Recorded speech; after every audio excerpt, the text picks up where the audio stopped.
Athletes are always challenging themselves to get better. You've seen this in all sports. Esports is no exception. You can never predict the outcome. The only thing you can control is how ready you are.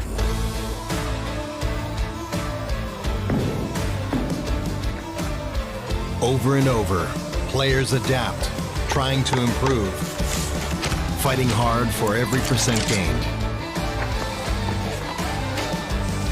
Give everything you've got to the challenge and show your finest.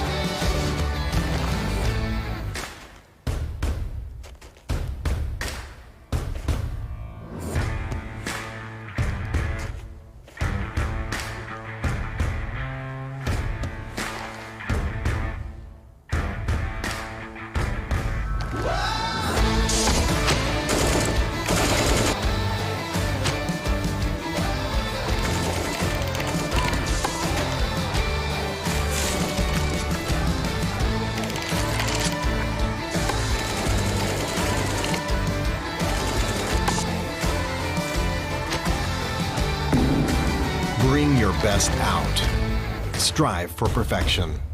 It's our goal too.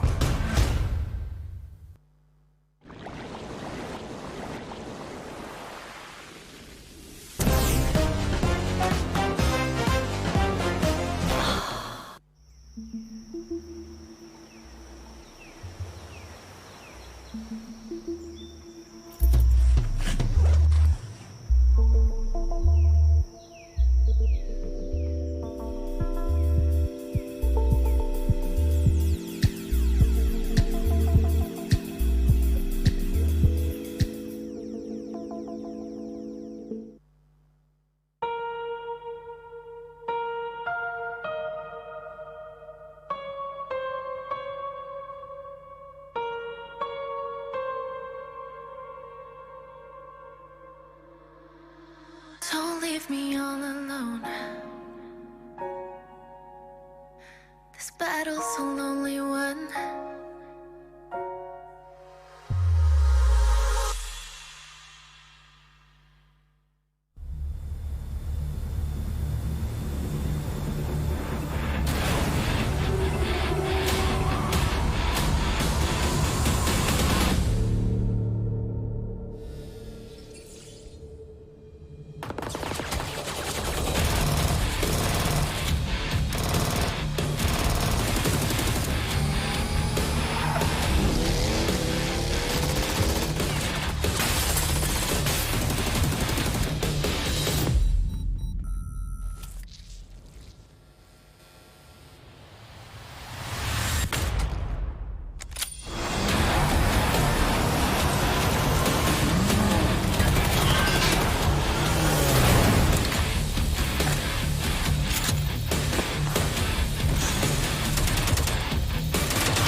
inside, park the car, and then come and scout.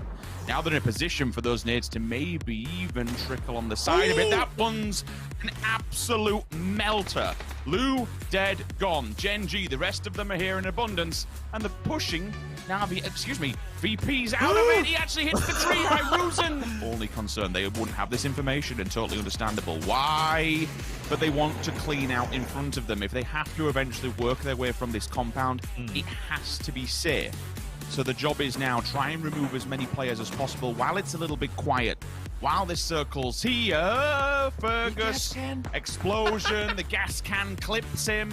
He goes down. There's a second one there as well. Thank you very much. Bye-bye. The bombardment will continue. Besto, Orange, all the utility is being launched towards... Hasn't gone down just yet, but he has been a nuisance to try and distract two Tiamba members. This has allowed Sonics somehow to breach. What? They've split them. They've completely split Tiamba apart. Shrimzy, instant one onto Linsham. Mine goes down in response. Shrimzy still looking. M200 hiding and trying to get away from the fight. I'm going to be honest, this has been a shock tactic. They did not anticipate this whatsoever. They've been completely split by focusing on H-Twin down low. Sonics have just dismantled Tiamba, and it comes down to Lorena. In a 1 versus 3, what really can you do? North America is stepping up to the plate. This is game 1. Yes, there's still players in the bag and still possibilities of a 3 versus 1, but surely they should shut this down. Coming in close. Silson forced out of the vehicle. Ike's left. I don't think either of these two players would have wanted to take this fight yet, but now they have. So Silson caught in the open. He does find one. Wigan is there to help. Millpool's down until Petripool tries to make the rotation going forward, but they're fighting 2 teams right now. This is an absolute mess. 3 teams all just find each other towards this ditch side. And you said this was really the last chance to find any real position within this circle before going onto that open plateau. Instead, it just turns into a complete barn burner, and everyone just starts to kick the living hell out of one another. 16th place for Petrichor Road. T1 also staring down that barrel. Starlord is forced to run away from the fires. Falls for a moment. Ooh, the smoke. Oh, no, it just missed him. But all 3 of them will just push in to try and collapse these final players of E36. Remember you. Oh! Wow. Drop shot. Trims it straight out of the window, lands on his head and puts him dead to rights. And remember, again, this is just, it's all against the blue. That's the bigger problem. Navi's heard all this and just waiting to scrape up these last points. The question is, how much you realize that this is the way that they die, and rather the blue take... Oh, wait, hold on. Okay, headshot comes through as well, so maybe a second follow-up here. Lingdu goes down. Now Panic Station. They're trying to unfold here. VP, they've retreated. They've got 2 out, but out of the smoke they come. It's time for Lingdu to step it down and shut this down once and for all. They've managed to get away with murder. If they can pick up any frag point, the transfer, that is phenomenal. Do they do this? Summer, yes, 3 bullets. It's a 1 versus 1. Batulin's on the bottom side. Summer begins to wrap. So far, he's played phenomenal in this round. He knows where Batulin's is. A little bit hurt on either side with the flashbang coming up and the nade going out. Batulin's doesn't realize he's moved to his left-hand side. He's sending the sniffer dog in front of him. The downed player might be able to find it, but they've made so much of this. No! Town is spotted instantly, and again, this is just going to be like kill feed casting. This will be manic, this will be messy, this will be all kinds of disastrous for many teams. It's really all about how many players you can bring in and metagaming. With the mini as well, great shot there. Wow! And Onyx drive-by now attempting to take down. Oh, that he does succeed! That's one thing that these Gen G players have really been doing great, is the drive-by. Snakers, though, has an immediate response. Esther did find Rello, so Snakers is all that's left alive now. 4-0. Gen G, still 2 players up. PO, solid attack coming in. Snakers down to low HP. There was a nade thrown forward. No damage done. PO wraps around the side. That nade is going to be a bit too far, but he does get the kill. GG just can IQ 9000 this and swim to the other side behind Rosshog, because that falls completely off behind Rosshog and you can't be seen. That nade is absolutely picture perfect. Oh my word. Oh, as well. On the flip side of that, Na'Vi trying to make the run on forward. Mamu throws one. Orange down. Now they know exactly where Bestluck is. That nade is going to seal the deal. That nade just a bit too far. Mings doesn't want to push around the back. I like that. Use your teammates where you have them. Now he is going to make the run forward. Molly's going to isolate him. He's going to take him down. Balefrost does find one. That's M200 going down, and now Snaker is the last player from behind. Has to try and see if he can make a play. Finds one with the drive-by. Will try and take him out in the end of it, but no! Lorena! The engagement here and giving the backup that he needs. It's a bit of a domino effect here because honestly, I'm not entirely sure who's going to strike first. Never mind, I'll shut up.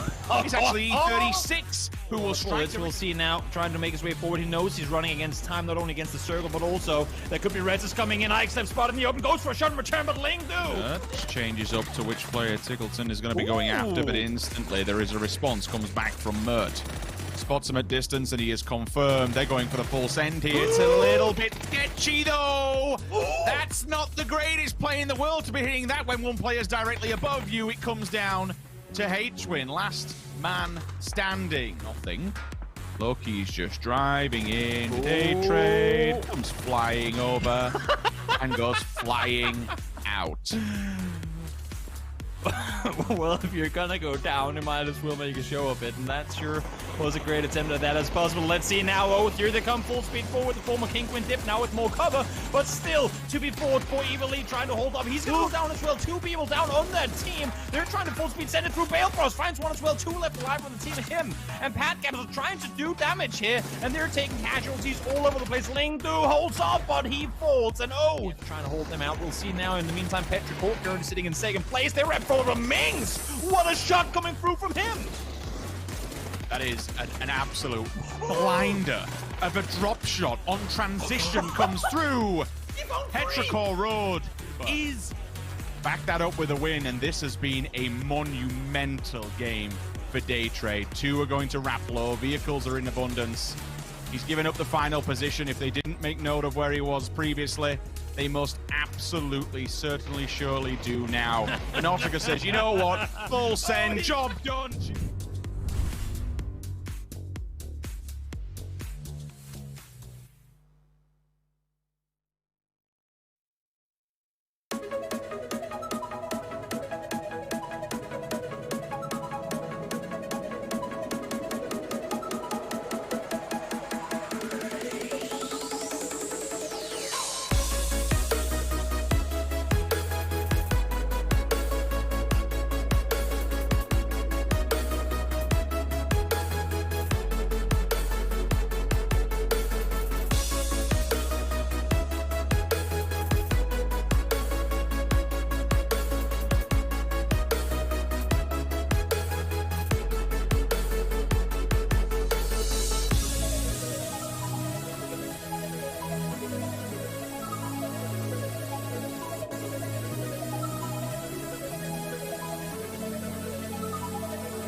Good morning, good evening, good afternoon, wherever you're around the world. Welcome back to the PUBG Global Invitational S. My name is Tavis. I'm joined by Avenged Godspeed as we get ready to kick off a final day of play here in the weekly final. A massive amount of money on the line, $300,000 for first place, and even almost double that if you consider crowdfunding. So these teams have very tall orders and a difficult road ahead. We'll get right into it. We're going to go over schedule and standings to give you everything that you guys need to know to get started today. But the basic walkaway, Martin, is it is 5 games that could potentially change these players' lives. Yeah, for sure. Financially, this could put some of these guys in a very, very comfortable spot for the rest of their lives. And yesterday, you could really see that there were some guys that were extremely hungry for this. MCG, Petrocor Road versus Pro Gen G, they made a run for it and actually put themselves quite far ahead of our bottom 8. And like especially like if you're outside the top 10 right now, you need to have a banger of a day if you want to have any sort of chance to get into the top 4. So you see the payout on the screen right there. We are in week 5. It says 300, 150, 75, 75. I am bad at math. I know Martin has been paying attention to this. So Martin, estimate with the crowdfunding included, what do those prizes actually become? 700K for first, 350 plus minus for second, and about 200 for third and fourth. So when we say life-changing money, we definitely mean it. Now, to get there, you have to win, and only the top 4 spots pay Godspeed. MCG is at 52, but there are a lot of teams who are in striking distance. Yeah, MCG is indeed at 52, but as you said, they don't have this cushion to where they can just kind of coast, right? They still very much have to play their game. And if they have any really bad games, that's actually going to open the door for any of the teams, I'd say all the way down to 9th place to really kind of open the door for themselves to try to get in. Sonics as well are also in there as T1. But Oath and a Freak of Freaks are kind of the story for me today. Both teams had really, really unsuccessful days yesterday. Obviously, the 5 games did not go their way. Their point average was poor, and they both of those teams know that they're going to have at least 1, if not 2, really big games if they even want to be in the money. Yeah, I think we're going to get a little more into them and exactly what happened, because that is 7 points after 5 games is absolutely brutal. And so we can break that down. I think there is some important things we have to talk about. First off, remember, we did our picks yesterday, so I want to remind everyone that Godspeed picked the Sonics, who are currently in 10th place as their team to win. Martin picked Gen G, who is currently in 4th place, and the host picked VP, that is in 3rd. We're just going to throw that out there. You know, people probably want to know. But I do want to talk about some of these teams.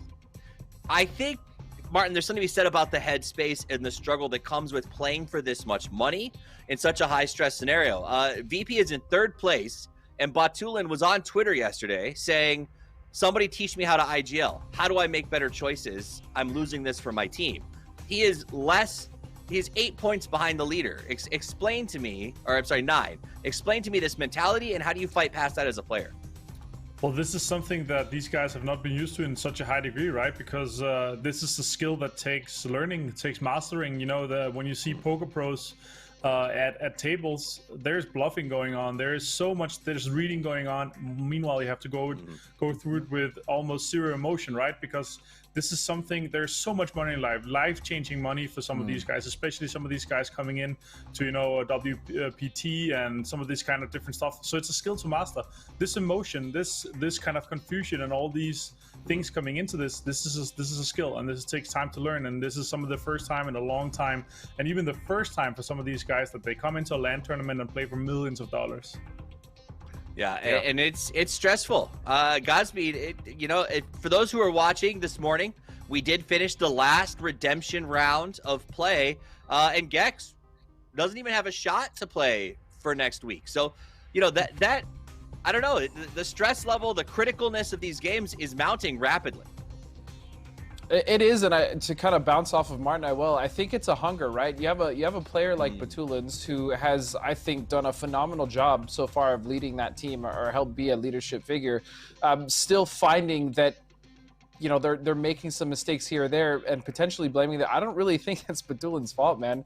I just think that's the nature of the beast, and because of how competitive this field is, there's not always going to be the right call, right? Or there may not even be a great call to make. You just have to kind of hope to go through one of the teams and survive. So it's grueling, man.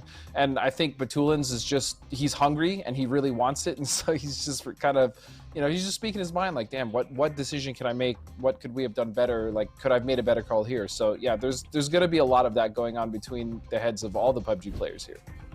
You know, and let's go take a look at a couple of sharpshooters, some fun stats to go over. I know that you're the stat king, so I'll turn it over to you here. Yeah, so looking at this, obviously, shots to upper body in general, head, torso is fantastic, leg, and like others, arm, bad things. So this is a really good position here. 25% headshots.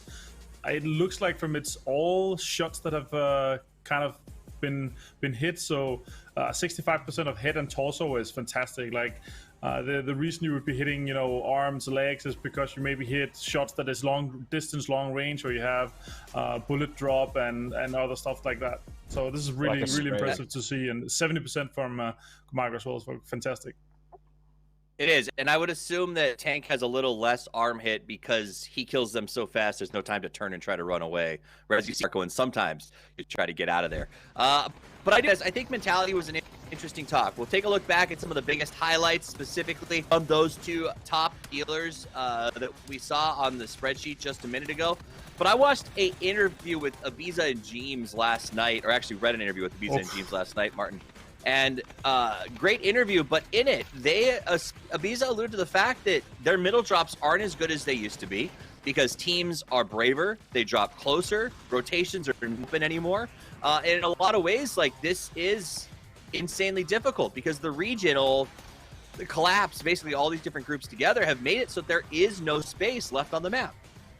Right, so the density in general, when we come into tournaments where you have insane amounts of money on the line and the skill gap is so much smaller, the density is simply so high that at phase 4, phase 3, there's just not enough space. So you have to start fighting there. So when you're doing middle drops, especially when you're prioritizing having center spots with a 2-2 split and stuff like that, it is going to be so much harder because you're going to have more teams that is going to be calling out your bluffs in the 2-2 split, for example. So you're going to have more teams that is going to figure out that is going to be saying, you know, okay, these guys it's one guy, two guys, or they know they're already so good at reading the kill feed. They know that you maybe already lost a guy in an early fight or something like that. Mm-hmm. They're going to already have predicted and calculated that into their breach while driving, basically. So they're gonna be like, okay, who's shooting here, like this compound, and all this like gathering of information is so much better at this level. Like, it's insane.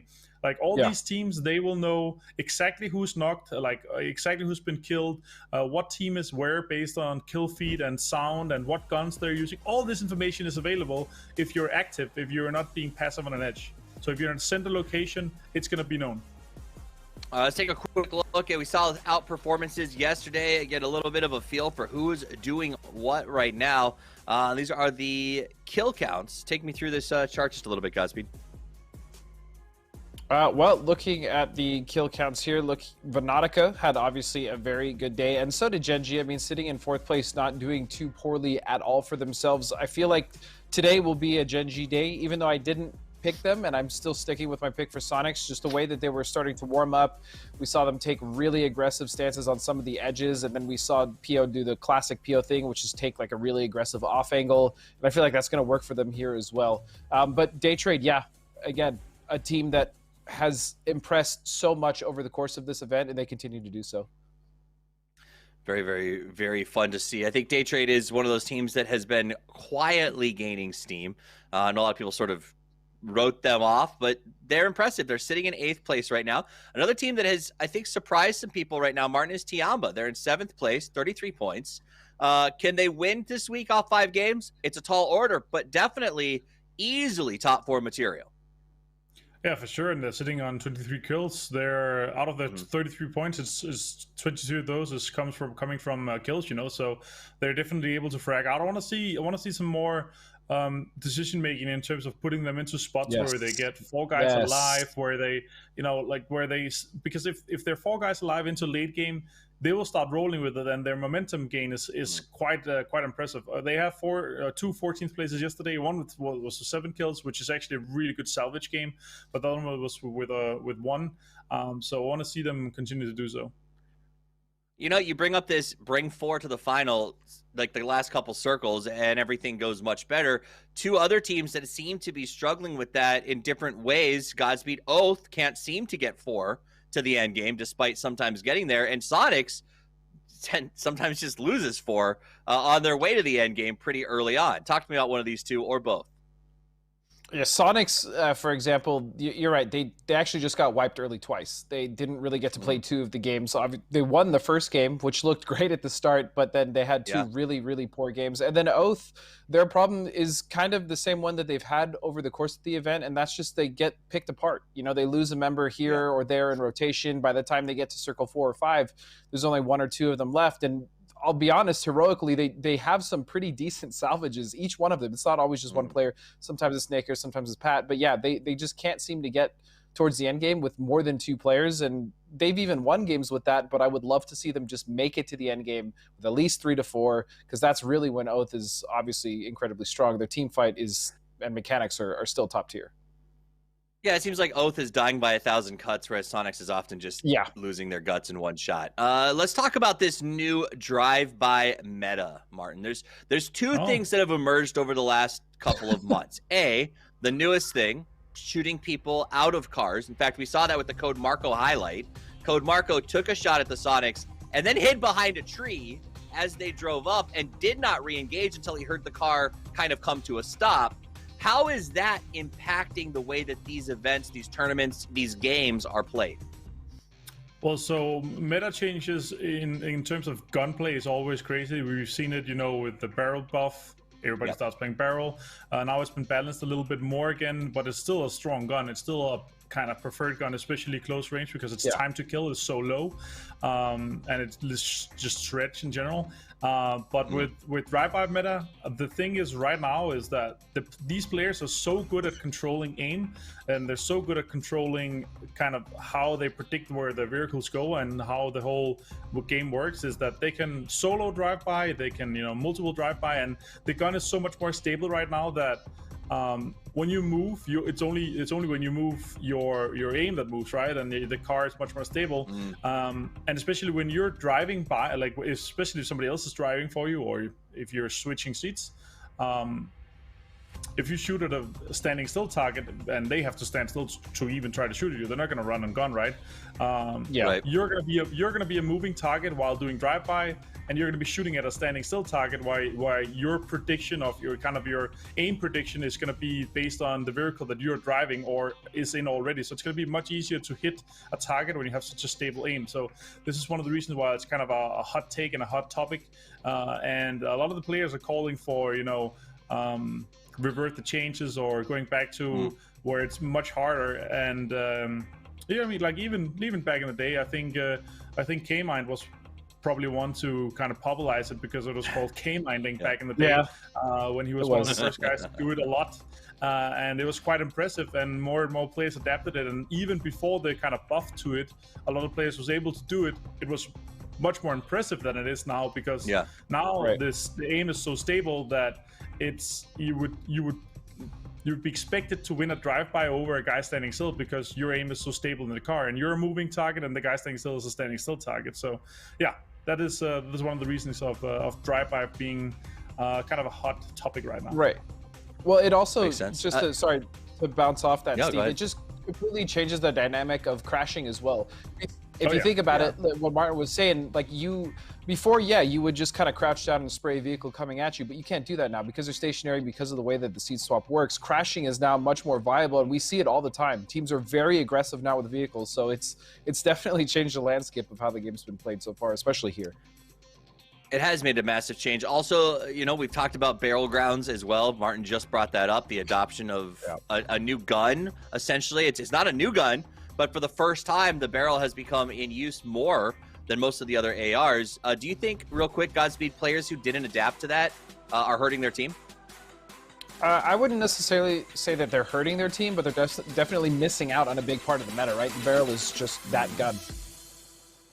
So we'll see if that gun makes a huge impact as the first match of the day, match number 6 of our weekly final, gets underway. A big shout out to Zowie, Toomey, Perrier, and Intel for making it possible with $700,000 on the line for first place when you include crowdfunding.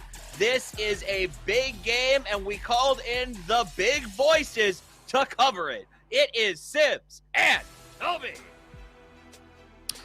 Thank you very much, Steve. Yes, indeed. Welcome one, welcome all. It's a beautiful Sunday. It's a championship Sunday, and we have to crown a winner. $300,000 for first place on the line, Toby. This is it. Like, once you win this, if you win this, you're at the top of the table going into grand finals. Not only that, but if you win this, you're the only team that can possibly go out and win the whole tournament without winning next week. Although that would still require that you get second place. So if you win today, there's a chance you might be able to win it without winning the final week. But we'll see who that's going to be 5 games from now. I mean, with how the leaderboard is looking right now, there are some teams that looked really good yesterday. But as we've kind of been alluding to, and as the desk has been talking about in the past as well, that really good day one has oftentimes, in this tournament at least, been followed by a somewhat mediocre day two.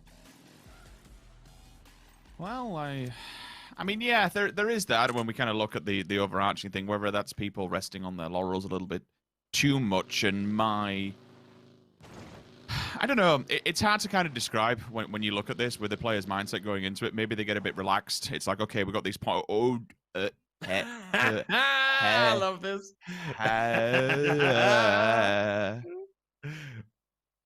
It's a final day. 5 games left. Why not start off with a good one, you know? It can only get better from here, Sims. It can only get better from here.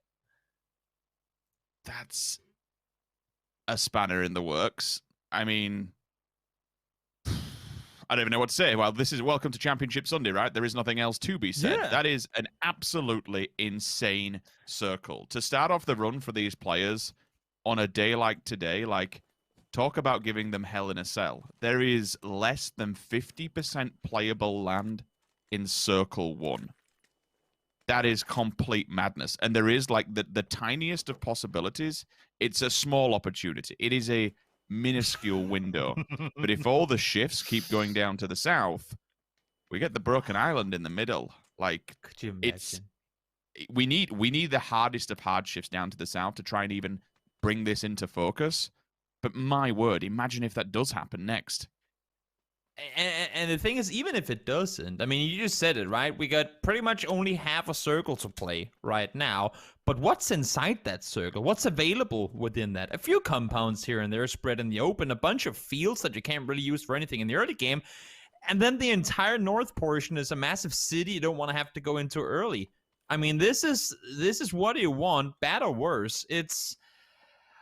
This is tricky for teams to have to decide on. I mean, look at Na'Vi. I mean, I would really assume to see Na'Vi try and pin their way down towards the west, make their way down and in through there. But if they go late, or if they go like Na'Vi late, which I would assume they would, that west is going to be extremely filled up with teams. And there's just only so many places you can play on that side of the circle. The entire north side, everything north of Picado, I would assume to see coming in from the west.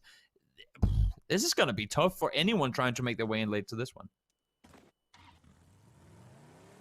Okay, I'm taking a quick peek at the map to see where teams are going to be, how they lead up to this approach, because it's going to be rather important.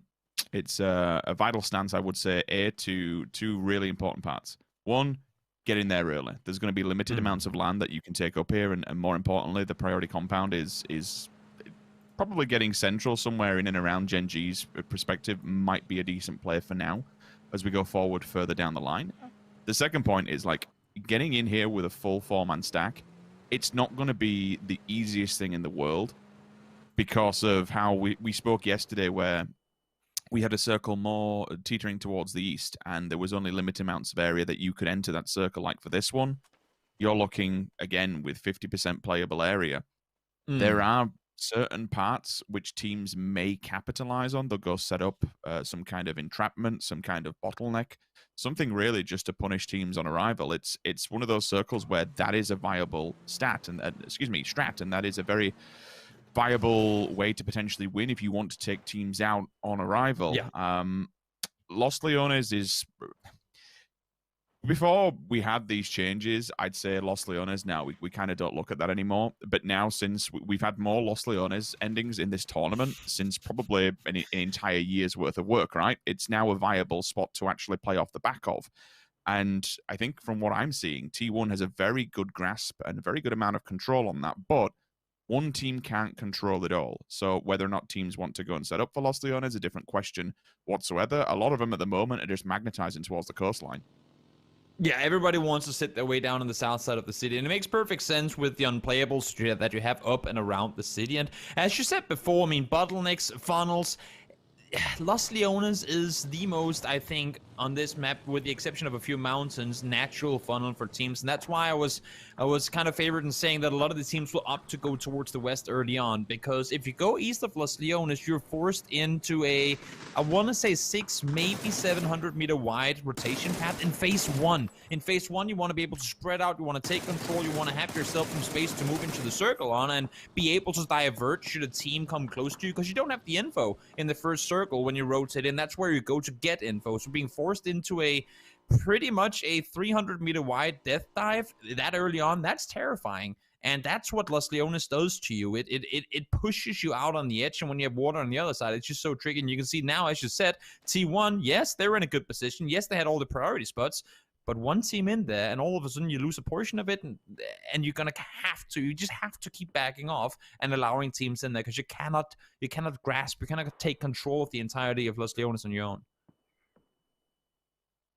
So for now, I think we're going to see a lot of posturing, a lot of not necessarily camping, but certainly staying their ground and stamping their feet well firmly on the floor and saying, okay, this is ours to defend now. And defense is probably going to be the name of the game if the circle does shift toward the center.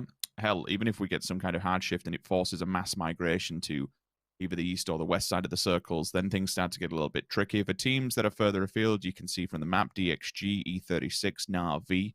Na'Vi, the longest stretch to go, but if they come down on that western embankment, then it should be quite open. It is very limited, I think, for a lot of these teams that will be playing Edge now. VP, where do you want to set up shop? Are you going to wait and hope for a team to possibly make a late entrance? DXG, I kind of worry of. I've always found, and I don't know if it's just the nuances of how players like to rotate with it being easier roads, whether there's other things afoot that I don't see or I don't think about. I always tend to find when we're watching games, you see these eastern rotations down to the south. There's always fights in those open cornfields. Time and time again, the compounds are rather sparsely littered, so there's limitations to where you can actually set up, but there's always so many fights on a circle like this. It's always the east side below Los Leones, and I'm kind of concerned someone like Petrichor Road, someone like DXG just gets border controlled, and all of a sudden you see fights unfolding before we even pop into Circle 2 because it's so densely packed.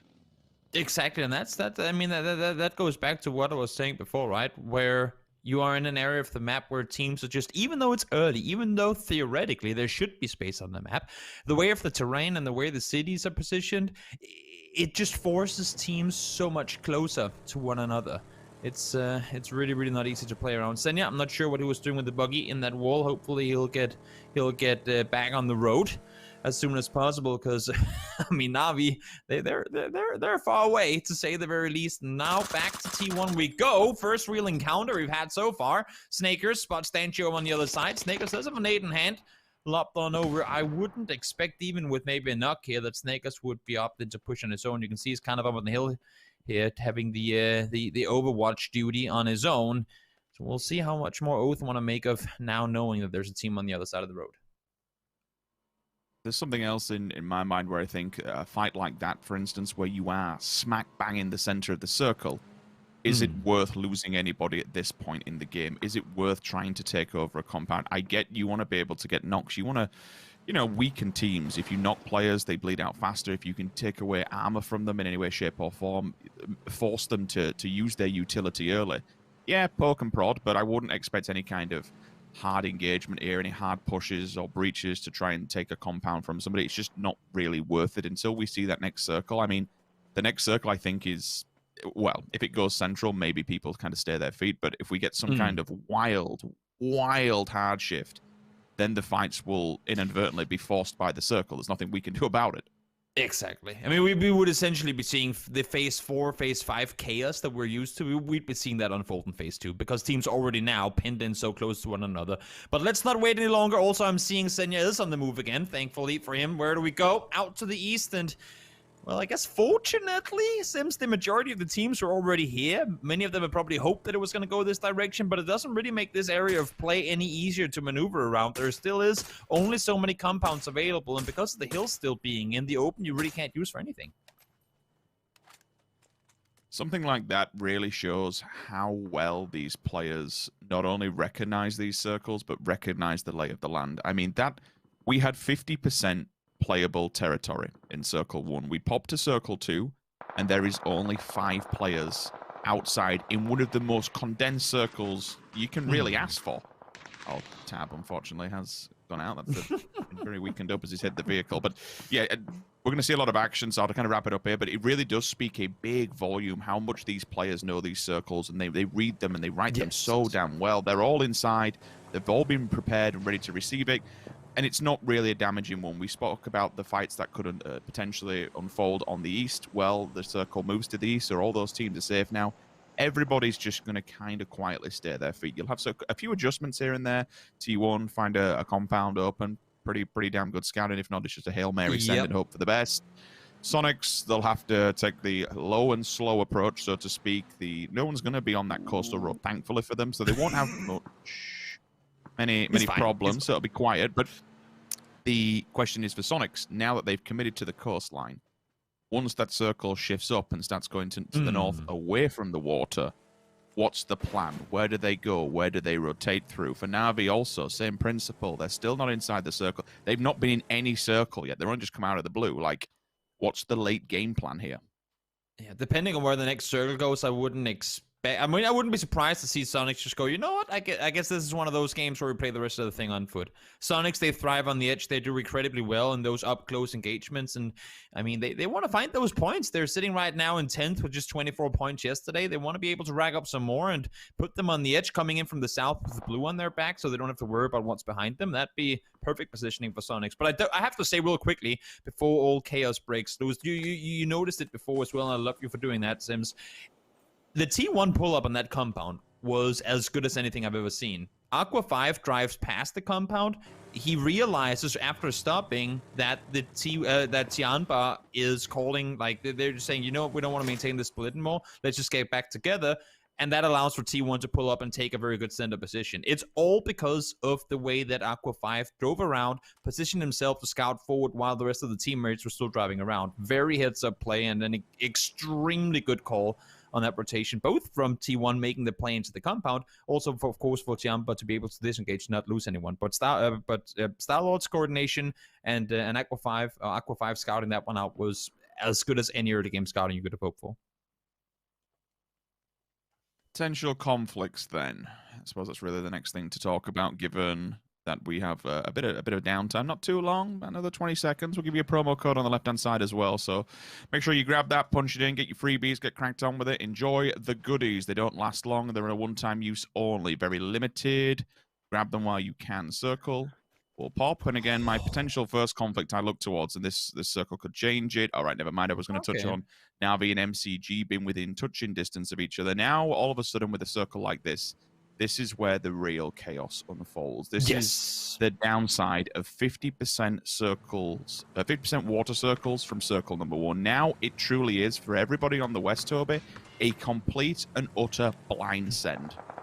It really is. This is one of those where you really have to make up your mind on, do we want to be the team that is going to go through the no man's land and really fight our way for the rest of the game on this edge of the circle, or do we now want to do like what we're seeing with meta right now, what we kind of saw from DH just before they have stopped again?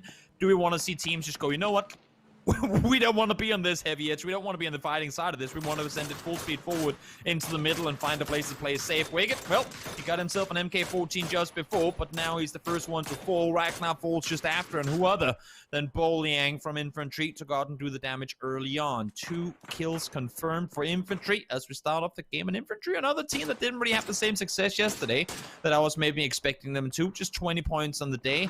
Now they find the first 2. We'll see if that can make more of it for the day to come. Both going for the full rotate straight through the middle. We have Tiamba, Infantry, everyone just in and around these roads. Inadvertently, they might find meta, but thankfully it will be a weakened meta. If they see the smokes up, then they potentially think, you know what, these boys have committed utility. We could try and catch them with their pants down.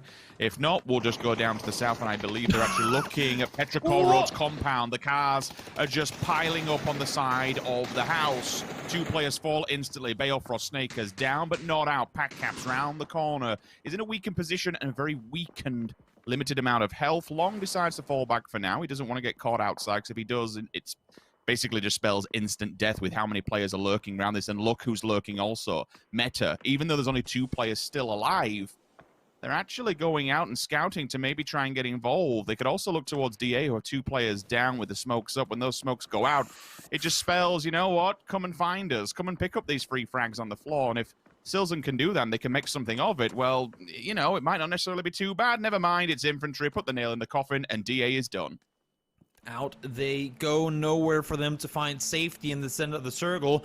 The Mali forced them up on the north side of the smoke. That leaves them vulnerable and visible, and down they go now. Virtus Pro coming in late on the west side, trying to make their move underneath. DA failed to do it just before. We'll see now if they can find any better success.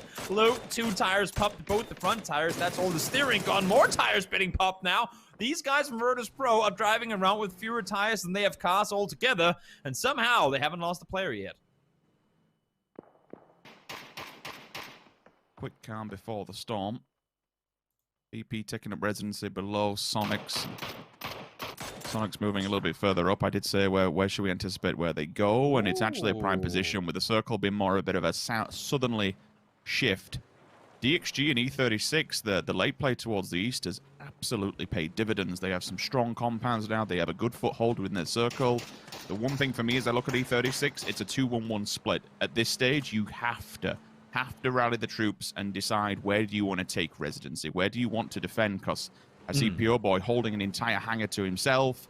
Sylvia's up towards the blue a little bit more out on his own. If he gets knocked, there is no chance whatsoever of being able to get a revive. I understand why he's there. He's watching the back line, see if anyone wants to try and backfill behind E36.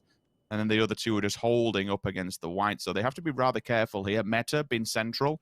It's a bit of a sparse mix between Oath Gaming and also Petrichor Road, all within touching distance of one another. So if anybody does just go for that full send, that entire powder keg just goes flying up in a massive ball of smoke. Day trade, a freak of freaks. It's all time to go. Na'Vi still playing the blue near enough. They're going to be on a very, very slow approach, and unfortunately just forced by the circle itself.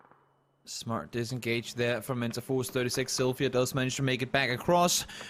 Realized the threat from a Freaks was real as all the players came rolling on over, and now they go down. Infantry, by the way, have found 6 kills out of the first 10 already. They're feeling it today. They've been in a good position, and the thing for them is they cannot allow for too many teams to get down where they are going right now. For example, Multi-Circle Gaming, because they're getting shifted out with the next circle. There's so much of that high terrain that is getting shifted out, and they need to keep moving forward. Na'Vi, in the meantime, caught in the open. Day trade trying to hold them off, and they're in a really good position to do so right here. Yeah, this isn't great, is it? I get it's, I get you the furthest away from the circle at the start, and I get you kind of enjoy playing edge, but they've just been way too slow. Never mind, I'll hold for a second, because the second we hop on board with MCG's POV, DXG puts them in the ground. So, number 1 seed coming into this goes out in second. Like, that's quite, we'll see. It might have some big ramifications as we go forward through this tournament. Vanossa goes up and over, and Besto sees him just trying to draw him out into the open so the rest of them can clear this up. Again, there is blue not quite there just yet, but Na'Vi do have to continue playing through it. It's been difficult. You know, we've got a few problems here for Na'Vi in game number 1. It's a rough circle, I'll give them that, but I still think they were just a tad too passive on this one. It was tough for them trying to make their cross on over. Now let's see if they can do it this time around. Orange finds one, finds two. That's actually going to be Senya taking one down. He does fall in return, so it's just Orange left alive now. Doesn't have a vehicle. Does have, I believe, one first aid and a med kit, but needs to pop it now in order to stay alive. The good thing for him is that these kills might get confirmed, if not by him, then by the blue. Flash falls down, points in the back for Na'Vi. Might as well try and salvage what you can. Now on the other side of the circle, Gen G and T1 squaring off in a Korean battle for space here on the west side of the circle. The biggest problem for these two teams that Tiamba is lurking all of this one, so you can't overstep the boundaries here. If you show your face, then Tiamba gets a third party. You can already see the utility is being committed. T1 starts to open fire. Inonix is behind them, though, and that's the problem. Aqua5, first one to go down during this little time that we've seen it. Ada, Aqua5, both falling victim. T1, Dangche, last member alive. Tiamba going to run parallel to try and get a deeper angle on this one. Sonic's also back building within this fight. Does have eyes on the prize. Dangche needs to hit the deck because he realizes the situation here is the last one standing, and Genji's just waiting him out. If the blue can move first, then maybe Genji is forced to go. Pio a little bit deeper, and his job now is just to keep a track of Sonics because Shrimzy's there, still holding the line. So is Mime as well. They have clear vision on this. If they do look this way, they're actually, you know what? They're rapping on them. Tiggleton's moved up front. He's got a nade in hand. I was going to say they have to be ready for this Gen G push to come in their way. They heard all the action out towards the west. They saw the kill feed light up, and they have to know they're coming in. And Onyx is going to full speed send it across. That's going to allow them to start shooting. Tiggleton finds one, goes down and returns Shrimzy. Able to take down Onyx as well. And now Pio, last one left alive. He's been seen by Shrimzy, and what a solid spray coming in from Shrimzy there to confirm the kill. Gen G fall in 12th. Now Danche, I'm not sure what more damage you can do here. Maybe find yourself a kill or two. Maybe if you're lucky, you can time this one perfectly and get down Mime altogether. Important kill from the end to take out the last spray from Genji. It does allow them a small amount of time to get the revive onto Tiggleton. But as you mentioned, if Dangche wants to spell spoiler on this one, he absolutely can do. Does he have a nade in hand?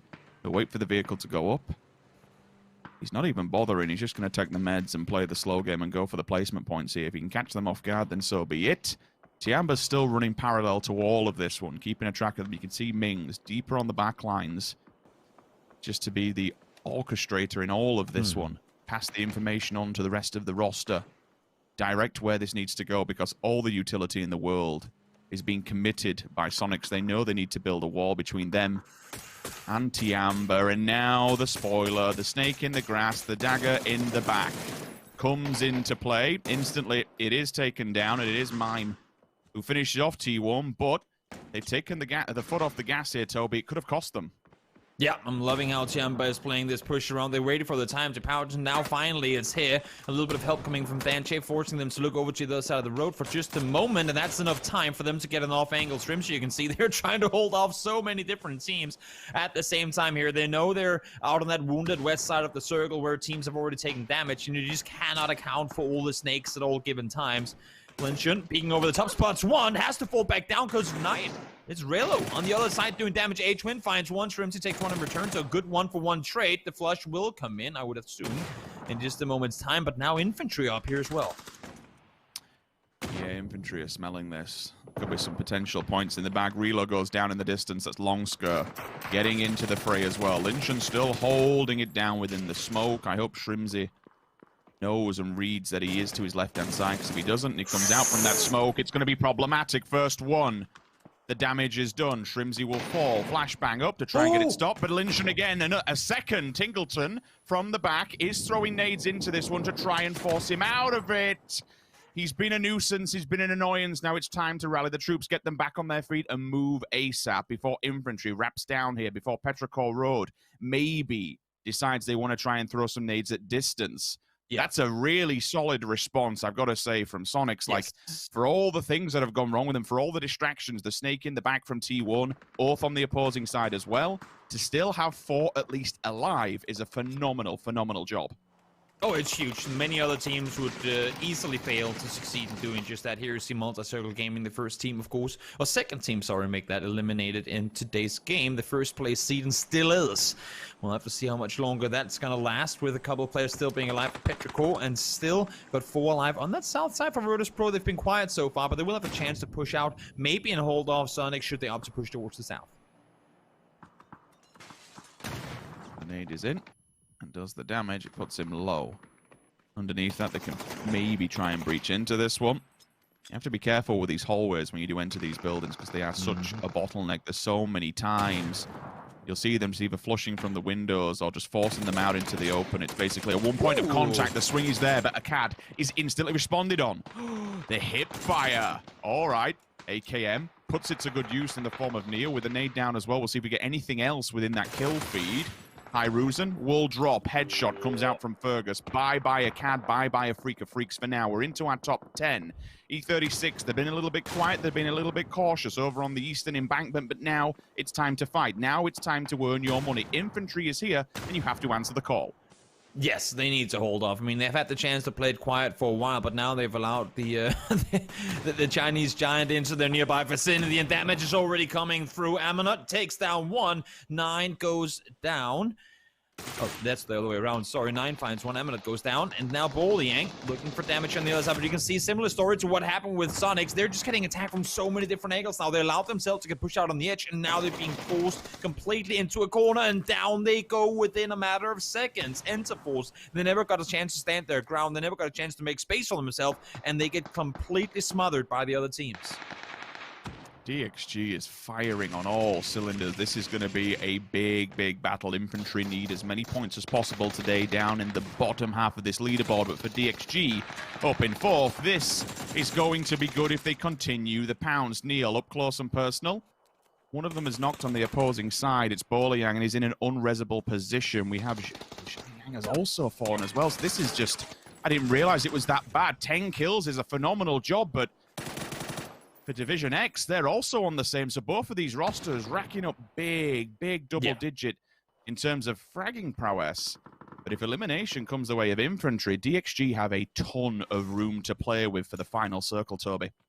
Yeah, I mean, when you look at the kill count of the teams that's been eliminated already, that's the collateral damage that happened on the West Coast. These two teams have, between the two of them alone, pretty much taken out the entirety of what happened out towards the east. So 21 kills between just these two teams as we head into the final 5. Sparking on his own will have to hold off Petrichor, a current second-place team. And this is going to be an interesting one because coming into this day, Multi-Circle Gaming had a bit of a buffer, but now we have the 2nd through 4th place all in the game still. So still plenty of placement points and kill points potentially to be racked up for them. Sparking, you can see him trying to get away. I'm not sure for how much longer you're going to survive, buddy. You need to do some insane damage in order to make it out of here alive. And that's not going to happen.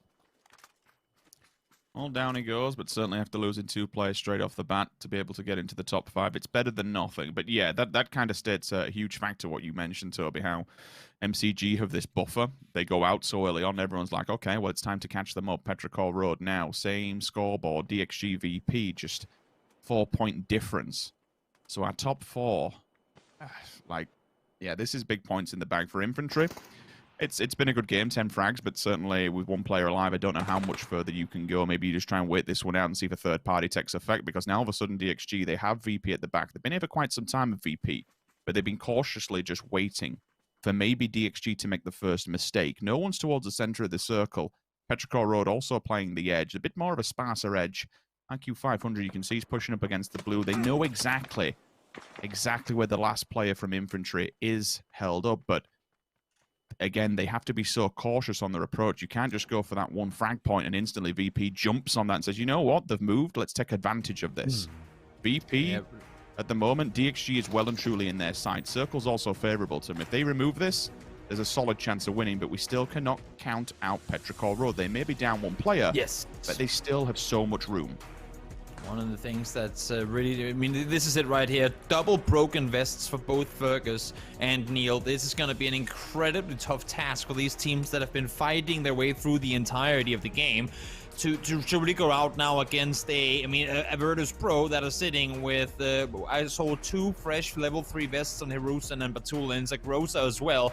They just got another crate gifted on their side of the circle.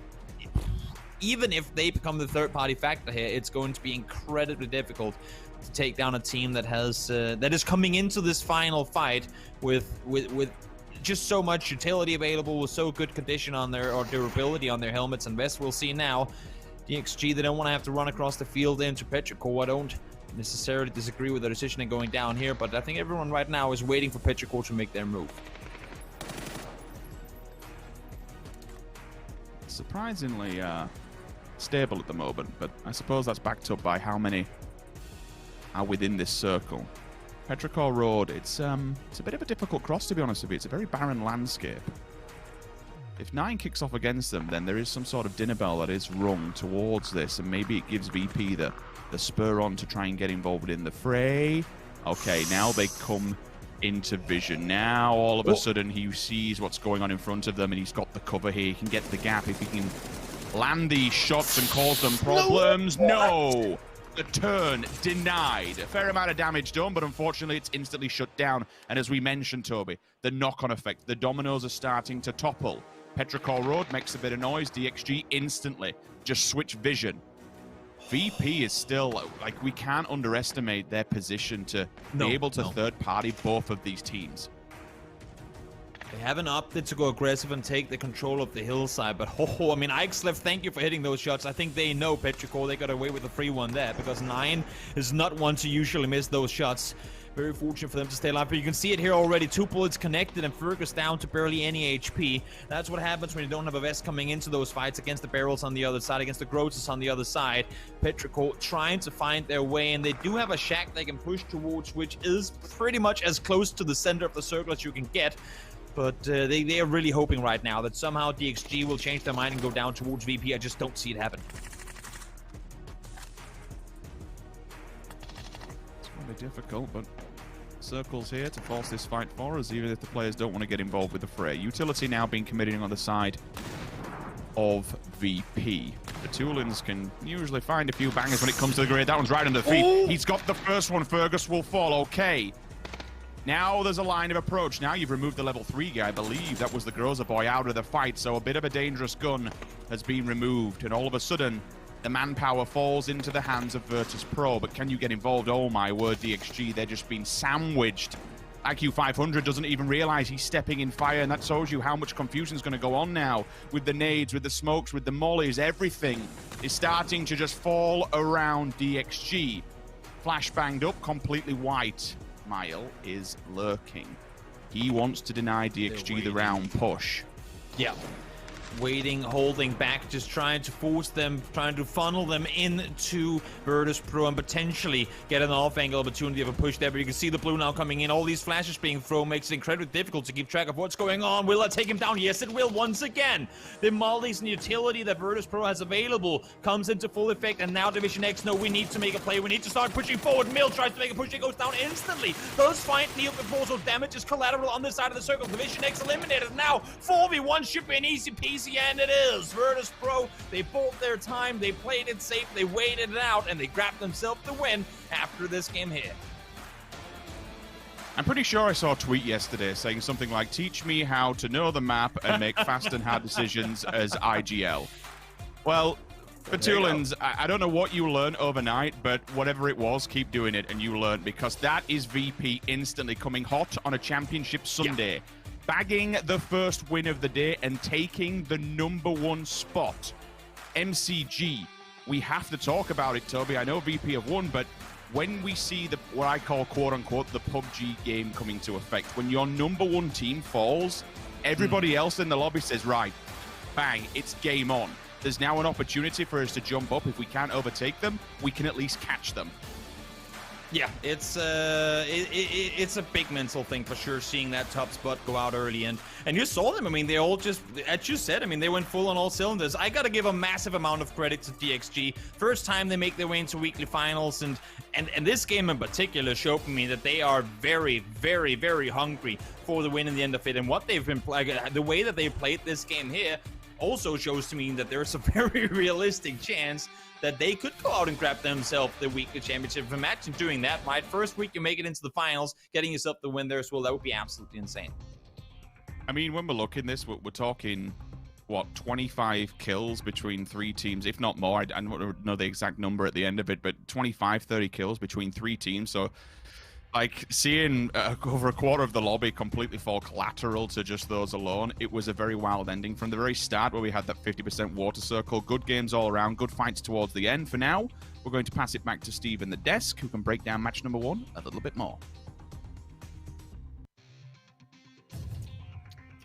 Thank you very much. My name is Topics. I'm joined by Avenger and Godspeed as we get back to talking here. And VP gets back to winning. You heard Sims bring up that tweet. Batulin was a little twisted, but this just goes to show fresh starts, a little gas. They came to play, and I am happy that I picked them. So I just wanted to gloat for a second. That's all. This is me. Ready? Gloat. All right. Nice. Avenger, Godspeed. It was pretty good, right? Let's talk about that game because it was a good one. It was, for sure. Coming into this as well, you know, I didn't expect MCG to have such a bad game one. Like, they were trying to send it in a territory. They went past infantry, lost one player, then they sent it like further, lost one to Tianba. This is one of the things you see it, and then they arrive at Division X Gaming here. It was actually multiple teams taking them down, and you know, DXG end up capitalizing on that, and you know, could be desperation. But then again, I said it yesterday. It's a win-win situation for me. If Gen G does well, my pick does good. If VP does well, my home team does well, you know? Yeah, it's, I mean, it's looking a little better for your region right now than it is for mine. But you know what? It is what it is. Hey, this was a really rough circle, especially with so much of it being south in the water and being unplayable. And that just led to a bunch of different teams. It wasn't just MCG as well. We saw Oath suffer similar issues between getting caught on DA and another team. They ended up crashing. I think it was actually Petrichor. And Infantry just did so much damage to multiple teams in this lobby, and specifically in this circle. That's what Infantry does, man. Nine and Longsker, as well as Bolyang, I feel like, I'm not trying to leave out Zhao, but they just are so lethal when it comes to these scrappy team fights, and that's exactly what they executed. They didn't win the game, but they got a lot of kills. And then DXG, Martin, we got to talk about DXG. Honestly, DXG, like, they have been so impressive. VP obviously won this one with 6 kills here, super good execution, but DXG, 3 third places in 6 games. Yeah. They are tying first place with 31 kills right now, and VP also had 31 kills. What an impressive team to come in for the first time into the weekly final and show this is how we play. Back-to-back third place with 12 kills coming in from yesterday as well. 24 kills in 2 games and 2 third places. Just insane. Super well played by DXG. I mean, the match results tell the story. They went out in third place and they basically got first because DXG doesn't know how to let off the gas. It's like one of those action movies where the hero sticks like a broomstick against the pedal because DXG doesn't stop. 5-5 is wild. That said, Petrichor Gaming's consistency is insane. MCG left the door open in their last 2 games. Petrichor comes right back and gets second place, Godspeed. Xleft is nuts. That team is nuts, and they've continued to just show that they actually have been consistent overall for the most part this entire event. They had, I think, a week or 2 where they went down into the bottom 16. Correct me if I'm wrong, but overall, I've really enjoyed watching Petrichor. And my other question actually is, or my only question is, where has DXG been this entire time? Fergus, IQ5. I mean, these guys have struggled. We've talked about how they've struggled. They really haven't been able to come together. They were losing team fights. They were just losing straight up one-on-one fights. But man, this is almost like a completely different team that showed up. Yeah, let's talk about that for just a second, Martin. So when we talk about expectations, there's a lot of things. There's a lot of pressure on teams like Sonics or STK or FaZe or Liquid or any of these teams that are sort of coming in with the hopes of a region as well as maybe international expectation. I don't want to say DXG is not expected to do well. They are. Their region is depending on them. But most analysts were not counting on them to be on the top 5. Does that make it easier to do what they're doing? I think, to be honest, I think when we're going into to a stage like this where there's so much money on the line, so much kind of expectations on the line, I think the amount of expectations just by them being here and kind of from the region, from their normal fans, I think they're already maxed out in kind of expectations, you know, like their meter of expectations already filled. I know, and then we can talk about like what can you put on top of that. You have all the fans, international expectations that really doesn't matter, I think, because already there. You know, they have fans, they have family, they have all these things that that you can't really. The question is that you need, or the thing is, you need to set expectations, and I don't think they can set expectations for anyone else than their hardcore fans and their family. I think everything coming in from this. But look at this though, Virtus Pro taking first place, and look at the gap that there's starting to happen now from 4th to 5th place. It's 12 points. Yeah, that's a sizable gap. Feels good, man. Feels good. Petrichor takes over Okay, second broken place. clock's Not too right shabby. twice a day. Okay, Broken clock is right twice a day. let's relax. But you did, no, Even you a did twice pick them, so I got broken to leave with you. No, Petrichor moves up to second. Multi-Circle Gaming is, I don't want to say completely dropping the ball, but in the last 2 games, yesterday's final and today's, this has been a disaster for them. They are in a place going in out of the 4th game yesterday, Godspeed, to win almost $700,000, and now they are barely going to stay in the top 4 after the results, or top 3 after these results. Something to think about. Team stats, walk me through these, Godspeed. I mean, VP, 31 kills. I have to say this as well about that last game with VP. The way, and we were all commenting on it actually while that game was going on, the way that VP controlled the end of that game, and the way that they forced the last 2 teams in DXG, and I think it was the last member of Infantry to fight, like that, it was so clinical, and it was almost perfect. VP played that almost perfectly, and their play so far has pretty much been that. I feel like any of the plays that they've made that have actually cost them, like some of these things that Batulans is talking about, is really just timing issues. Like they may have gone to a crash too early, or they potentially may have moved up too early, which they've noticed that, and they've corrected, which is why they're doing so well now. And Petrichor will be Petrichor. I mean, they will find a good position in the circle, and then once circle pushes them out, they just fight through every team that they've basically taken note of around them. You know, Martin, as I watch teams win, and it's been almost 6 weeks now, every time a team wins that someone doesn't like, you hear things like they just camp, they only third party, they don't play the game. Is that garbage? I mean, to me, it seems like whatever it takes to win is how you play PUBG. This is Battle Royale, right? This isn't a 1v1 or 5v5 type of game. This is about mastering strategy and beating anyone and knowing how to beat them at the right moments. Champions don't make excuses. That's how it is. That's the most simple way you can put it.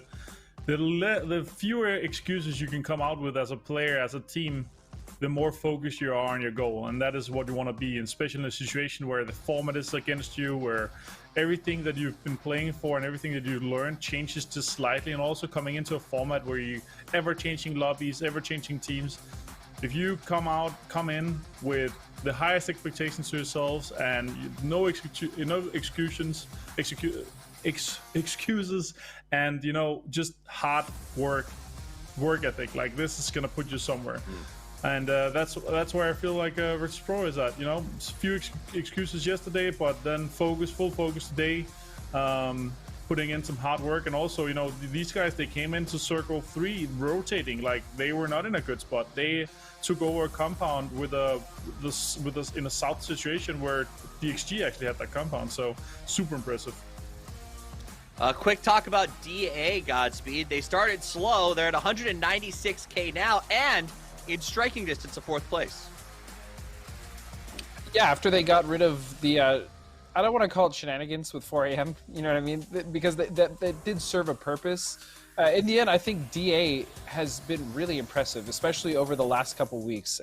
Metralius put them here in the first place, right? With that heroic effort of a win as a solo in the weekly survival, and they have not squandered that. They haven't had the best game, I think, in the last couple, but they've still gotten a good amount of points, and I really do think DA is a solid team. I don't know where all this kind of meme hate comes from, but these guys can play PUBG, man, and they play it well.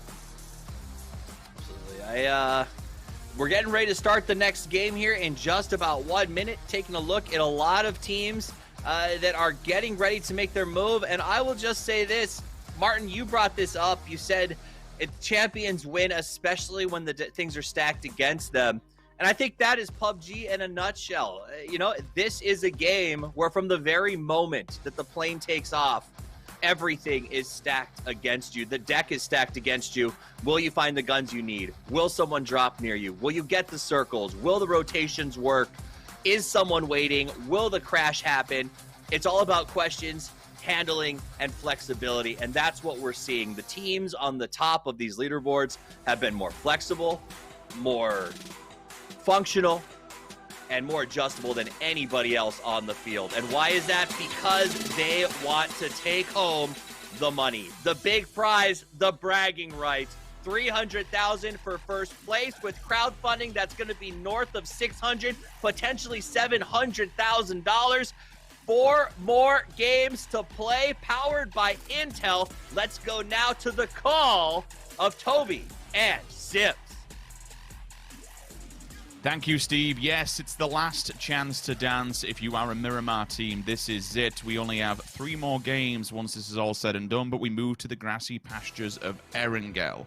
Playing path, we start on the west, and the most parallel line I have ever seen, straight across the middle, Toby, over to the east.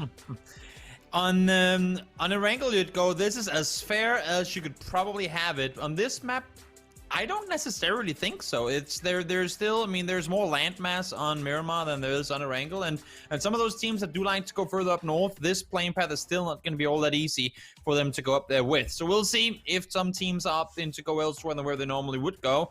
But for most of them, I would assume that that even with a bit of a stretch, most of the loot spots should be within reach. Yeah, that's the best thing about this one. There's no real excuses for early conflicts. There's no massive excuses in terms of not being able to get to your home position. Generally, everyone should be in reaching distance, at least even across the board. Obviously, if you're in the middle, you get a bit more time because you smack bang over your flight path. Early scuffles, wouldn't say there'd be too much in abundance. Circle comes in, it hits.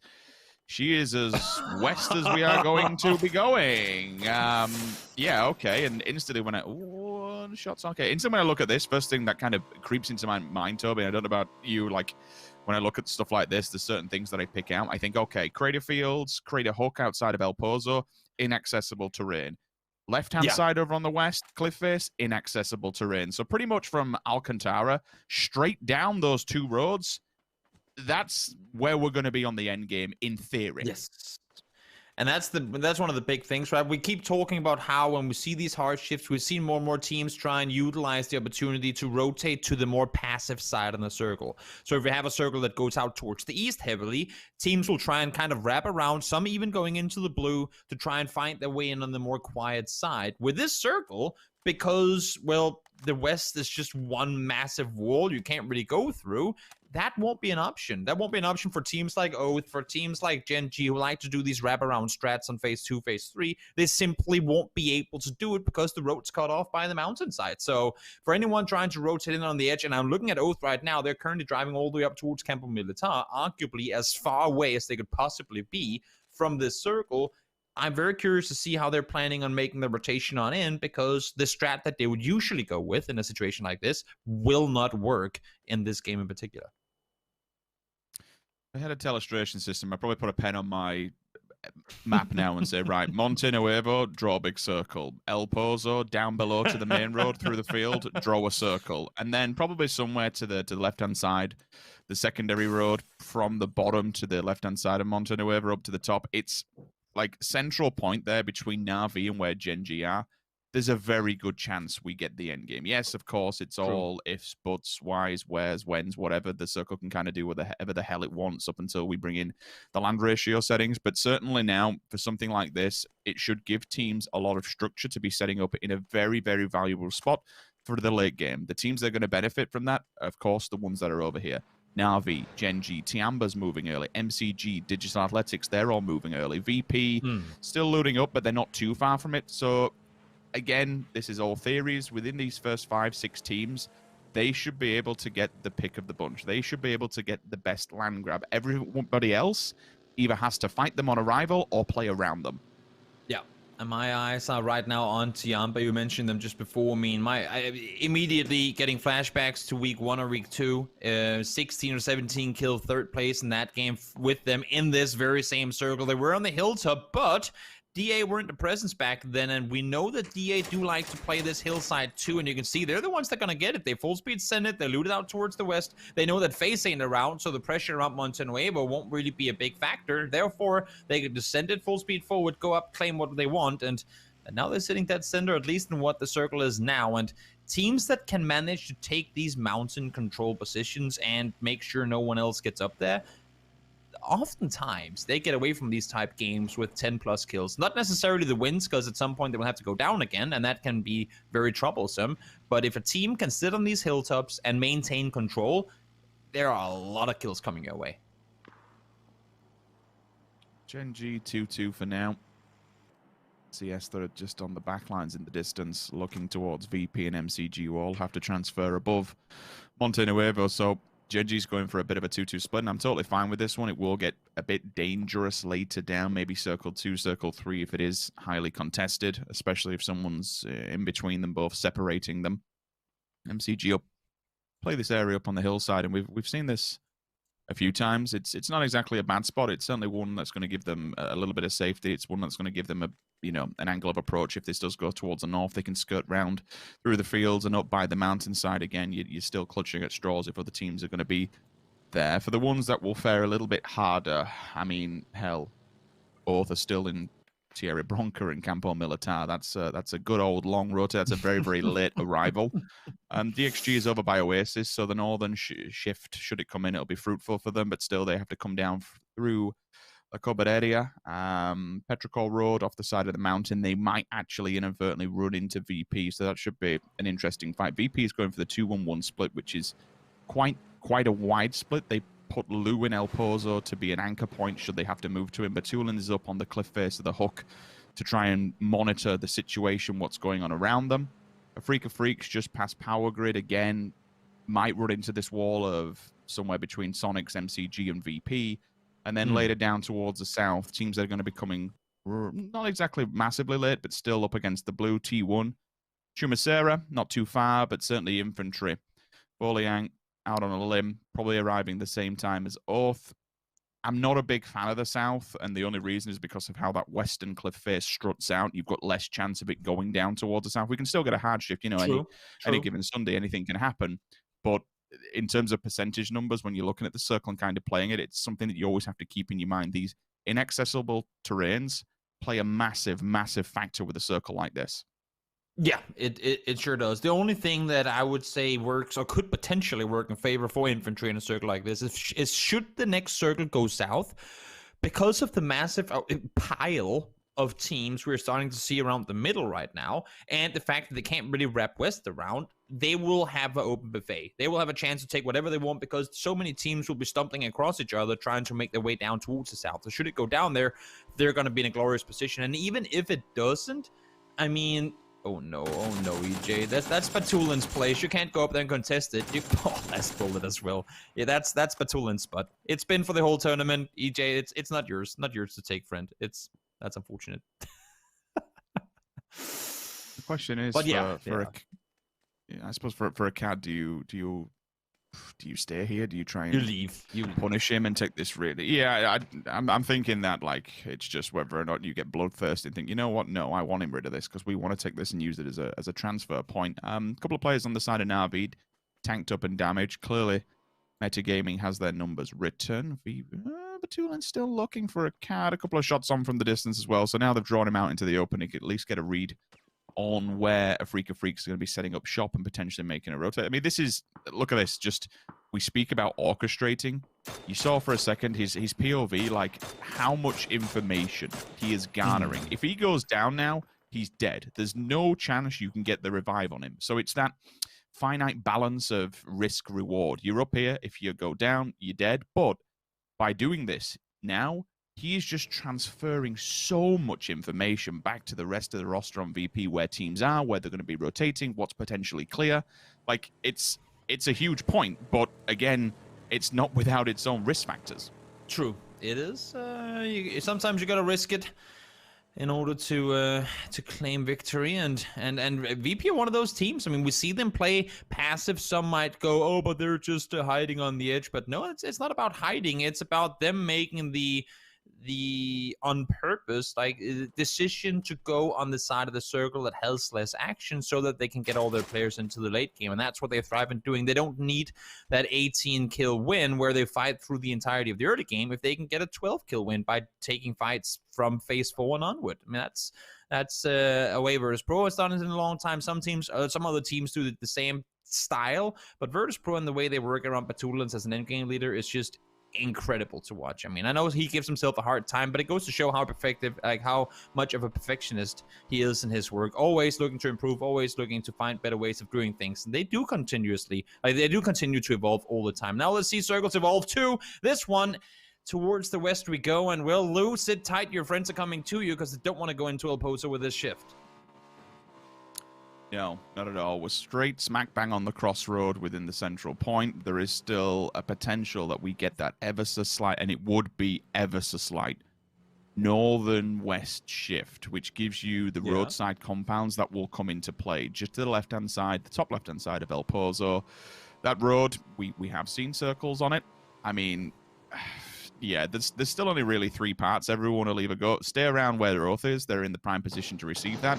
If not, you'll see the Genji rotation and Na'Vi just try and hit these compound. This offside of the crossroad is a very, very strong position. Senya's shooting somebody else, and Inonix just comes in and takes full advantage of that. If you're just, idly looking at another player, by all means, we'll bang you out dead to right. So now they can try and take control of this one. They've taken out Senya on just as the disconnection point from where Na'Vi is, and now they split the pack, but they have themselves a decent compound. The question is, how many players are just going to run into this trap, because there's so little land to be playing with that's in a viable spot for the next circle. And that's the thing, right? You just put the the nail in the head there.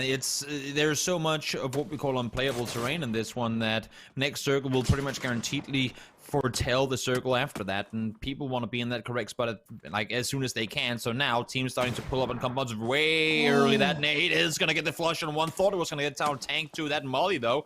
Should spread to take him down. We'll see if it does, but Tulins falls as well. DA, they want to push, they want this compound to themselves, and they're making the aggressive decision to try and see if they can get that full control. There are still Hiruzen and Spiro on the ridgeline. You can see them here, but they're both down to low HP. Would have to heal up now. Smash pushes in. He's on his own for now, and low damage done, but not enough. 2 knock players from VP in here, and they both go down, and I think Hiruzen and Spiro both realize that that's their compound lost.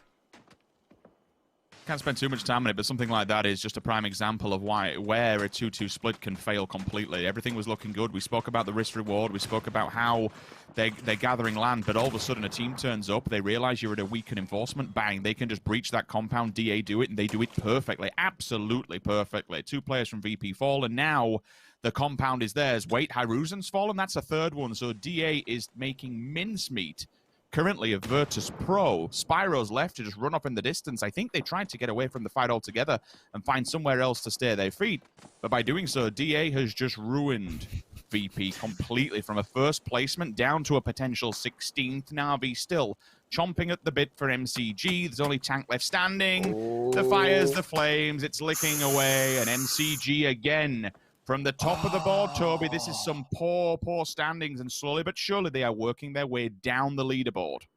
They had themselves a decent gap coming into today, then they fall down to 3rd, and you go, okay, there's a little bit of a jump up to VP, but they can come back easily, and now out early again without really anything to show for. Was tough for them. They tried to make the push onto the compound, and just way too many teams third-partying in. But that's the danger of committing to compounds early, that other teams will be around, they will be in the open, they will be split out, and they will take some of these shots towards you to make their potential approach to the compound easier later on. So Triggy for Multi-Circle Gaming to stay alive there, and they fall apart once more. Circle updates. Slight southerly shift, but it does put that crossroads as a crosshair, to be honest, with the circle as a prime position central point. Left-hand side of it looking prominent. Na'Vi, Genji, Tiamba to a lesser extent in position.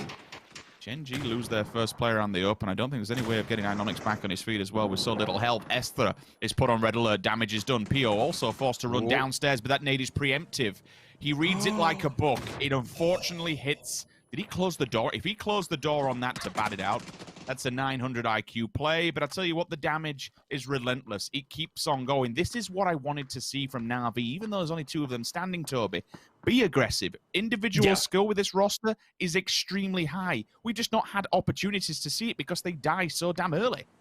Yep, it's been tricky for them to maintain all their players alive now. Unfortunately, same story, but they are doing a lot of damage. Ix left, does find one, took him a little too long though, so he goes down. But Mill and Mamu are there to respond instantly. 2 down, 3 down, 4 down, Oath down. All of them wiped in seconds as Petrichor say, thanks for the vehicles, guys. Thanks for the loot. We needed it now. Well, hop on back and we'll see you on Erangel. Yang is going to cause them problems.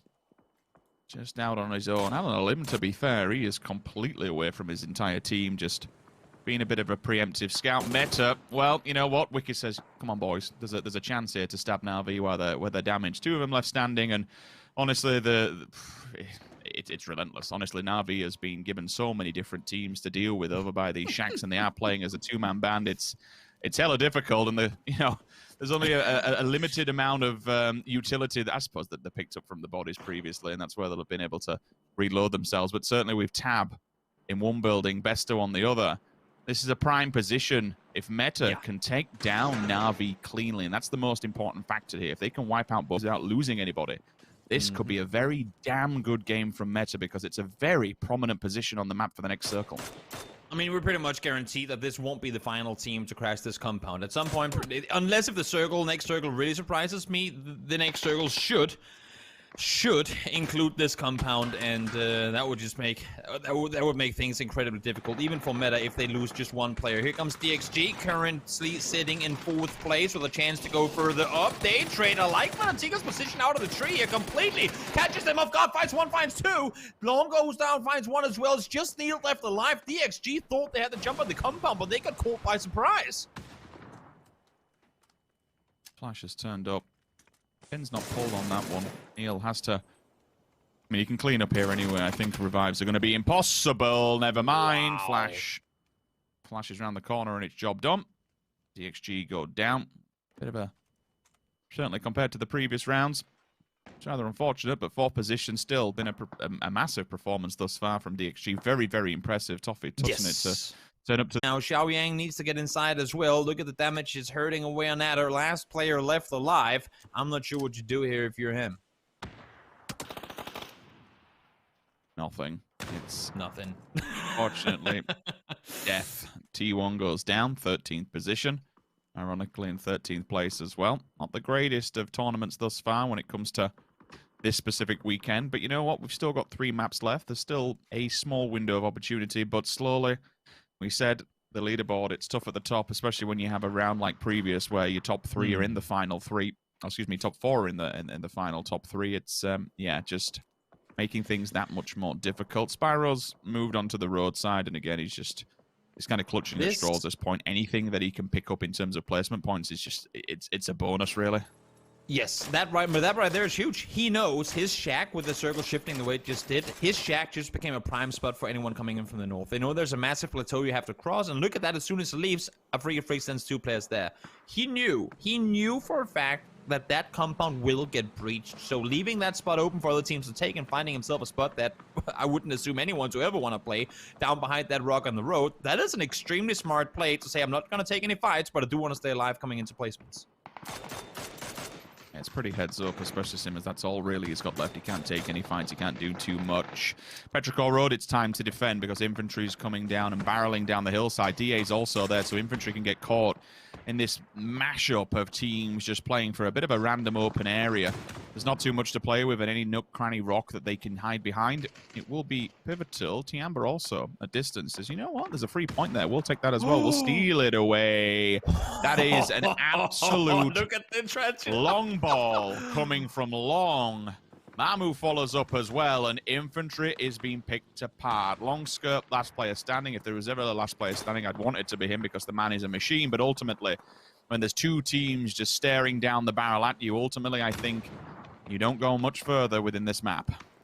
That's as far as you could expect anything to go in this game. That's some sort of an Olympic record with a nade there for sure. We saw the trajectory halfway across the screen. Now Mamu continuing to try and do damage, and I gotta say, Petrichor, I mean, they've been impressing me. Ever since they made finals, now having a good showing for themselves, they've been playing incredibly well. I knew that they had these capabilities, they just haven't been showing it over the course of the last couple of weeks and months. And fortunately now, they're going out here, putting on a good show. Everyone is playing on a high cylinder, and they're doing a lot of damage. Chiamba now, at the same time, we talked about Chiamba before, they do so much damage on Miramar, and now they have a chance to make a great push over towards DA. Taking out two different teams. They're looking towards DA, they're looking towards Petrichor, they're looking to third party all of this mix match. And that's because when they look from DA, they see Petrichor in the distance just skylining. So there's a lot of points to be made here, but they need to make sure that it's clean. You don't want to be getting tanked up by 6, 7 different players from multiple angles, but everyone's lined up. DA will be the first one to go down. Now it's time to make the approach, time to make the push. Infantry found by Sonics. They've also turned up to the fray, so this area currently is hella busy. Yeah, with Petrichor also falling. I was waiting to see if it did come through, and it is Mamu, the last one to go down. Sonic's now come into view of Tiamba. Are they ready to receive this? Everyone's been caught in the middle now. That's clear. There's a bit of breathing room. Look at that. Na'Vi is still putting up a fight on the other side. Double nade comes in. Molly is there to follow as well. So first one's going to fall. Oh, it's Wicked's own Molly. Fell down with a Molly in hand. That's so unfortunate. Tap does go down and returns, and now it's just best of luck left alive. But Na'Vi doing everything they can and have been doing everything they possibly can to stay alive for as long as possible. It was an unfortunate one on that south side. I mean, I think DA thought they were coming in as the last team to kind of fourth party that fight, but who knows? Apparently 2 other teams wanted to go in there, and that was Tiamba and Sonics as well. So thought they were the ones to bring the surprise, and they were the ones to be surprised in the end of it. I mean, both of these rosters are basically feeding Gen.G at this point. Like, once you're done here, you have to go up against the Giants, and honestly, it's almost important. Sparking does reclaim one back, but the 2-for-1 nade earlier on has caused a lot of damage to maze them pause for a second. The trade-off is there for VP. At least get something out of it. It may not be much, but they'll take whatever they can get at this point, as the final player will fall. Akkad and Akari working simultaneously, but the wraparound is coming from Sonics. 2 different angles, 2 different approaches. It's problematic, and there's only 1 player left standing. He's taken up residency on where we saw VP's final stand earlier on. And still, for Sonics, Tiamba's pushing on this one. They're pushing up to the edge of the white, and this will deny land movement and make life so hard for Sonics to get into this circle. It's so fun seeing kind of the yin and yang of what's going on here with Tiamba taking full control. As I say that, there goes Sparking, there goes a Freak of Freaks as well, down to just 4 teams now.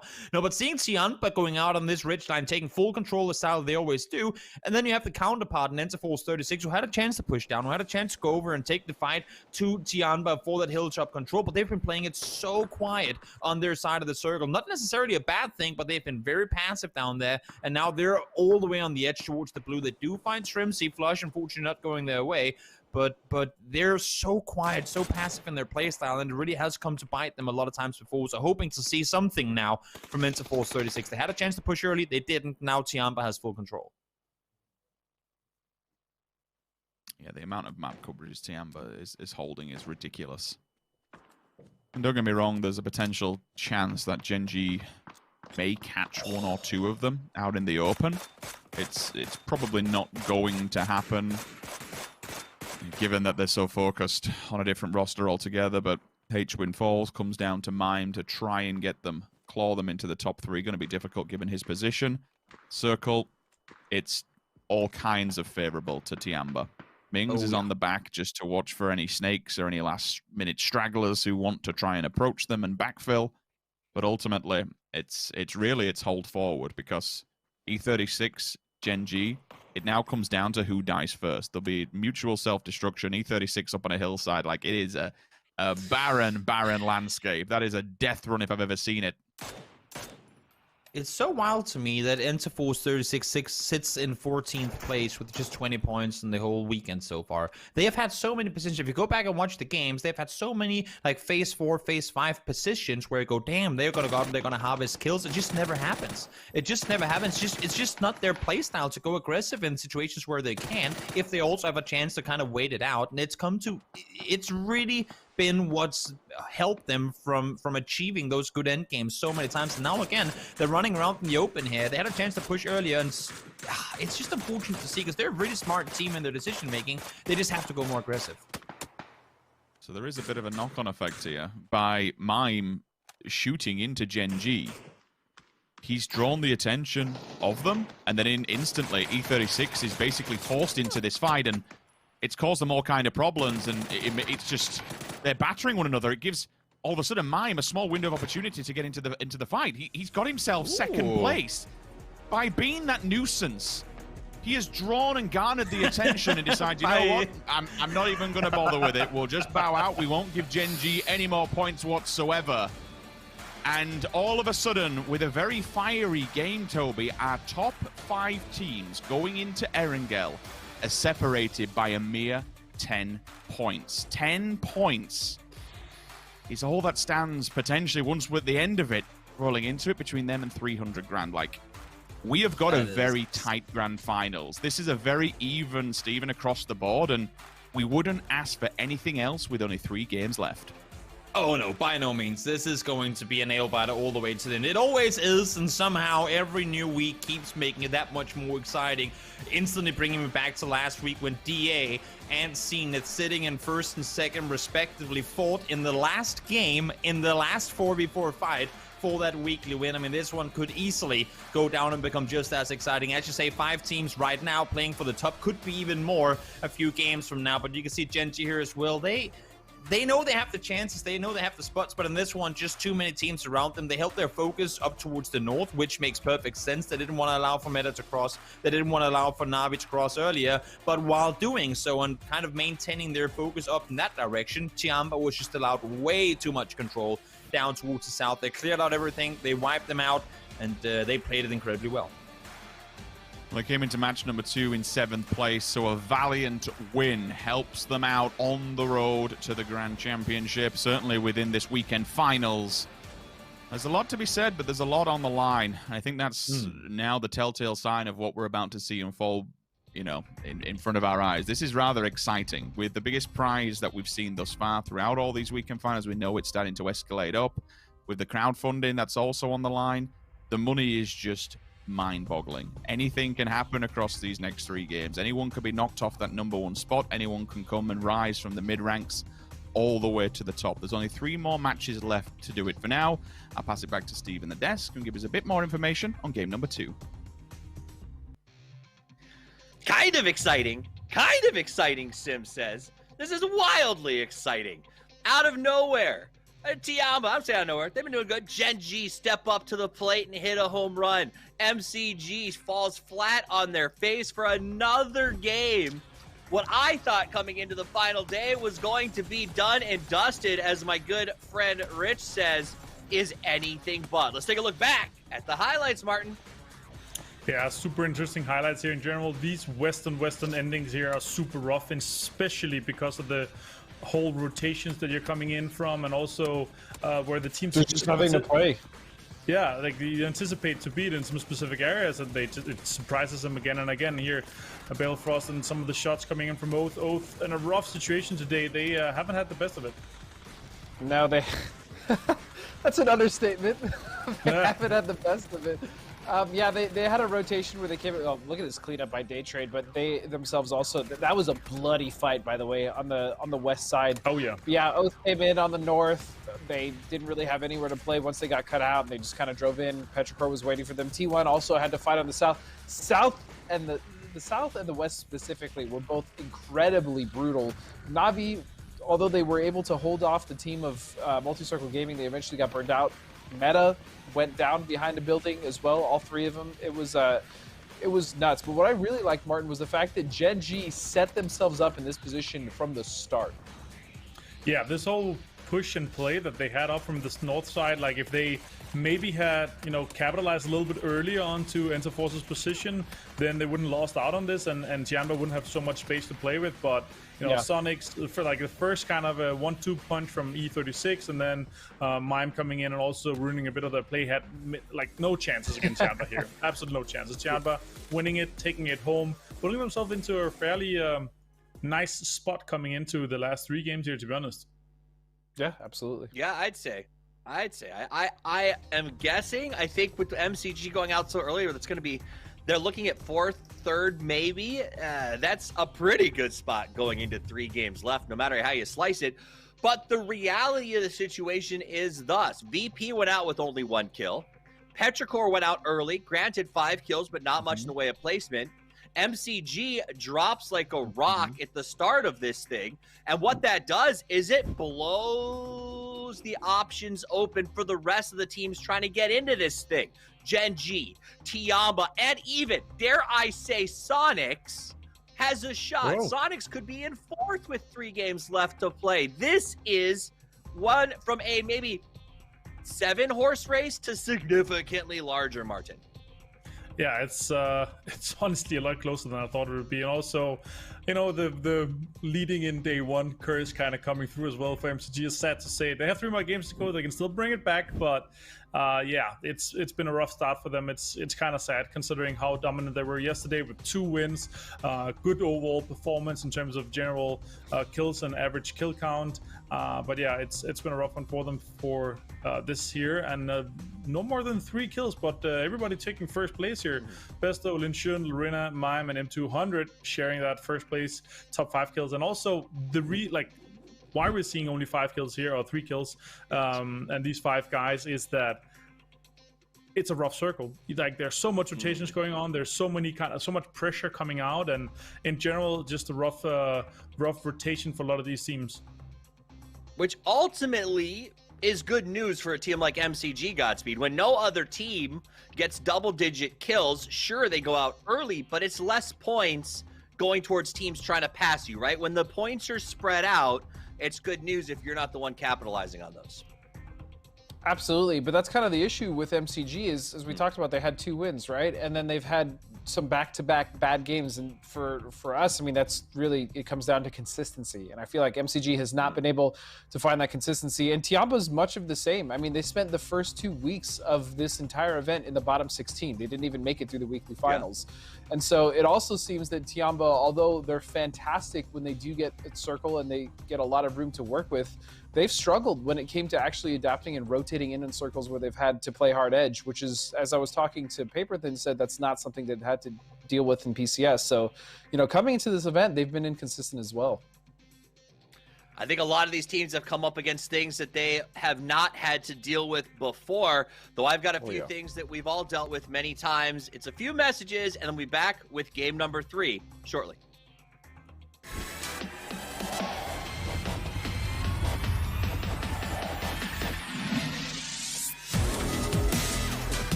they got me like one shot. Climbing and climbing a humble, yeah.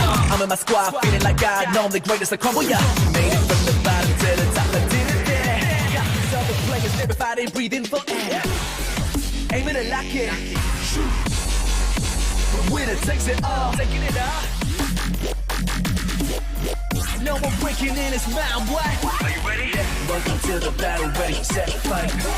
Welcome to the battle, ready, set, fight. Aim it and lock it. Shoot. The winner takes it all. Taking it all. Shoot. Aim it and lock it. You know that nobody like me, cause I'm faster and I'm stronger. You can have me, let me guarantee. Cause the winner takes it all. You ready?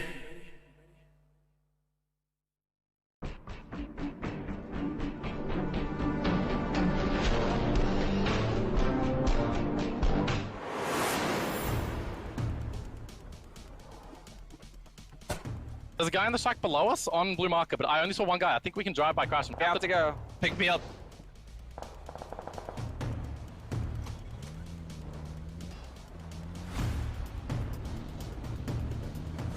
We're driving crashing. Yeah, crash the shed. He's smoked out. There might be more than one. In front of us. He pre-naded. Crashing.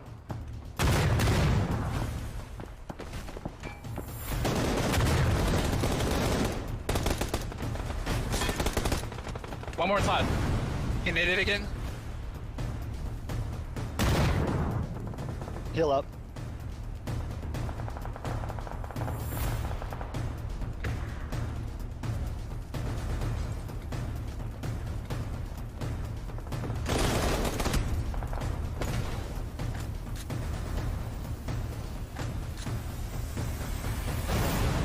Nice shot.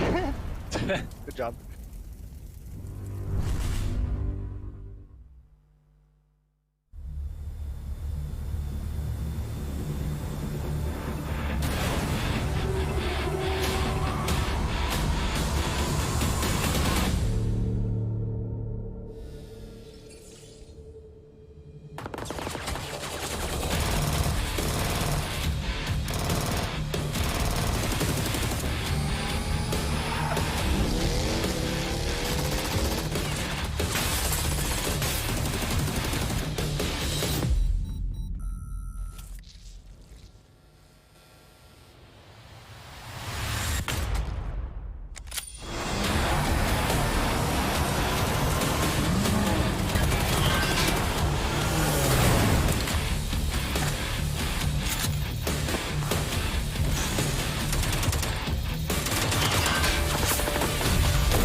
Welcome back. My name is Tommy. I'm joined by the intrepid Avenger and the legendary Godspeed as we prepare for the final 2 games of the weekly final.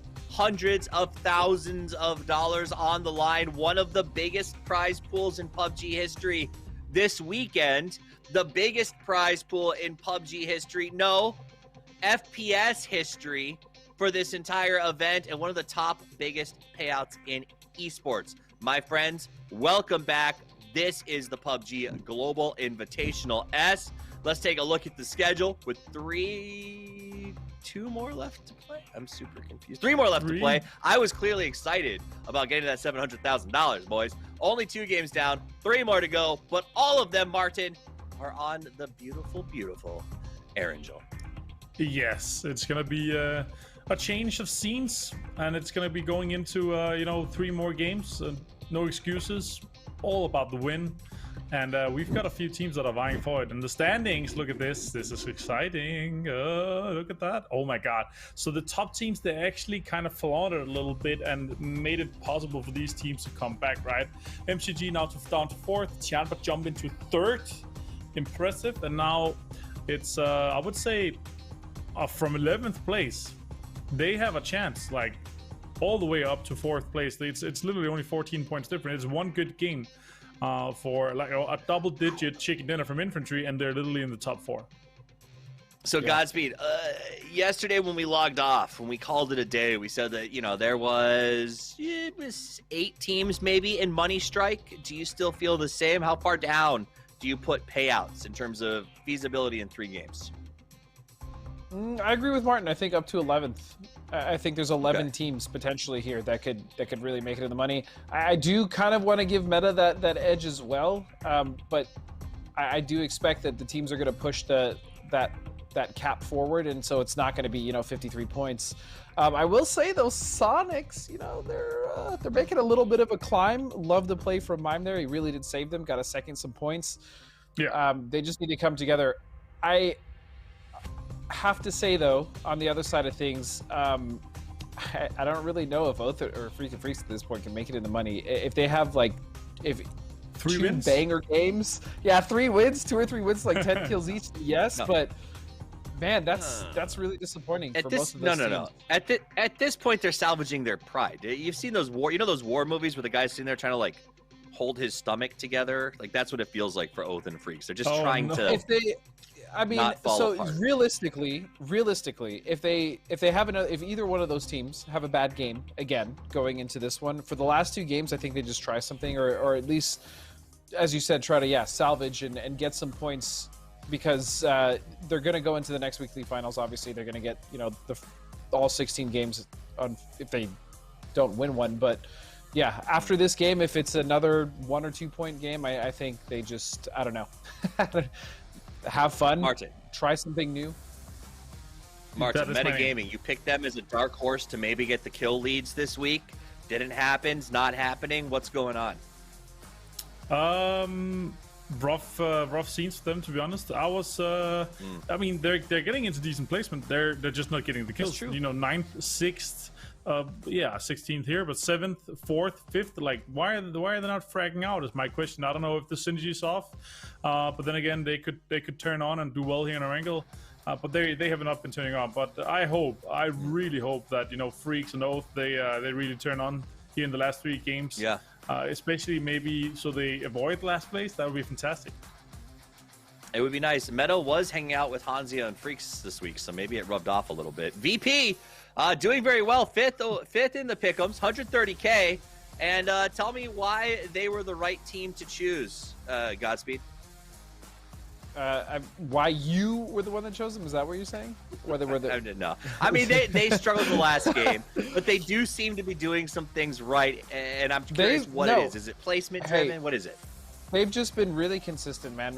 Batulins, I feel like, puts them in positions always where they can, at the very least, rotate or find themselves in a proactive state. Like, they're always moving forward. They're always in a decent position to rotate or take a team fight. Again, I think the issue for VP has mostly been timing, which is an easy fix generally, but I think VP has played really well over the course of this event. I mean, even the games that they didn't win in the weekly finals of past, like they got so close, and that's a really strong team, despite, again, having a sub, their coach.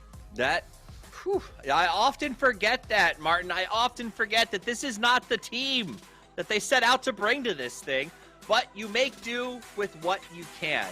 And that's what these guys have done. We'll see if the climb continues. I'll tell you what, with this amount of money on the line, peaking in the last 2 weeks is the way to go. Who will continue the rise with 3 to play and hundreds of thousands of dollars on the line?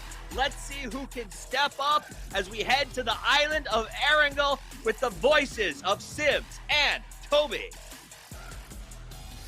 Thank you, Steve. Yes, indeed. Let's lay the road out here. Let's kind of bring ourselves into focus and realize what's at stake and just how close this competition has landed us. We go in with 3 games left.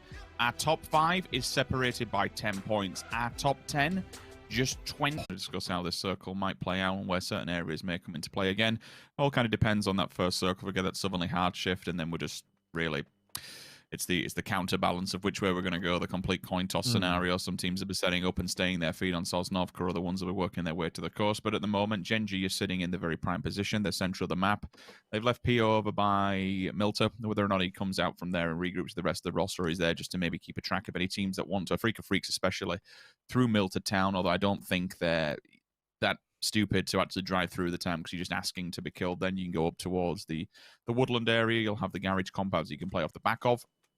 Now, when we look towards the farm complex, there's a couple of places just up from it. You're going to see the 2 split garage compounds, or the 2 small housing compounds at least. MCG will take a 2-2 split in both of those, so both sides of the road are going to be taken. That's quite a pivotal and prime position. Further afield, I look towards that dusty dirt road on the top, Toby, the one that has the little shacks here and there, then rolls off into a plateau. There's so many times we see fights and third parties in abundance up there. Yes, it's high up, but the amount of land coverage when you go up there is very limited. There's no hard cover, and we just see teams either getting third-party from behind as they roll upside of the hill off the little level 3 compound down below, or if they're just fighting for survival along that winding road. Like, once you come off the back of it and you roll down the hill, straight down to farm, that is such a barren open wasteland. And one of the big things about that road in particular that we kind of see Sonics make their way up towards right now is that those fights, they normally happen surprisingly early on in the game. A lot of teams, they want to go up here, they want to try and claim some sort of position from where they can scout their way forward down the hill, as you said. Such a good opportunity for vision up on that hill overlooking the entire farm area. So teams, they stumble into each other here. Phase 1, maybe phase 2 with the second circle shifting down towards the south. And a lot of the teams will be eliminated or massively hurt and damaged prior to anything really happening. You can see already now Spiro driving around trying to figure out what's up with the compound that multi-circle have control of currently. And yeah, I wouldn't be surprised to see at all if we saw engagements now up on that hillside that you're just talking about. 726 for okay, so I was 4,000 off, but $726,000 for first place this week, Rich. That is absolutely insane.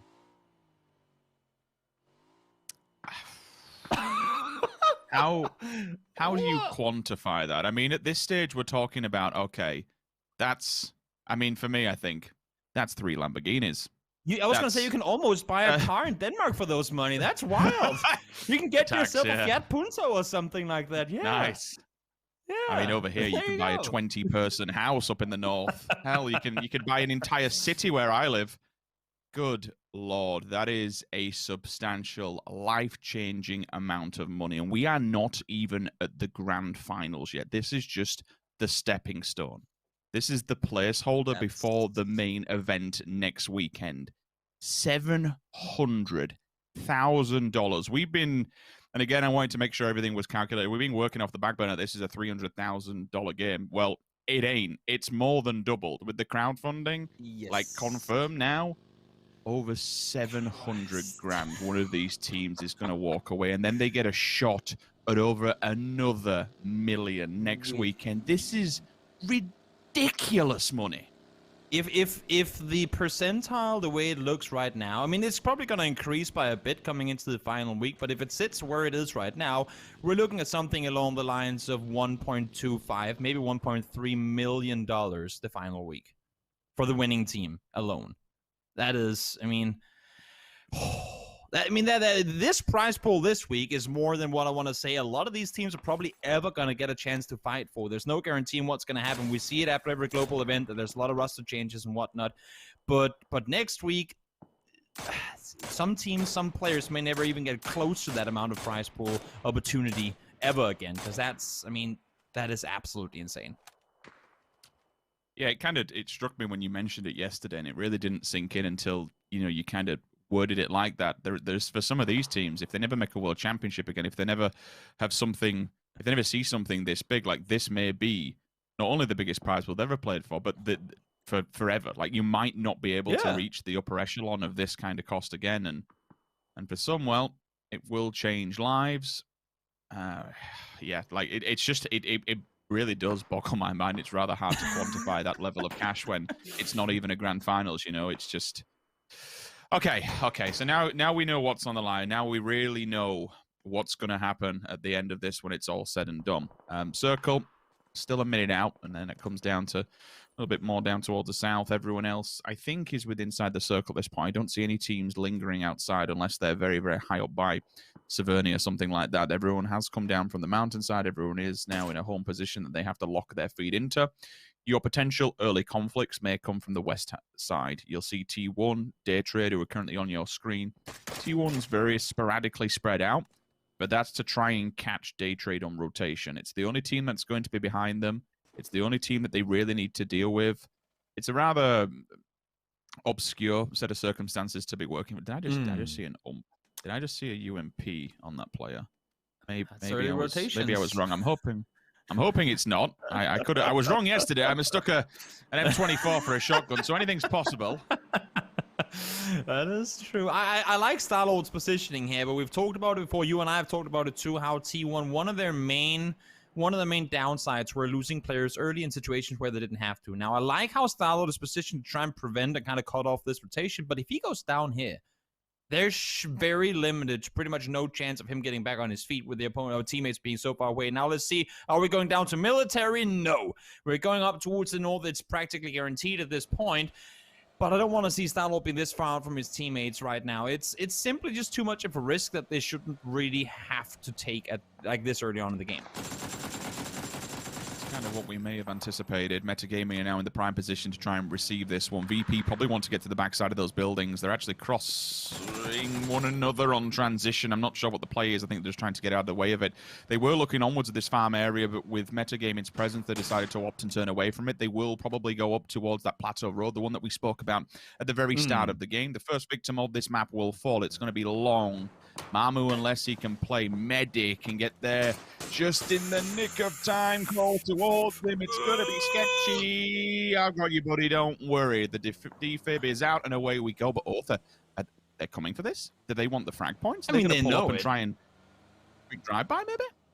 If there's a team that lives with no fear, that's these guys. We saw what happened 2 weeks ago, or maybe 3 weeks, not counting the TBP tournament in the middle. But in week 3, when they realized they couldn't really make it, they just started hot dropping and doing crazy stuff, realizing they were out of the money anyway. Of course, now there are still 3 games to play, so a little more on the line still for them. But they're sitting down with 12 points in this weekly final so far. So if there's a team that all of a sudden goes out and start playing without a fear in their life, that could easily be Oath. So if I'm Betrico, might just want to get my gang together and get away from that side of the circle. DA scouting, still looking on the opposing side of how they want to approach this to make sure that it is safety once they get across that bridge.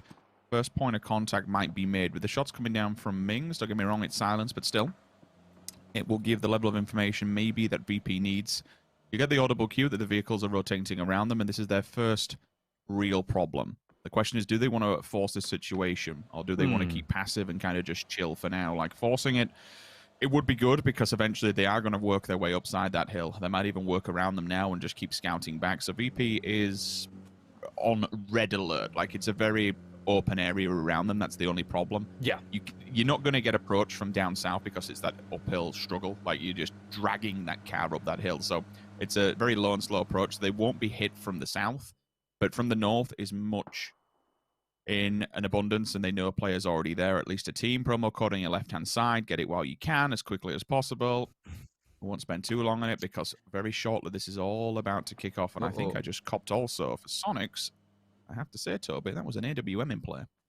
Yeah, they picked one up in the field earlier, down towards Pachinki. I believe Strimsy got their hands on it. We'll see if he was also the one to keep it. DA, smart rotation, scouted forward. I think a shot come in a bit too early for Norins there. They had plenty of space. They could have potentially taken the fight, but again, drive-by meta being a thing, you don't want to take a fight to a 4-man team driving forward towards you when you're only 2 guys there. So smart, they took the shot early. They forced DA to go the other direction, and now they can rotate back themselves as well. This next circle is going to be wild. We're still seeing some pretty big splits in the center of what is the current circle. Meta taking a lot of control. We have a 2-1-1 split from Gen G. Infantry and a wide 2-2 split as well. Now let's see where the circle goes and if those teams will be able to maintain those split. Circle. Okay, down to the south we go. Next one's going to shift away from water, so we know with that it's going to center on nothing. It's just going to center on the field between Sonics and Infantry. That's going to be terrible to play around. So good luck, have fun, everyone. 700,000 on the line. Why not force everyone to fight in the open? I did not anticipate this. I really didn't. I think VP, I honestly thought VP had the strongest point in position. It would just kind of roll towards between them and Farmlands. Instead, now, everyone just has to go for the mad dash. VP's about to go past Infantry. Look in the kill feed for potential knocks, potential frags, anything else. Unfortunately, Summer has gone down. Sparking answers. That's the 1-2. Thank you, Nate comes out. Third person will fall. MCG. It's going from bad to worst. First position coming into this, and now all of a sudden, Evil Lee is staring down the barrel of a 16th placement.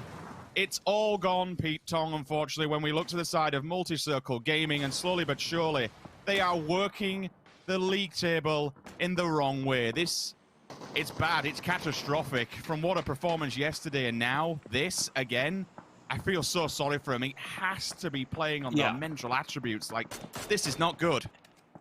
No, it is everything from it. It's so unfortunate. We talked about it coming into the day, in the beginning of the games today, said that there has been a thing, I don't like to call curses, but there has been a thing that the teams that do incredibly well in the first day, they have been falling off in the day to come, and it's just happened for, I believe they have 1 point across the entire 3 games today. It's just been a no-show day for Multi-Circle Gaming so far. Now, they are still, because of the buffer they had initially, they are still within reach, but they desperately need to turn things around for the final 2 in order to have a chance here. I mean, he's just going to have to bail into a shack. There's really nothing else he can do. I feel so sorry for them. Like, it's never ending. Ay. Okay, well, there was the opportunity that we spoke about. Boliang, first victim to fall from the green machine. H-Win finds him. That's a headshot coming down from the AWM. Where's that? Okay, that's from the compound across from them. So, yeah, Sonics are actually in a very fortified and very, very strong position here. VP, not so much. They're playing with a shack, and that nade will do a lot of damage. Snakers. Fine Spyro. Batulins is also weak, and the second one finds him. VP, another team up towards the top that is struggling. That's a headshot on Hyruzen. If he just scrapes his shoulder with that bullet, that's a third player going down. This is huge. I mean, if Oath can make some space here, if they can cross over and take control, that's massive for them. Look at the amount of control they already sit on. They're going to get the circle with this shift, I would assume. As well, it should go somewhat straight up towards the north. We'll see. Yep, a little bit to the east, but if they can take out VP here, they have full control of the road. The double nade comes in again. They committed to the rest, and there it is once more. With the molly to come, that should be at least 2 of the VP players down. It's just Lou now, left alive, trying to do damage. Now, we have seen what this guy can do on his own. He is a terrifying player to have to go up against, but 1v Oath and 1v DA potentially as well. We'll see how long VP stays alive in this game. Mert, first one to fall for the side of Digital Athletics. Shrimsy kicking off. That's one player down. They've now been battered away into the open arms of infantry vehicles there. Marco Gets the run over, but unfortunately it's going to be on the wrong side of the player. Within the last man standing, 9 is damaged. They're looking in top of the car. Bye-bye, DA. Another 16th placement. Another team that's been struggling today thus far. Sylphia will step up with the rest of E36 and try and get involved towards the side of Petrichor. Our number 1 seed has fallen, Toby. Just like that, they've been pushed aside. Did Interforce just go aggressive? And it worked out. Thank you, guys. Thank you for showing that you have that option as well within the playbook. I loved it. They went aggressive while they're still outside the circle. They went aggressive. They took out Petrichor. Now they have to find their way further forward. But, I mean, every small victory amounts to something big in the end of it. At least usually it does. I loved that play from them. They had the chance to try and wrap over the north and play a more passive position up on the few trees they have there. But they said, you know what, there's only really one thing to do if we want to go down to Eminence position. We have to go through Petrichor. And they did, and it worked out. So Petrichor out now. VP, 1 player alive. We'll see again how long Luke can stay put for tied for first. And when we talked about it with Multi-Circle Gaming going down earlier, Sims, all these other teams that are seeing the top team struggle right now, they're on the hunt. They are desperately on the hunt. This should be Lu out. Yep, there you go. Top 2 out. Tianba, 4 alive, in a good position in the circle. They're looking for something here for sure. T1 with a quick drive-by to say hello, decide not to get involved with the fight. They're looking for somewhere to call home, and it's been very, very difficult. Maybe they push. Maybe infantry feels the full force, but they are ready to rock and roll. They are ready to receive this. Dangche, Aqua 5, done, dusted, they're gone. E36 is now having a bit of a difficulty towards the side of a freak of freaks. Let me see in the blunt end of the SLR. Snaker's on to Sylphia also. Adder just looking for this final player that is down, but not out just yet. Longsker could be getting that one with a pull-up. Is the mine down? Is the nade there? It absolutely is. It does damage as well. Damage out of the car is fantastic. Now we can try and take this 1 versus 1 scenario. There is still 2 players round the back. Should get the audible cue that the first aid is also being used. If he wants to kind of turn around on this one and get involved in the fight, he's clipped his shoulder. He knows he's there, but he saw the molly being cycled. The timing Adder is doing all kinds of work to try and stay alive, and now it's going to wrap back on the other side. Then Molly is thrown inside, so can't go back in. As you can see, the smoke is blocking all vision. He's going to go inside, and there's a headshot at 09 from the side, takes him down. Solid play. He heard him through the smoke, dropped the heal for a split second, peeked out, got the kill. A little bit of help from Tiampa coming in on the side, I believe it was, doing damage towards him. But infantry, they stay alive for now. And with all these top teams going down early, I mean, sitting at 44, 5 kills already, and 4 players with the center of the circle, they could skyrocket themselves in this game up into a top 4 spot. Gen G has eyes on the prize when it comes to the side of Na'Vi. Bullets have been fired, and it's time to move. Get in the car. Get in the car, Senya. You've got to go now, because all of a sudden, Gen G's knocking at the door. They remove the tires. They make it that much harder for him. That much more difficult to rotate. But you know what? They're opting not to take the fight. Na'Vi, however, have turned up to DXG's back garden. Fergus sees one through the door. The damage is done from the back lines, though. Oh, my word. Na'Vi tried to run away from Gen G and inadvertently have put themselves in a position that they are completely open to gunfire. Senya, smoke will go down. He's just got to try and do anything in terms of stability or survivability. For Gen G, well, they're the ones that have actually paid off from that fight. They've been able to third party, and DXG has also had damage done to them.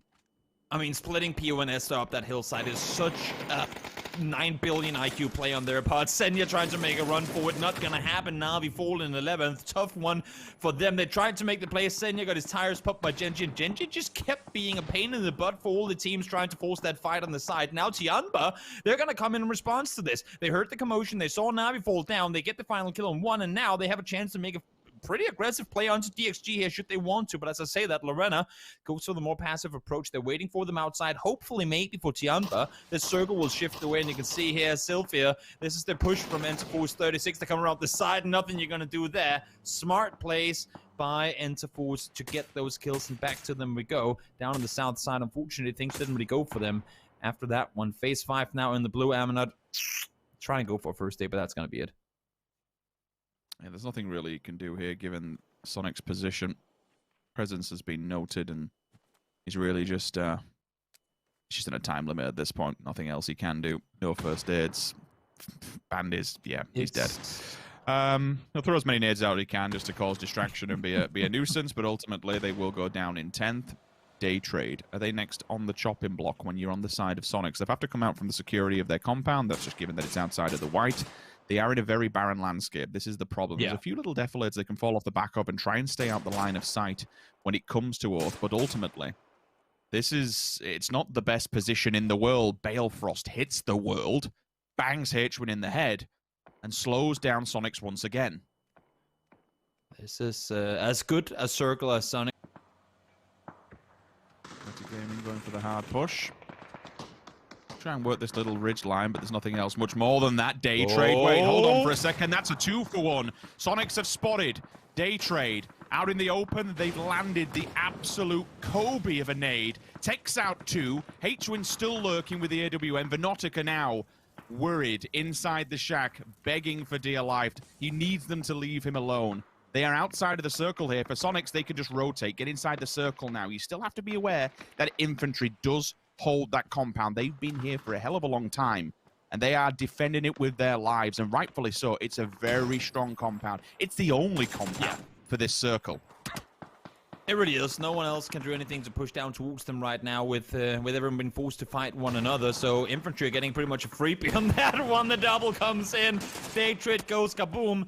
And Sonics wrap themselves up some more kills with it. 5 so far in the game and probably more to come. We'll see how things go from him. I'm already finds Balefrost. That's one of them down. Loki with the AK Bison combo. That's not something we see too often, but we got to give props to Gen G regardless of how this fight unfolds. How often do we see this in play? How often do we see this? We really ever see it? I mean, regardless of how this unfolds, Sims, Gen G has played this one so smart. They split up the hill. Now they wrap up towards the north side once more to take control outside the compound. Yeah, it's not easy as well with the limited hardcover that they have. They're using the blue to their advantage in the fact that they're just blocking off any line of approach from behind them, keeping that side clear so they can focus uphill. They know down to the south it's very open for them. Vision is well and truly within their grasp here, so no one can really push them from down south or from behind, and they have to just focus fights towards the top. So rotating constantly, it's going in their favor, and they're making it work, and, you know, they're working their way up the leaderboards. We wouldn't expect any less from Gen G. Look, this is a World Championship, double World Championship team, and so far they have just been firing on all cylinders when it comes to these weekend finals. But, you know, we're reaching the end of it. Is it time to be grabbing those wins when they matter most? We haven't had a win from them yet in a weekend final, which is kind of surprising. They've got close. 2 third places so far. Is this the weekend where they make it happen? Infantry could not add much damage being done on everyone towards the side except for Sonics, and now they make the push because of it. It's time to get involved. It's time to go and see what damage they can actually do here. Ming's up on top, and 200's decided to bail from the revive. Small. Okay, never mind. There's a drive-by. They make it land. That's totally fine. Confirmation, a secondary knock as well. Tiamba does answer back. Tiggleton will fall. Nades are going out, but they are being battered in a corner. Uses the blue and the vehicle for a slight amount of defense. HWin survives, but at what cost? There's only one of them left standing. That's the problem. He's gone also. Sonics falls down. We're into our top 4. 13 kills though, what an effort. They knew they had nothing to do on the side of infantry. They knew they had to make a play. HWin gets the first knock that allows for them to push forward. Unfortunately, it doesn't work out, but it's the damage coming through from them initially. They get 3 kills after they make their way up there. What a play, what an attempt from Sonics that did kind of work had it not been because of the XG over the hilltop. Now Sparking on his own here, 5 kills for him alone so far. And infantry, despite the fact that they have the compound available already, know that they cannot give up this position. They cannot let anyone sit on the shack should the next circle force them to make a move. This is absolutely ridiculous. Infantry have come out from the safety net of their building, and it's time to clean and sweep. Make sure that nobody is within reaching distance of that central circle. The more ground that they can leverage themselves now, the better it will be towards the long game. Last person from Meta left standing. But Gen G, the Giants of old, they're still in a very prime position. They're still ready, willing, and able to take this fight. This is going to be a good one, Toby. However, the tables have been turned. All of a sudden, Pio's fallen. Longsker spots him. I talk about teams that sit themselves in compounds for too long. They know they never dare to push out when it comes to bite them. Infantry are the complete opposite to just that. They know we have the circle. We don't need to move, but we want to move. And look at the position they have themselves now. 9 over the top, finds one, and Nonix is going to no, I'm not going to give you the point. Infantry find themselves the win, 10 kills, and look at this. I saw the leaderboard for a split second. I believe we have 4 teams tied now at 3rd place and down with 59 points. This Sims is absolutely insane, and Infantry play it so incredibly well from the center of the circle, getting pushed time and time again. They withstand. Have we ever seen, and will we ever see again, what is essentially now a best of 2 for $700,000? This is just bonkers. The same principal issues have happened again, where the top of the table has failed early, and the mid-pack has decided to jump on that with both arms. This is potentially one of the tightest competitions I have ever seen within my PUBG career. This is the statures that we wanted from a world championship, but it feels like the level of it is a grand championship. We're not there just yet. This is, you know, this is the calm before the storm. This is the week 5 finals. The week 6 is where it all comes down, but I don't really know. 21 points. 21 points is right now what separates. For those of you guys who don't know, that's a kill. That's an 11 kill win. Very doable. Is what separates 1st and 12th place right now. Just 21 points with 2 games to go. Couldn't write it up any better than this. This is insane. That's it. That's it. Well, we're going to take a very quick break, throw it back to the desk, because this is a lot of madness that Steve and the boys have to break down. Gentlemen, enjoy. Thank you very much. It is indeed wild. And if 21 is too much for you to deal with, let's take a look at 7 through 1, separated by 3 points. 3 points for $700,000. That's what matters. $700,000. That's like 200,000 a point or something ridiculous like that. So that said, congratulations for the win. Infantry now in fighting position. But let's look back at the game, Godspeed.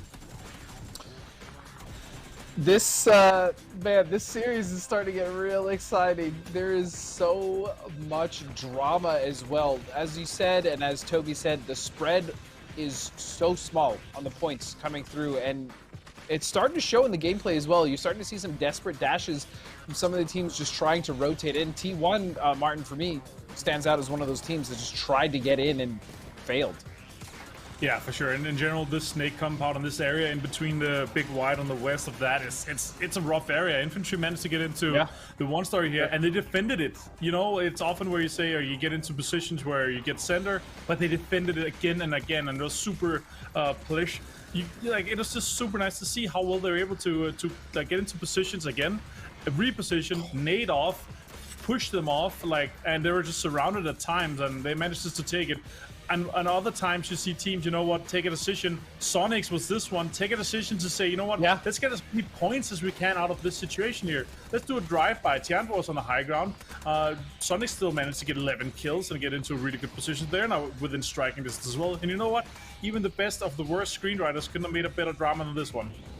Agreed, 100%. I mean, we're just talking about it during the game. This series is really crazy. Just look at how close every single team, and I think Sim said it best. I mean, this is a best of 2.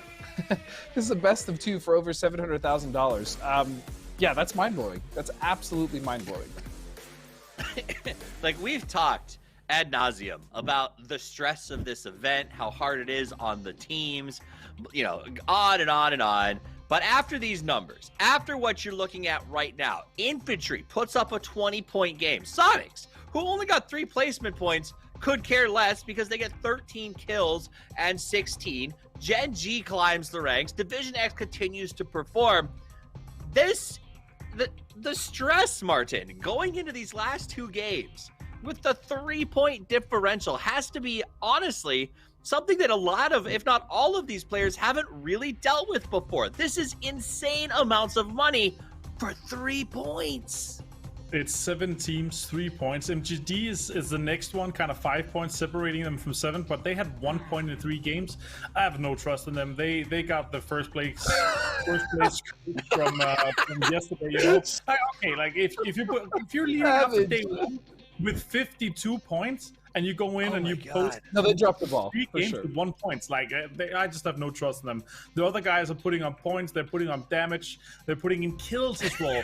Infantry with 40 kills out of 59 points. They are fragging out. You know, we joked yesterday about the only way to beat MCG is to send someone to their hotel and to stand outside banging pots and pans, do some wake-up calls. I don't know what happened, but it worked. Imagine, I'm looking at the numbers real quick. MCG, you're right, 8th place, 53 points. They showed up today in first with some comfortable padding. Imagine them sitting there in their chairs right now going, what the heck happened? We're about to be on the right side of the leaderboard. Look at this thing. 61 for Petrichor, 61 for Virtus Pro. Infantry and Sonics and Tiamba tied right behind them. Call it the Sonics, though. Big climb today. Genji and Tiamba even closer. And Division X, who is a dark horse by every definition of the word, 3 points from $700,000. Martin, this is, have you ever seen, I don't think I've seen this before. 2 games this close? 2 games with 7 potential winners within 3-point margin. It's not for this much money, that's for sure. Yeah, I mean, may have been some smaller tournaments and stuff where it's been close, but this is just crazy. Also nice to see Oath and Freaks actually post a little bit of a game and try to put in some there. Like they might not be within reach of winning it, but it would be nicer to call themselves a top 10 team than outside the top 10 team for sure. So that's good to see. But Infantry, what a bang of a game for them. They go from 39 to 59, and Virtus Pro had somewhat of a rough game. That 0 points, 13th. That's not going to put them ahead. Petrichor Road, 1 point from a kill in 14th place. That's not going to put them in anywhere. And the rest of the teams that are chasing, they're just leapfrogging with good placements, good kills. Fantastic game 3 here of the day. Now let's flip the thought process a little bit here, Godspeed. We're talking about 3 points for an insane $700,000+. There is another side of this coin. Only the top 4 spots pay. They pay big. 4th place still gonna be north of 150. That said, there are, if you think about that, a bunch of teams here who are very close to being in 4th or in 4th who very likely will not make any money. As much as it is, you're right, Steve, as much as it is about first, 2nd, 4th are still getting a significant chunk of change. It's not just, first place wins everything. So the other important thing as well is these teams are going to play, hopefully not all 16 games, but they're going to be able to be in the lobby for all 16 games of the weekly survival, which means that even if they can come in 4th or 3rd and get a nice chunk of change going into that means that they could potentially set themselves up for an even better finish going into the next week, getting 2nd or 3rd and not having to come in 1st to win the entire event. Martin, could Meta do the same thing this time? They're low on the board at 12. Do they just go for kills? Toby said that everyone down to 12th place, they have a chance, so I'm going to go with that. Fair enough. Everybody does have a chance. You're right. 4th place is a lot of money. 19 points is doable, but everyone above that, everyone's got the big points already on the board, and they would have to all, literally, the top 7 teams would all have to do terrible for everyone below them to have the door reopened. But this is a massive best of 2. We started with a BO10, but the reality is with the 700,000 on the line, it's a BO2 for who will take home the lion's share. $700,000 for first place, plus the bragging rights of coming back in one of the most competitive finals we've ever seen. The time is now. The statements must be made. The teams are in the air. Let's head now to the match, powered by Intel and the voices of Sims and Toby. 8 down, 2 to go. And a mere amount of points separating our top 9 teams. This is just absolutely ridiculous. When we've already got teams that are up and above $200,000, we are going to take a monumental jump in the leaderboards. When these 2 games are said and done, one of them will be walking away with over $700,000 in the bank. It's a mind-boggling amount of money, and there's only 2 games that can change the tide of which team walks away with it, Toby. This is just utter insanity. I can't even begin to comprehend it. Just, I mean, every time I hear that number said out loud, $720,000, and it's not even the final yet.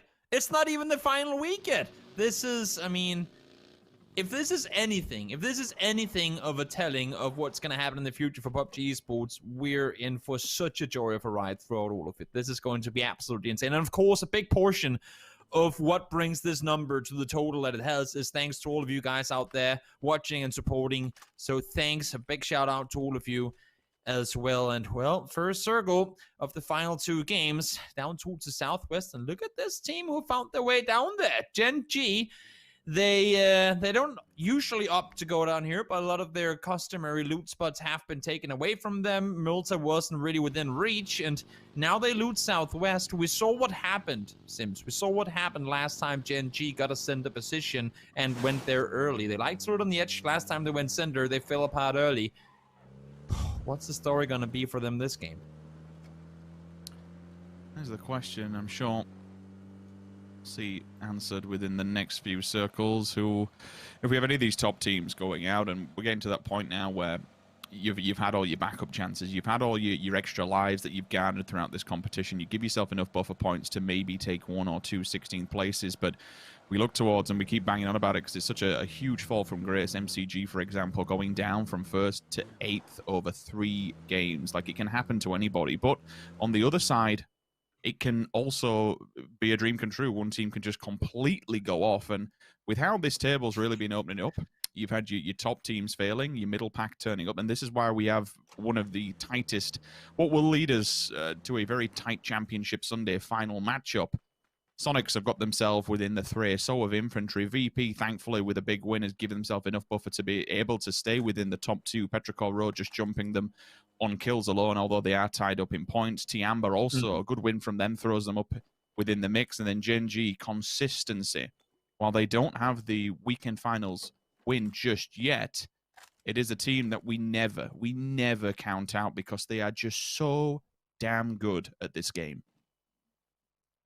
I mean, they've had 5 top 5 placements already, so more top 5 games than games outside of top 5. That's that alone is a pretty good telling story of how well Gen G has performed this week. As you said, haven't been able to seal the victory in any given game yet, but their overall performance has just been so incredible that that we can't really take anything away from them. I wouldn't know the percentage or the math behind this one, but imagine, Sims, a 4-way tie, 1st through 4th, coming into final game. I mean, it could easily happen, right? We have a 3-way tie sitting right now, 5th, or just a 4-way tie at the end of the tournament. If they're tied on top for that much money. We have a double tie right now. It's... yeah. Go on, just take it in. Look at that figure, Toby, and just take it. Yeah, hold on. We'll take it in a second because someone's getting camped here. Venotica, Aqua 5 reads it like a book. Takes a free point, but yeah, just look at that number. From last game to this game, we increased the prize pool by 6,200. That's more money than some teams win in other tournaments in total, and that's just the number we just increased the prize pool with from last game to this game.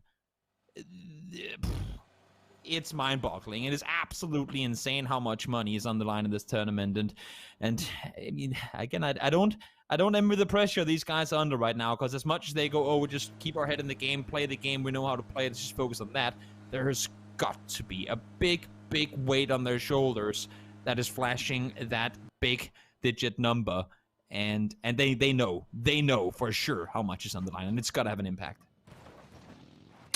Okay, so as you can see on screen, let's get the lay of the land here. The rotations have now begun, and for any team, it's trying to avoid sudden death, losing in players on rotation. There's a lot to be said. There's a lot online. Me and Toby have harped on about it now. You know what's coming. You know what's at stake here for these rosters. A Freak of Freaks still by Milta Power. They'll be one of the later teams that arrive to this circle. Oath Gaming, Petrichor Road, Na'Vi. There's a bit of a three-way battle that's potentially backburning. I'm assuming nobody stalls, nobody stops, and no one takes the fight, just given that it is towards the north. First contact is made.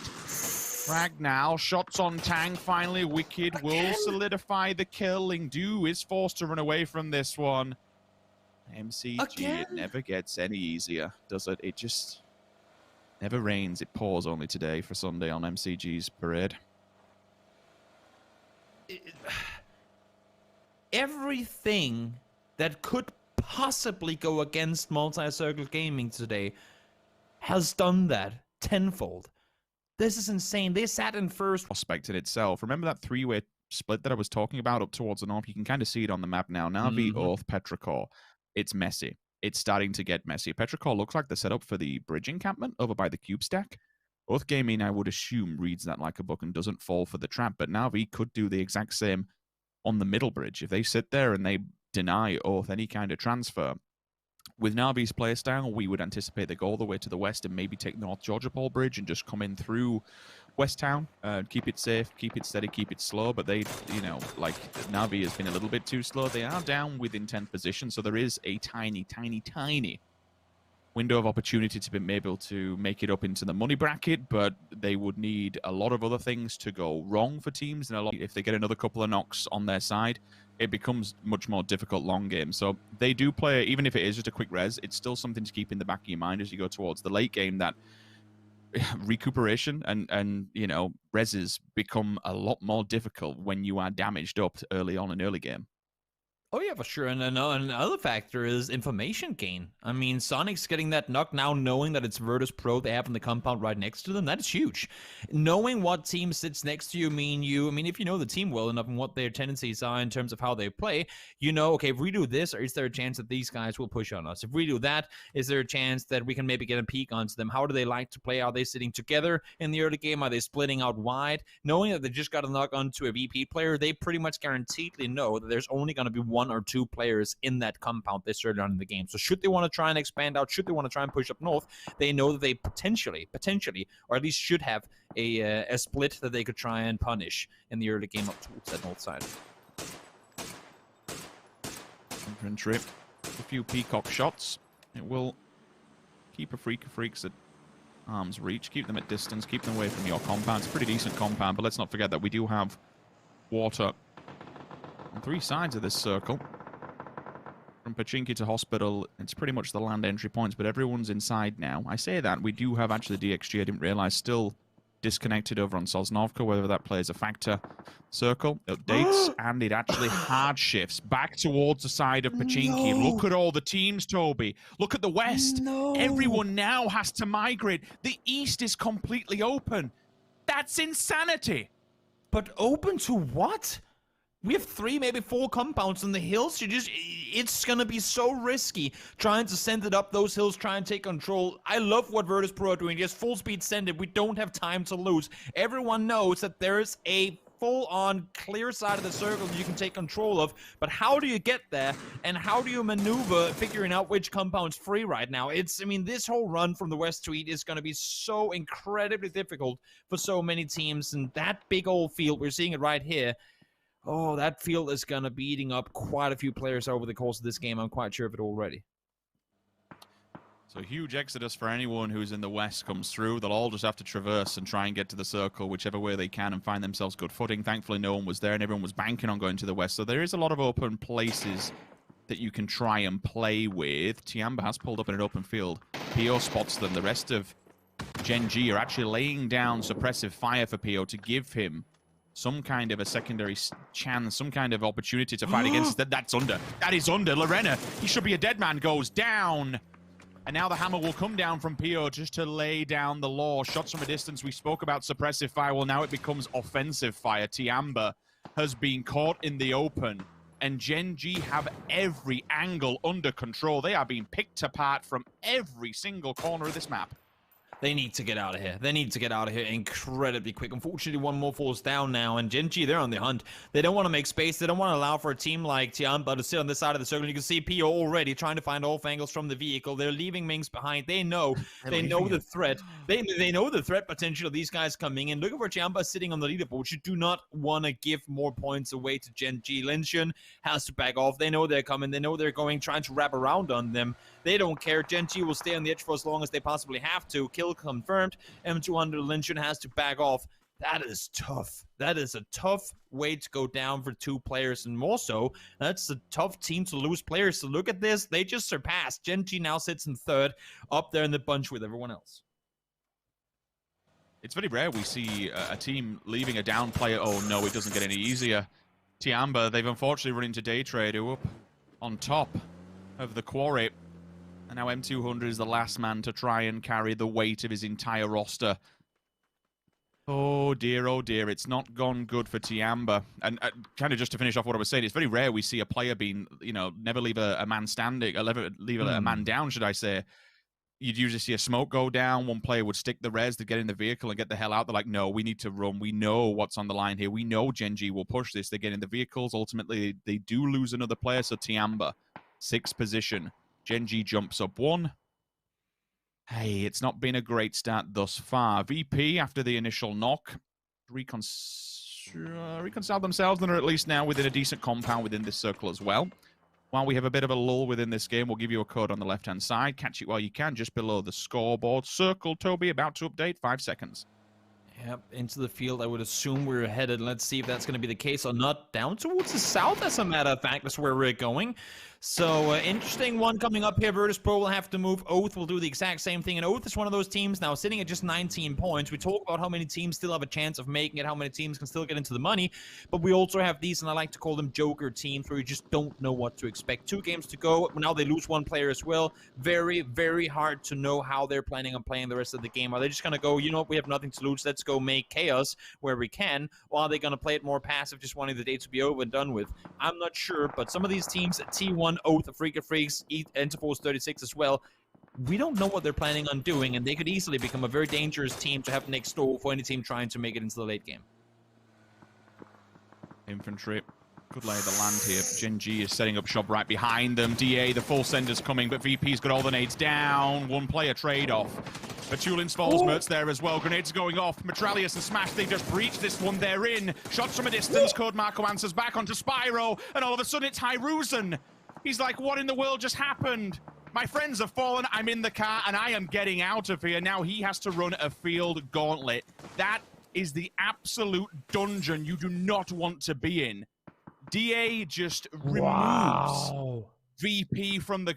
It's not even a compound, it's a shack. It's absolutely nothing, but within a circle like this, within an area like that, it is better than nothing. Oh, my word.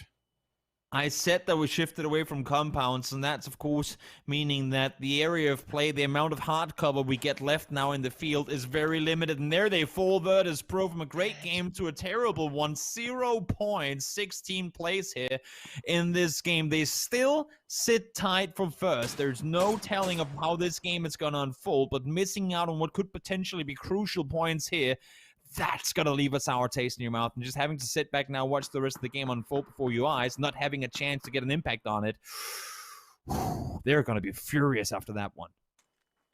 I mean, look, with a compound like that, I keep saying compound, excuse me, with a shack like that, you always anticipate people pulling up. You would then put the mollers and the nades through the windows. But given the position of that specific shack, every other team is just littered and loitering around in the distance. You don't have time to be able to try and flush the players out. It literally is. The best way to play that shack is just to full-blown DA it. DA it, do it best, and they, even if it's a bit of a meme, literally just rush the shack. Throw every single player at it and see what happens. That was the only option. They did it well, and somehow, by hook or by crook, they have managed to keep 4 players alive. They are now separating the pack. I'm not sure this may have been the best play, especially if you realize that Hyruzen had died from an angle. You'd have to guess that Multi-Circle Gaming had eyes on this one, which they absolutely do. Now all the utility has been committed. Now, DA basically has to sit and just say, well, we either survive this or we lose 50% of our roster. The thing is, you cannot play 4 in that shack. It's simply too dangerous. You saw how it happened to other teams before. 1 nade in, 1 isolation molly. It's just, that's the death of you. So I like what they're doing. I see what they're doing, but those buggies just do not grant you the cover that you need in a position like that. Petrichor, I thought they were going to stop there for a second. Oh no, Mill. No. It does go back up on Mamu. Because of what just happened, Mamu is going to be pulling up at this compound way before his teammates get here. They're only coming in on the minimap now in the corner 9. He will have time now. A few seconds to go before the rest of Petrichor comes in. 9 finds Mamu, and that should be, I mean, they don't call it back, they don't fall back, they stay 9. Finds Einstein as well, Longska finds Long as well. Such chaos unfolding before eyes, and Milner all alone needs to hold off the entirety of infantry on his own. This is ridiculous. This is top of the table, fighting off against 4th, and all of a sudden, 1st and 2nd place, Toby, have fallen 15th and 16th respectively. This now opens it up for absolutely everybody. DA, the punishment continues. Now it's a taste of their own medicine. DXG has done exactly what they did to VP. Vehicle goes flying up in the air. And the nade goes off, and DA is still standing strong with 5 frags in the bag. It's something. No rest for the wicked on the side of infantry. Another breach has come through. They have to defend once again. Downstairs, it's Day Trade. You have to land these kills. There's 3 players downstairs. He absolutely needed that frag. Out of the window, he will go, looking for support from the rest of his teammates. Longsker downstairs, can see them through the window. The head bob's there. He has someone behind the shack. They can give him the level of support that he needs, and now they can move next door. Do not forget, Gen G were looking into this. They've gone down by the road. T1 is up on the hillside. They have an eye line into this. This is just utter self-destruction between all these rosters.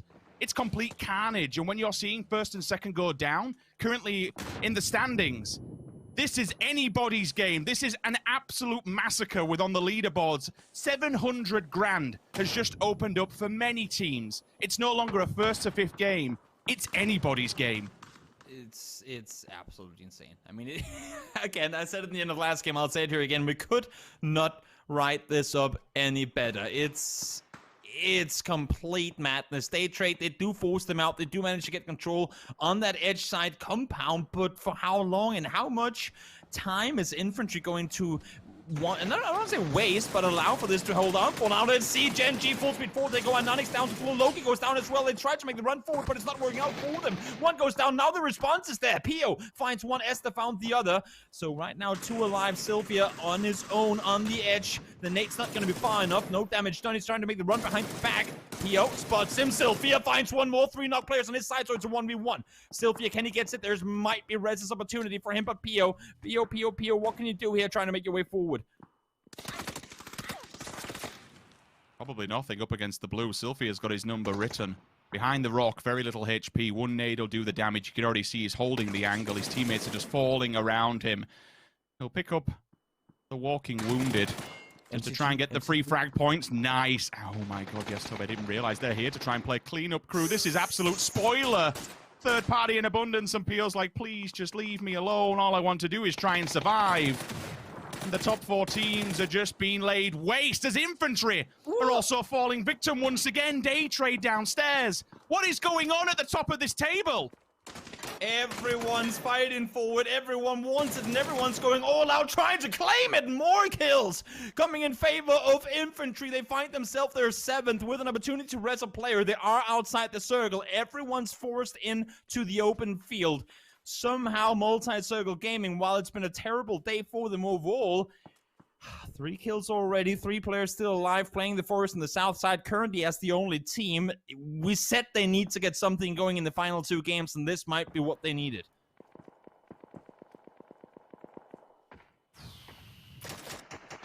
This is just pure and utter chaos. And I love it. I absolutely love it. A team that may not love it is Oath. They're about to have a grenade posted through that letterbox. It's in, it's primed, it's ticked, it's good. Well played. And he's dead. Oath go down 11th. It gives something for Navi to try and play with. Sonics, time to make the run. M200 directly in front of him. That was a nade going down. There's one on the floor, I believe. Does it do any damage? Surely it was pulled. That pin, it does! The death nade, H-Win down. And all of a sudden, Sonics, the smokes will have to go up as they try and get their fallen comrade back on their feet with 1 frag in the bag. It's not a lot, but it's something to play with for now. T1 also clutching at straws in the same position. Senya's crawling, and he has a nade in the back pocket, Toby. He is making his way forward, and you're now thinking the exact same thing. Nate's still available, doesn't have any smokes. He needs the cover from his teammates, and also desperately needs that T1 doesn't spot him moving. Now he starts shooting, so he's been seen. But look at the HP of these players from Sonics. They're all down low. Nate's now coming forward. They know that Na'Vi are within striking distance, but they're forcing them back. Great use of utility, throwing smokes, throwing nades, isolating their field of view, and forcing them back down the other direction. But you gotta watch out if you're Na'Vi player as well. Sonics can easily try and make a play on them, but it seems to me like Na'Vi, they have their play written now. If they want to take this fight to Sonics and fight them off the edge of the circle. Senya comes into the fold. Clearly wanting to get involved in this one with the smoke wall up in front of them. They have to run to the right-hand side. Besto, first one to fall. H-Win spots him. Infantry going down in the kill feed.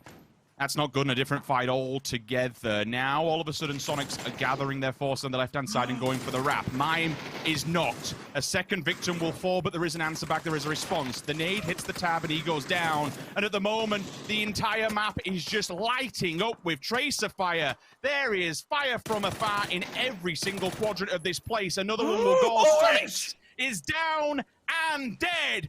Orange, all 4 players. It's a catastrophic turn of events if you're a Sonics fan.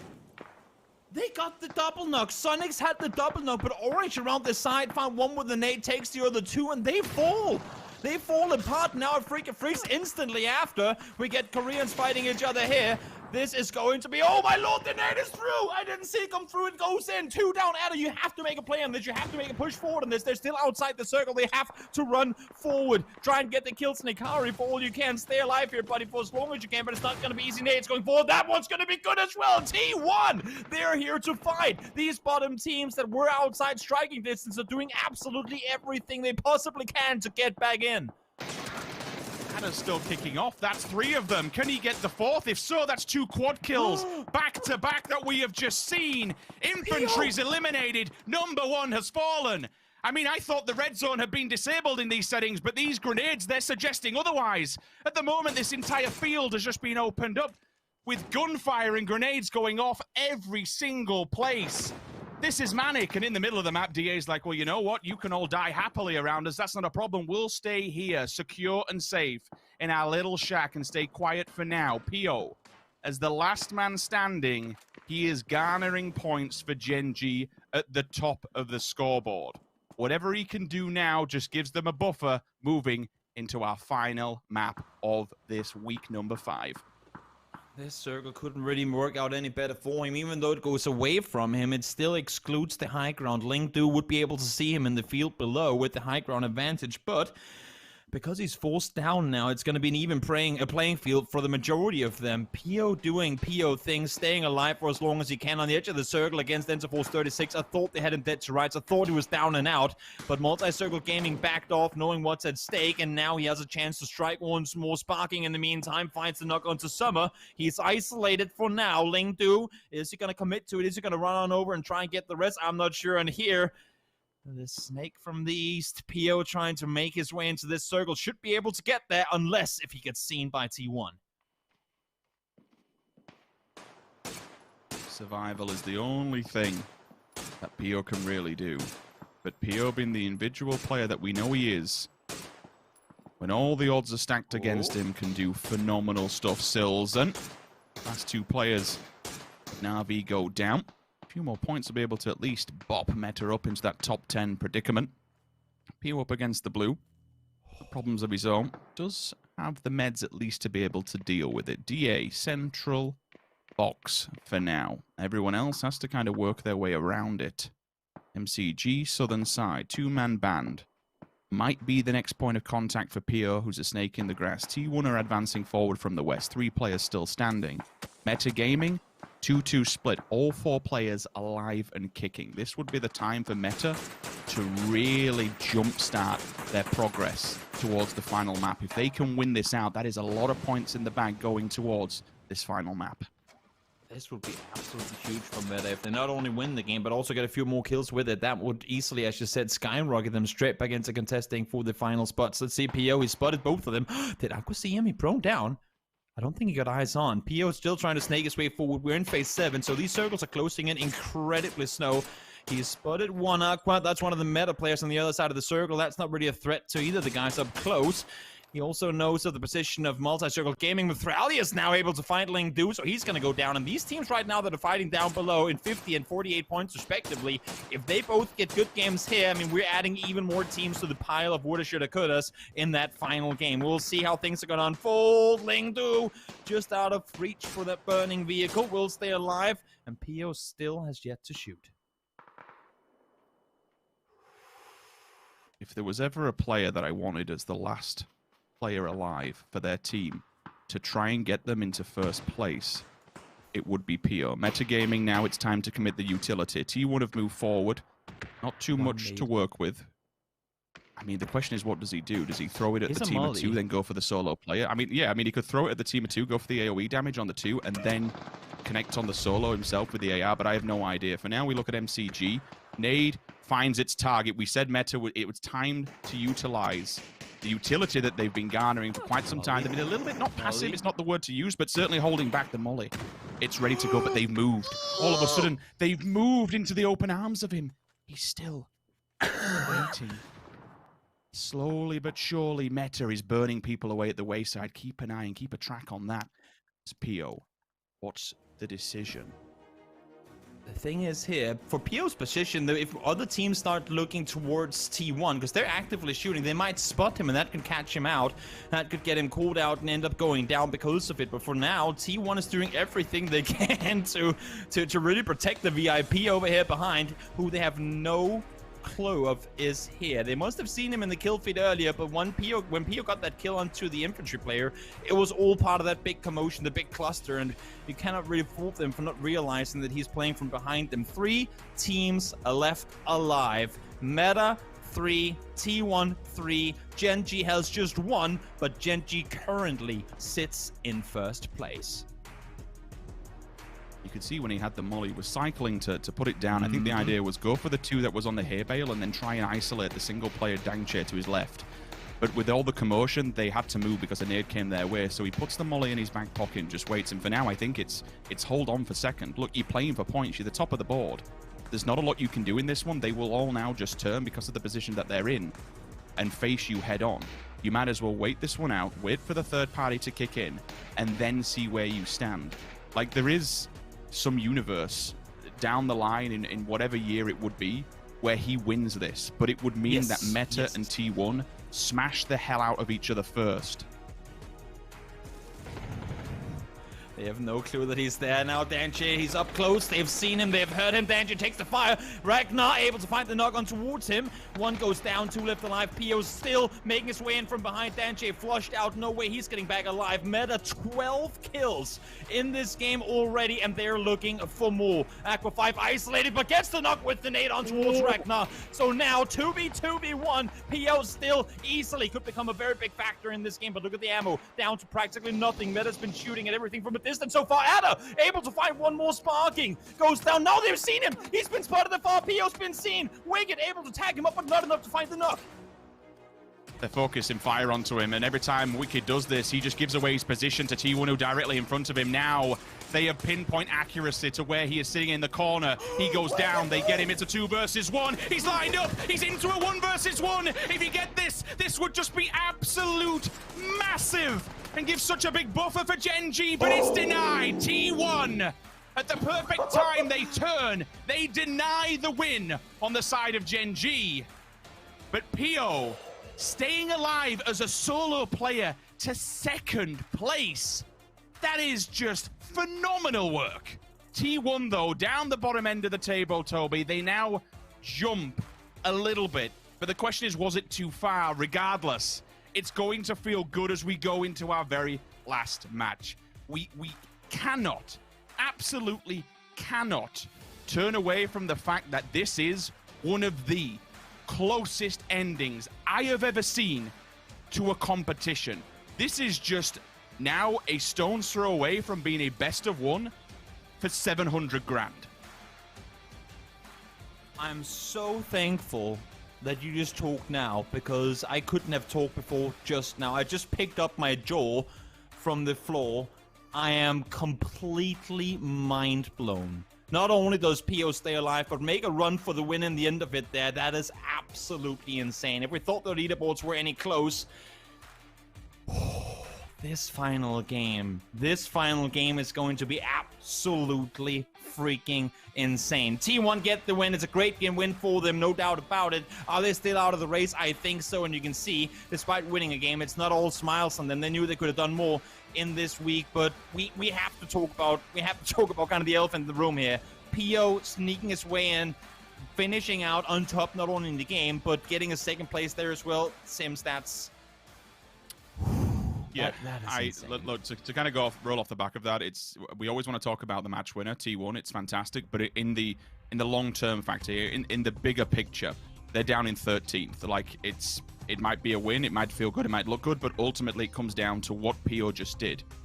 As a single player, he has helped project Gen G into first place with 70 points. Below that, you've got 5 teams from 1 to 6, all above 60 points. Below that, top 7 is only separated by 11 points. Like, we're going to leave it at that.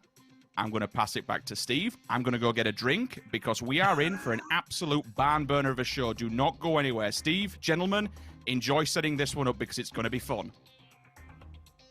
Thank you very much, gentlemen. Get me a drink, too, and make it stiff because my nerves are at an end on another amazing game. Toby called PO an elephant in the room. It's really more of a snake in the grass, but the worst snakes are poisonous as they made a heck of a play, and Gen G pushes themselves into first place. I'm going to turn it over to you right now, Godspeed. Highlights!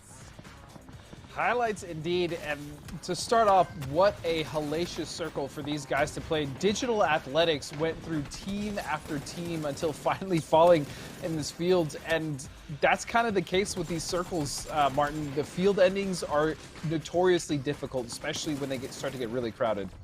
Yeah, and you can see this is where it really starts shaping up as well. You can see so many crashes, like there's... in general, and I love this, like the crashes, because this is what you have to get a chance of this, and this was Gen G making a pull-up on E36, actually working out quite well, but they lost a few players, and that enabled Gen G and PO to play it slow and low and actually get them into second really insane squad. Infantry, though, they managed to hold this compound extremely well against multiple teams. I was surprised to see them not be able to get out and get into a good spot on the west side of the fields, but these circles here, Godspeed, like, they're crazy. They are insane, and they're so hard to play as well. They're disgusting. I mean, field endings were my least personal favorite when I was playing, just because you really have to be creative, and if you don't have a lot of vehicles or you're not already set up in these circles, it's almost impossible to make any headroom, especially when you're moving forward.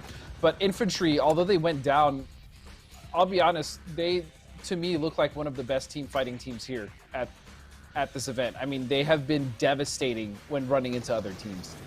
Yeah, exactly, and they're actually leading the kill score right now, 47 kills over Gen G's 42, so that's super impressive. 5 more kills than Gen G. They could potentially end up taking out our most killed MVP spot, and for those that voted on them, of course, super nice prediction for them.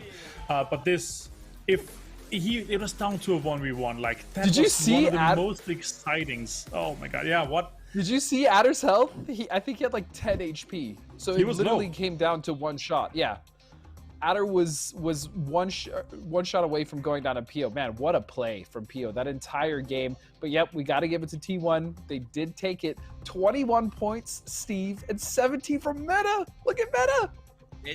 That's the thing, okay? We wondered, does Meta get back in this? The Meta was like, hold my drink, and came out with an insane amount of points, 17. They're back in the mix. It's phenomenal. But I gotta be honest, for me, we're gonna look at this board. We see Adder, 6 kills. Love Adder. This is great news for him. But at this point, it doesn't really matter. Navi, 4. But, you know, it's cool, whatever. For me, the hero is PO. You said it in the green room, Martin. This guy is bathing in bathfuls of clout. He is killing it. He brought his team to the point of $700,000. That is amazing, Martin. Yeah, and you know what? I just wish he had 6 more damage in this game here. That would have been nuts. That would have completed that whole sentence. And I'm happy that you're so colorful today, Steve. That means that your black and white flowered shirt, it doesn't matter too much. You're colorful enough in yourself, my friend. I listen. Yeah, that game, I'm excited. And Godspeed, the reason that I can't get over this thing is sometimes you watch a round of PUBG and the feeling is visceral. Every moment, every fight that those teams engaged in, when we saw DA crash VP in the attempted defense, the explosion, Sonics trying to make a play as they pushed Tiamba, you could feel as I watched the intensity that the players were going through, the fights, the mistakes, the second guessing. It was all right there on the screen. Yeah, at this level, with this much pressure on the line and everyone playing their hearts out, I mean, you do start to see the nerves. I mean, you can visibly see the nerves on some of these players, whether it's whiffing shots, making mistakes they wouldn't normally make, and that just all comes down to, you know, a global event on this scale with this amount of money. And man, I mean, imagine like, hey, let's mess around and play a game of PUBG. How much money? One game? I don't know, $730,000. Like, that's wild. $700,000. It's intense. There's one game left to go, and I think I can speak for all of us when I say maybe we need a little break to catch our breath before we come back for the final match that decides who takes home the prize, and finishes one of the best series of PUBG I have ever seen. Don't go anywhere.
Athletes are always challenging themselves to get better.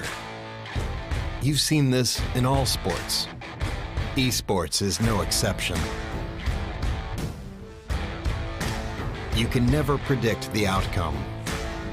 The only thing you can control is how ready you are.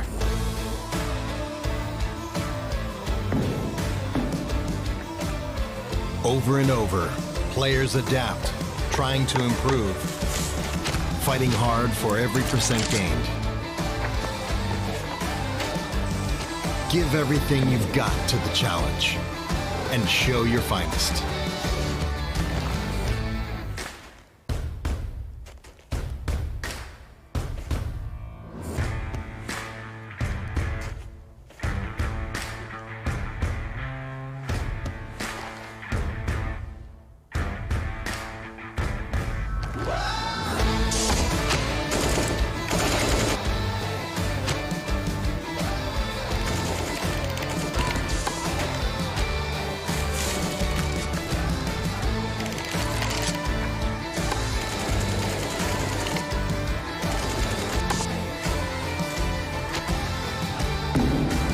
Bring your best out. Strive for perfection. It's our goal too.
One in 2 story, one in big building. It's gonna be a 4-man, bro. Trying to hold the best I can. I headshot 2 stories headshot. They're nading you. I got knocked from 4. One's still here in blue marker. Do we try and get into this 1 story? We can vault right here. We can vault right here on me. Yeah, I'm coming.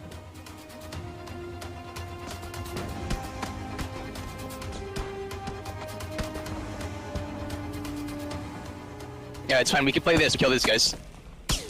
No, we can't. Can't go east because everyone else in the whole circle sees us. I mean, like, this is an impossible fight.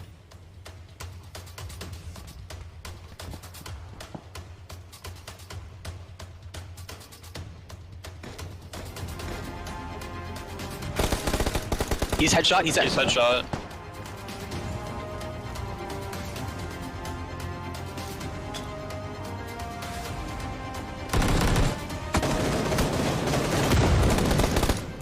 Once in the 2 story, he vaulted. He like jump peeked at the window.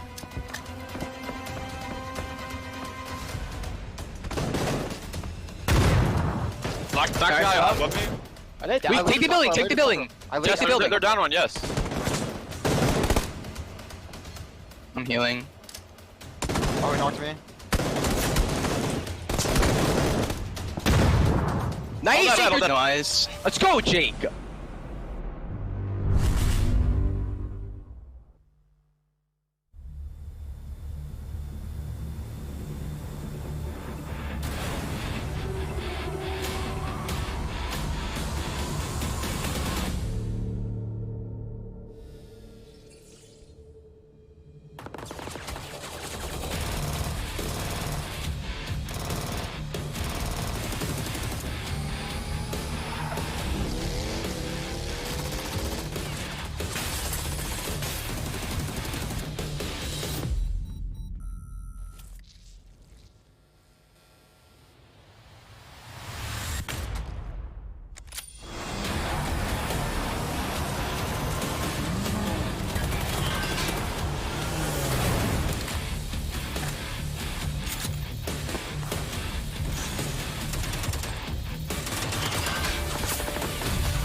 Welcome back. The moment is now. The place is South Korea. The game is about to start. $700,000 for first place on the line, and it is literally anyone's game. We're close to jumping out of the play, but let's jump off right now.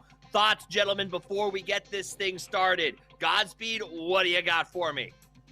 I think this is the most hype final game of any series that I've ever seen in the history of PUBG esports, man. This is wild, and realistically, there's about 8 teams that can potentially take it, so buckle up.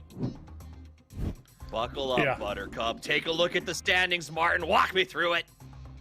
Yeah, so it's actually all the way down to meta, I would say, has a realistic shot, but I'm just looking, my eyes are just looking at 4 teams with 61 points and top 4 pays out. Like, holy, like if you go out early, it's done. Like if somebody else is gonna take over. So if you're even in second right now, somebody else is gonna take that second place away from you, because we got so many teams that is so close. And I'm looking at the top 3 and I'm just happy those 3 teams are in my top 4 picks. And the 2 leaders right now in kills, Infantry and Gen G, I've got them on my picks as well. So I'm just gonna fasten my seatbelt and stick for the ride here. That's all we can do is settle in and enjoy the moment. This is a team that you thought would do well today. They've stepped up. Godspeed. The Sonics have climbed.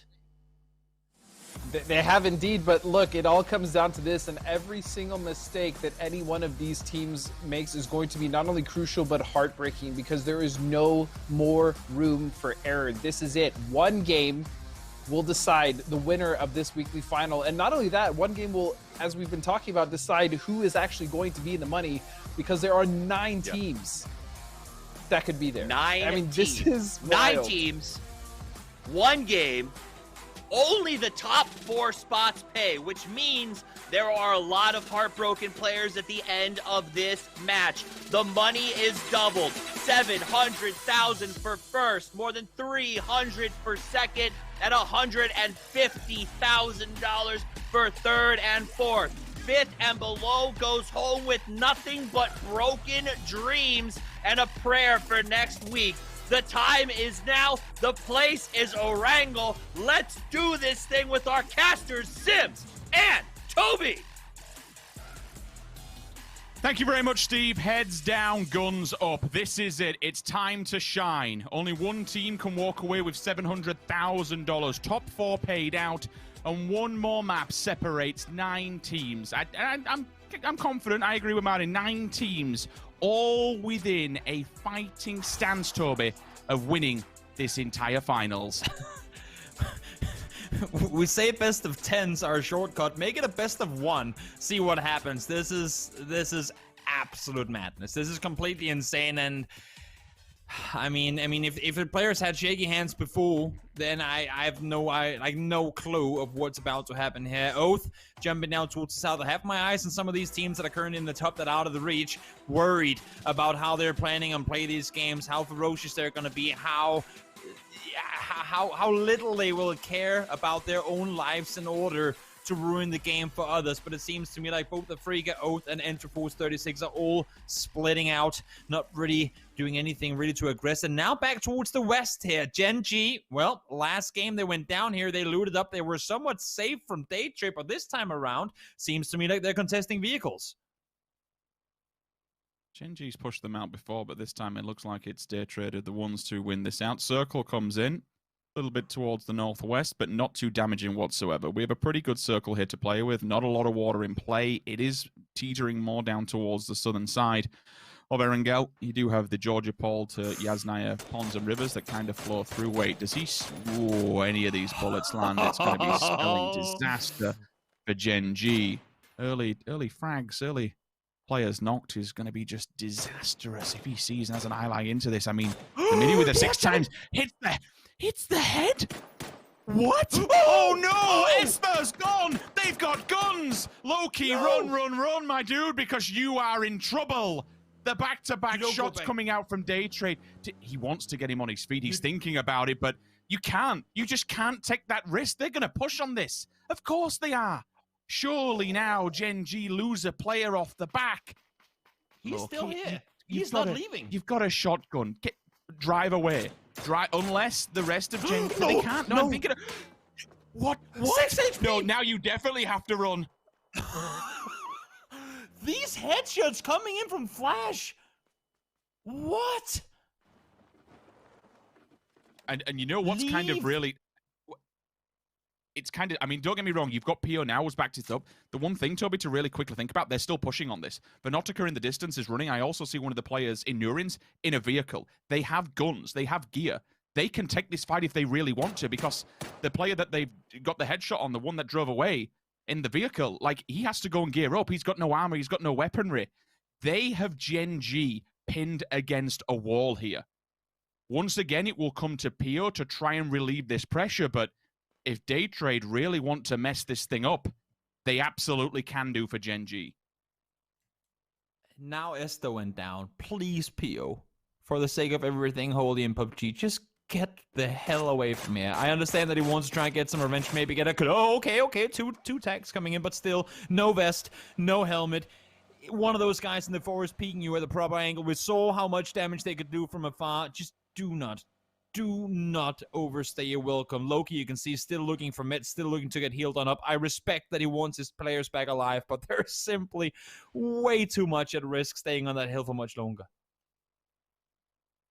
Okay, so now Gen G has to play this entire game with a deficit. That they're playing with a handicap of losing one player instantly. This is crazy. Those headshots that came out were just phenomenal, but again, with the super setting, sometimes you can There is gear in abundance to drop down, get the mini, get the 6 times, and just to lay waste to Gen G like that. Removing one player is... It sets us up for something that we no longer have any idea of. I mean, we didn't really know what we're going to go down as it is, but when you see the #1 spot losing a player within the first few minutes of the game, and more importantly, that will slow them down. They now are going to be forced to go and reload elsewhere. Venotica, are you going to overstay your welcome? Do you realize? I mean, I suppose if you're down in 12, really, there's nothing else to lose. If you're going to cause problems, then go and have some fun. And I feel like he's toying with them at the moment. While I don't mind looting Prim, it's not necessarily a bad place to lose, loot other than, of course, you being on the edge. One of the very big downsides is you only have so many exits. Unless if you go for a boat, of course, that opens up some options. But you only have 2 roads leading out. And if you're not opting to go roads, if you're going hills, you have to climb a hill. Like if you're going over the hills, you have to climb it first on your side, which means if anyone's lurking on the outside, hearing that vehicle go slowly uphill, they will have time to reposition and put themselves in a position to try and take you down. Day trade need kills. We saw it last week. We saw it. I mean, ENCE, they ended up with a 16-kill game in last week's finals. I believe Liquid had 12 kills by the time we hit, 20 minutes. Day trade knows. They're sitting down there, 45 points. They need kills. Yes, a win would be great, but that would only net them 10 points. They need much more if they want to make a chance of this. So I fully respect the push from Manatika and Day trade here. If you're a Gen G fan, you absolutely will not. Even if you're Gen G losing a player, I cannot believe that your #1 team's lost a player like that. It is just, it's the perfect scenario for everyone else who wants to try and jump up and claim, like, is that a $700,000 kill? We shall find out. Venotica inside will hear the vehicle, gets set up and gets ready, but he's letting them go by. No, he's got the wrong angle of approach. They just drove and left him. There are only 2 roads. Window. Yeah. Has he missed the small window of opportunity, or does Loki fall for this? There is still one more player to leave. No bullets were fired. No doors have been seen open. And Loki, again, there's only 2 roads out of his. He bet wrong on the first, but he's going to bet right on this one. Loki is going over the hilltop. Will he get the angle in time? Shots should be fired, but no. He's going to leave him to pass. He saw that he only had 1 or 2 bullets he could shoot before him being gone. And Manatika goes, you know what? I lost that opportunity there, but as you said, Sims, damage has already been done. They lose one, whether it's a $720,000 kill, I'm not sure, but Gen G, they're rotating in late, they're on the edge. Everything is really working the way that Gen G would have wanted to, had it not been because they lost the player early. Okay, Day trade regathers the forces and brings them back into the forward vehicles. With their Oath still down on Sosnovka. Petrichor Road, they'll start to begin the rotate DXG all the way towards the northern roads, also outside of Severny. They're a little bit slower just because of the knock that they unfortunately had with one of the players, so it slows them down for a little bit. Central side of the map, and I suppose it wouldn't be unfair to say that we're going to focus quite heavily on the top of the table here, the ones that are in touching distance of winning this entire event. EJ, nade down, players at the wall. E36 is here, and it's time to try and fight for Freak of Freaks. They've rallied the troops, and they're all together. First knock comes out, and it's a CAD. Big scout to take down. Jumping shot comes through, and the response is instantaneous. Yes, a CAD has been eliminated, but E36 have been punished. Headshot from a distance. Hikari with the drive by. Sylphia will fall as well. Hammond. Okay, well, really, you're down in 40. What else can you really do? You might as well just full send it and see if you can do any more punishment, to be fair. It's a battle at the bottom of the leaderboards in terms of the long game. If you want to talk about the ramifications it could have on the leaderboard, you just removing frags for the players at the top of the board to garner. It's that's what I was that's what I was thinking as well. That's kills. I mean, bottom teams killing off each other. That's kills that top teams would have very much liked to have. And again, I mean, Interforce pulling up in a compound early. I like to see the fact that they now dare to aggress. Unfortunately, this time it doesn't work out for them, and there's also obviously a little too late for them to really do anything here. Aqua 5, sneaky snaking his way up the mountain. Lynchun is next to him, and of course, he knows he's up there. He just fired a couple of bullets. And while T1 might be out of the race for a win, despite their good chicken dinner last game, they could still do a ton of damage to Chianba, who very much is still in the race. This isn't something we haven't seen before from T1. And if Tiamba knows how T1 plays, this is a prominent spot that they will work off the back of. Not necessarily one that they will hold. It gives them a hold if the circle does update towards the mountainside, but certainly as a scouting position, they often find themselves here that they can look onwards of which way they go. Navi, I can see, is just firing tracer fire towards the north. They'll be in the above Roshawk compounds and garages. MCG within Roshawk itself. DA between Roshawk, Ruins, and Watertown. So a 4-man split comes out of Digital Athletics. VP, Badlands. Again, 2-1-1 split. Finally, Aqua 5 sees some signs of life. Instant switches to the grenade. There should be a good follow-up. If he can land it right, the pin should be pulled. And that should be a GG for one of the players from Tiamba. Again, a team, Toby, that is within reaching distance of 700 grand. They lose one straight off the bat. Circle updates. It keeps Georgia Paul Bay within play, but it forces one to up to, 7 teams now over by the east that all have to fold into the fray. And if there's a shift that T1 would have wanted, that is this one. So losing a player early, now trying to maintain a 2-1 split, it's just not optimal, I should say. You can't really keep just one player up on that hillside on his own. Mings has to try and see if he can find a way down from there. We know infantry, the kings of the hill, they've played up here a billion times before when they've come out on top up here a ton of times before as well. They want to stay here. They want to claim control, and look at this PO right next door. This is your first and second place team, and they're routing shoulder to shoulder right now. It is, and your third place team is over the road in Sonics. Your fourth place team, joint fifth, so to speak, is also downwind of this. All of the top teams are in and around the mountainside. They've set up shop. VP next to Sonics as well. Everyone is preparing for the mountain pull.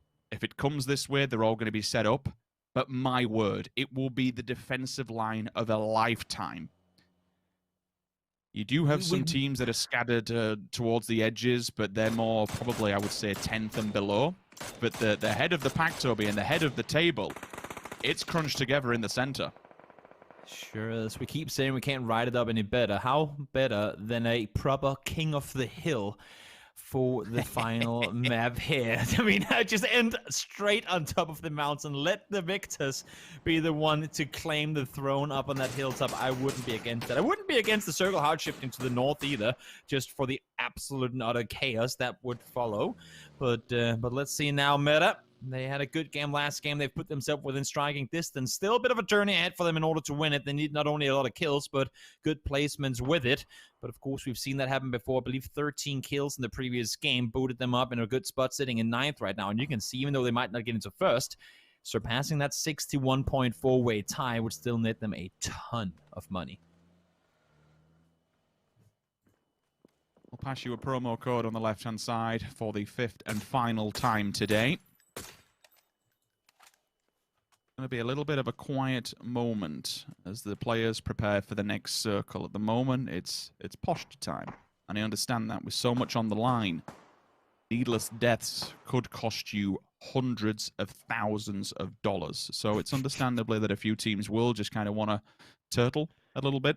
Yeah, I'm surprised. Like, I feel for infantry, they're in second. They have all committed. They have fully committed to the mountain. If this circle's unfavorable to them, boy, oh boy, are they in a terrible position to rotate off the back of this. Even if it goes to the mountain itself, central, like, how many fights are they going to have to take, Toby, to just keep control of it? One thing that I do love about infantry in these end of finals situations is that they're one of the few teams that don't change their game plan. Even if they're ahead, they say, we know how to succeed. We know what works for us. Let's try and continue doing exactly that. Oh, Summer finds him! Finds Smurf just as he gets behind the wall circle. Oh, no. Oh, no. What? We're going off the mountain to the north. This is going to be an ending. Probably... Wait, what? This is going to go inside the containers. Yeah. With Georgia Paul Bay players finished. The maze ending to this. God. Oh my lord. Oh my lord. How many teams are gonna full speed send it in? And how much damage will be done with this shift coming in right here? Okay, if you've been a fan of PUBG since back in the day, you'll know that crates used to be a prominent drop. Well, it's looking prime to be a prominent ending for one of these teams. Crates to decide 700k is a very strong possibility. With Georgia Paul Bay in play, that's where we are assuming this will pull to when we move to phase number 4. Right now, it's a full-blown send. It's all about seeing who can survive to that area. DXG are over by North George. They could hold teams back, especially from wide rotates on the backside of crates. E36, Afrika Freaks, Gen G, Tiamba, DA, T1. All these teams are already set up shop. Half of the server is still not inside this. Half of the server has to turn up to the fight. Everyone else now needs to get themselves in a very strong position. Wicked, the confirmation orange comes through. Infantry. You are well and truly up against the circle's edge here, but so are two of the teams that are very close to you. I can see VP are down behind them. Petrichor Road are down behind them. Metagaming is about to run through those 3 teams. SQ is now 4 Sonics upside of the mountain. They're driving into infantry. All of our top teams, unfortunately, have had to kind of stay their feet given this circle maneuver. Gen G's really the only ones that have paid off. They've gone down low. They've avoided this encampment. You know, they can't be boxed in up against the mountain, so they're the ones that have evacuated the situation. For everyone else, they're going to be forced to fight. They came early on the edge. They sat around. They waited for the shift to come. They never overcommitted to the hill despite sending PO up there early. And now Gen G sits in a really good spot. Come the next circle. Next shift will go away from water. We say that time and time again, but it's important for me that most people know the reason why teams go where they go. This circle is going to shift back towards the southeast. It's going to leave a lot of open in play, and a lot of teams want to get those positions now. Mime gets one kill in the back. That's them trying to make their way out of the 61-point tie. Get all the points you can, get them early, get them when there's no risk involved, a few going down. And now Petrichor and Multi-Circle Gaming, this fight has to happen at some point, so why not now between our current 6th and 4th place team? It's been bottling up for quite some time. A banger of a shot comes from a distance. Inonix onto Shrimsy. Again, that's the position that Gen G has moved to. And now Tiggleton has fallen. The Sonics have just jumped up into 3rd place, but now they are being punished from all angles. The smokes are being committed, and everyone else is just peppering through that, blind firing, hoping that somehow they can find one of the players. Circle pops, and it moves closer to the mountainside. It actually keeps all these teams in within the fray. There is a bit of a fight going on. We have to check in with it. Meta versus VP. VP is being dismantled. The Tool and Spyro, last man standing. This is VP down in 5th, and they are bleeding out the punishment. VP is gone. Your 5th team has fallen. That is just insane. Metagaming, who needed the points, has jumped up into 4th. Wicked one-man arming his way through the polar bears, took down 3 Sills and comes to take it off in the end. Wicked goes down, but what a hold! What a play! Finds the triple all on his own up there initially.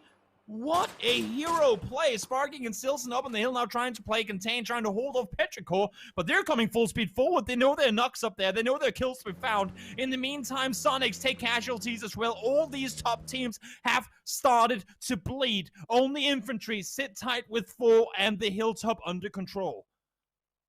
Na'Vi bleeding out the wayside, but ultimately it doesn't really mean nothing. It's just points in the favor of these teams that are still all fighting for that top spot. While Meta has got itself back on the feet, it's had 50% of its roster ripped away from them. A valiant effort from Wicked. 4 frags and entire team elimination pays dividends. But the question is, do you have enough manpower to try and hold on to this mountainside? Infantry to the left-hand side, Petrichor Road to the right. But Petrichor Road has got problems of itself. MCG has followed them to this point, and now they have to deal with it. But look who's still waiting in the distance, in the safe area for now.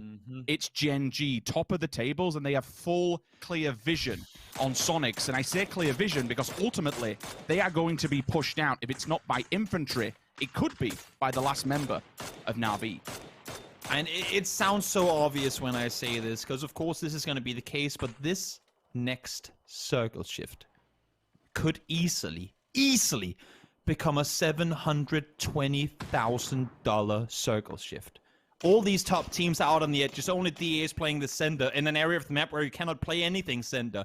Whoever gets shifted away would need to do something absolutely miraculous in order to maintain a spot or even take over that first place spot. Gen G sitting and praying for this one to shift west. In the meantime, everyone out here hoping for it to go towards the south. Besto's presence has been made note of. Flashbang down. He should be whited up, but that's the problem that we spoke about. The third party is a real issue when it comes to the side of Sonics. They can't overstep the boundaries. Should they do that, Gen G will strike. If Gen G doesn't strike, Infantry gets a bit of a foothold into that fight. Besto, really nothing else he can do. Get a few meds off and hope for the best. The utility has to be committed towards the side of its circle.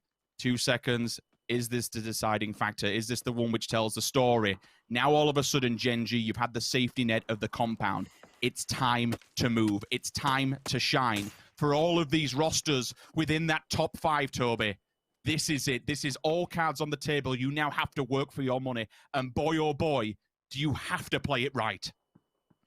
Infantry. I only see one way for them to get down the hill, and that's pushing their fight to the east. Maybe you can go down somewhat center, force your way into the gap that Sonic's already in, but everyone's going to be looking towards you. If you don't make your way down now, everyone's going to be looking your way. In the meantime, now multi-circle. Take the fight to Petrichor. One down early. That's Mamu falling down, but they are playing within a funnel. Look at this in the return. They're taking casualties all over the place. Tank falls down. Summer falls down. Evenly to 3 different teams. Everyone is shooting towards multi-circle gaming, and they've just one left alive. That is wild. Fergus just mops them up as well. All the bodies laying on the floor. Tiamba from the backlines, DXG, everyone just laying waste to multi-circle gaming. And it's because everyone is just looking onwards of what's in the center. It's a central point. And wait, the nade comes in? Okay, there's a trade-off there. MCG falls, but he still gets one off onto Petrichor Road. 2 players fallen. Infantry have had damage done to them. Metagaming took out one of the players, but they're back on the feet. It's time to run. Petrichor Road has gone. Another challenger is falling.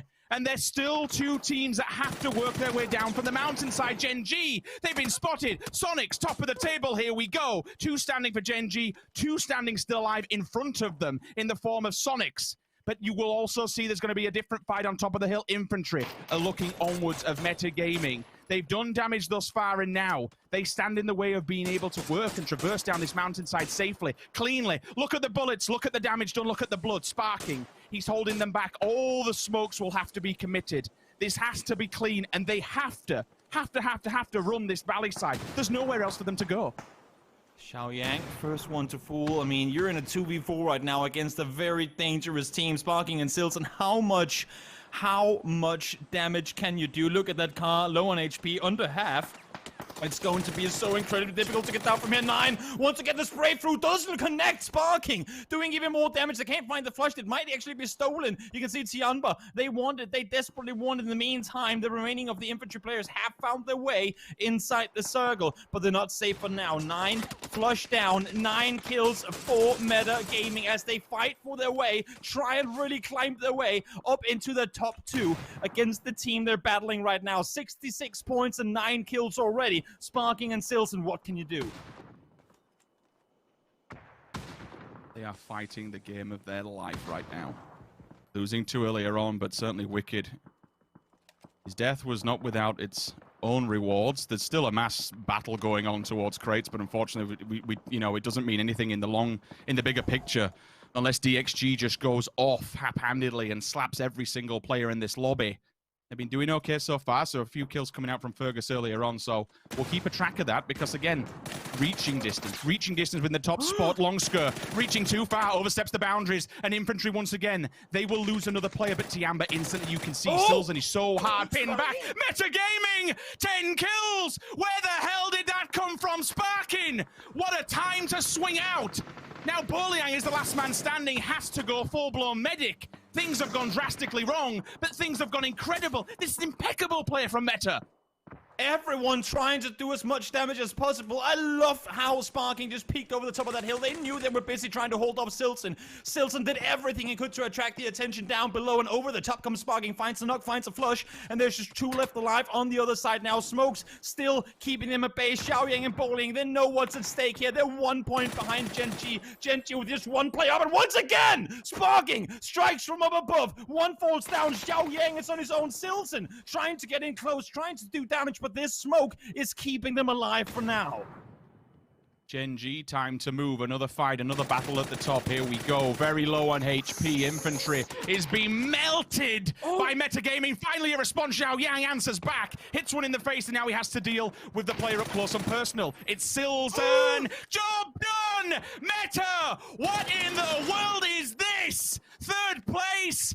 Oh my god! What an absolute banger of a performance. We never saw this one coming. We knew there was possibilities. In the meantime, Sonics, Falls, Genji and Meta. This is just, it's a full-blown battle, but the final kill comes through. Sparking goes down and Infantry jumps them on that one.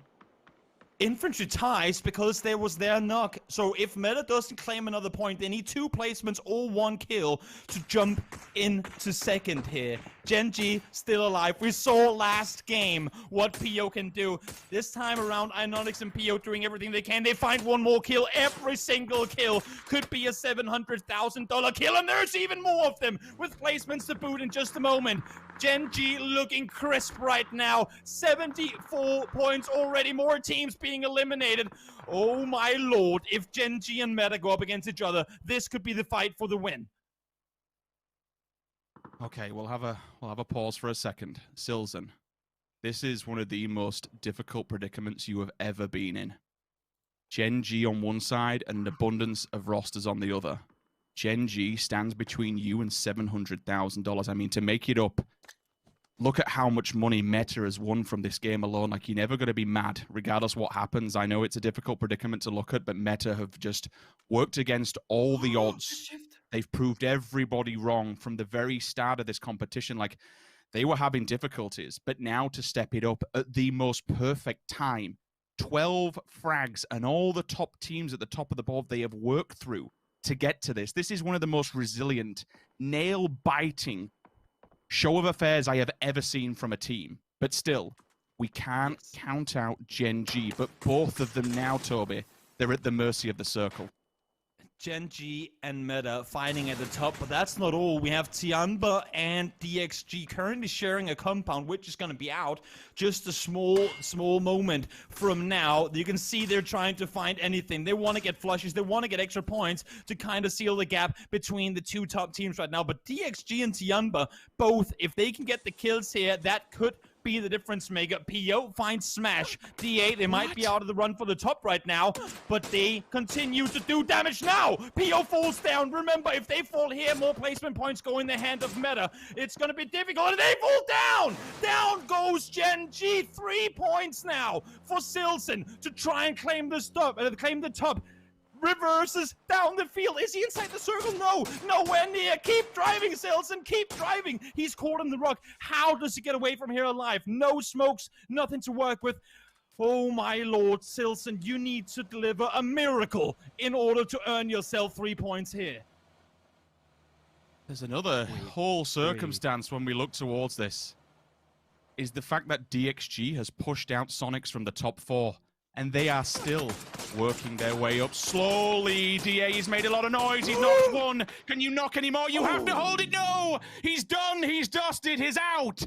And now we will see the top of the table. But let's let this unfold first, because I want to see. This isn't over until it's over. DXG, what is left in the tank? The push comes through. Tiamba on the left-hand side. Neil finds him. First target down. The response IQ 500. But Lorena, relentless as ever from the sidelines. And it's job done. DXG is down.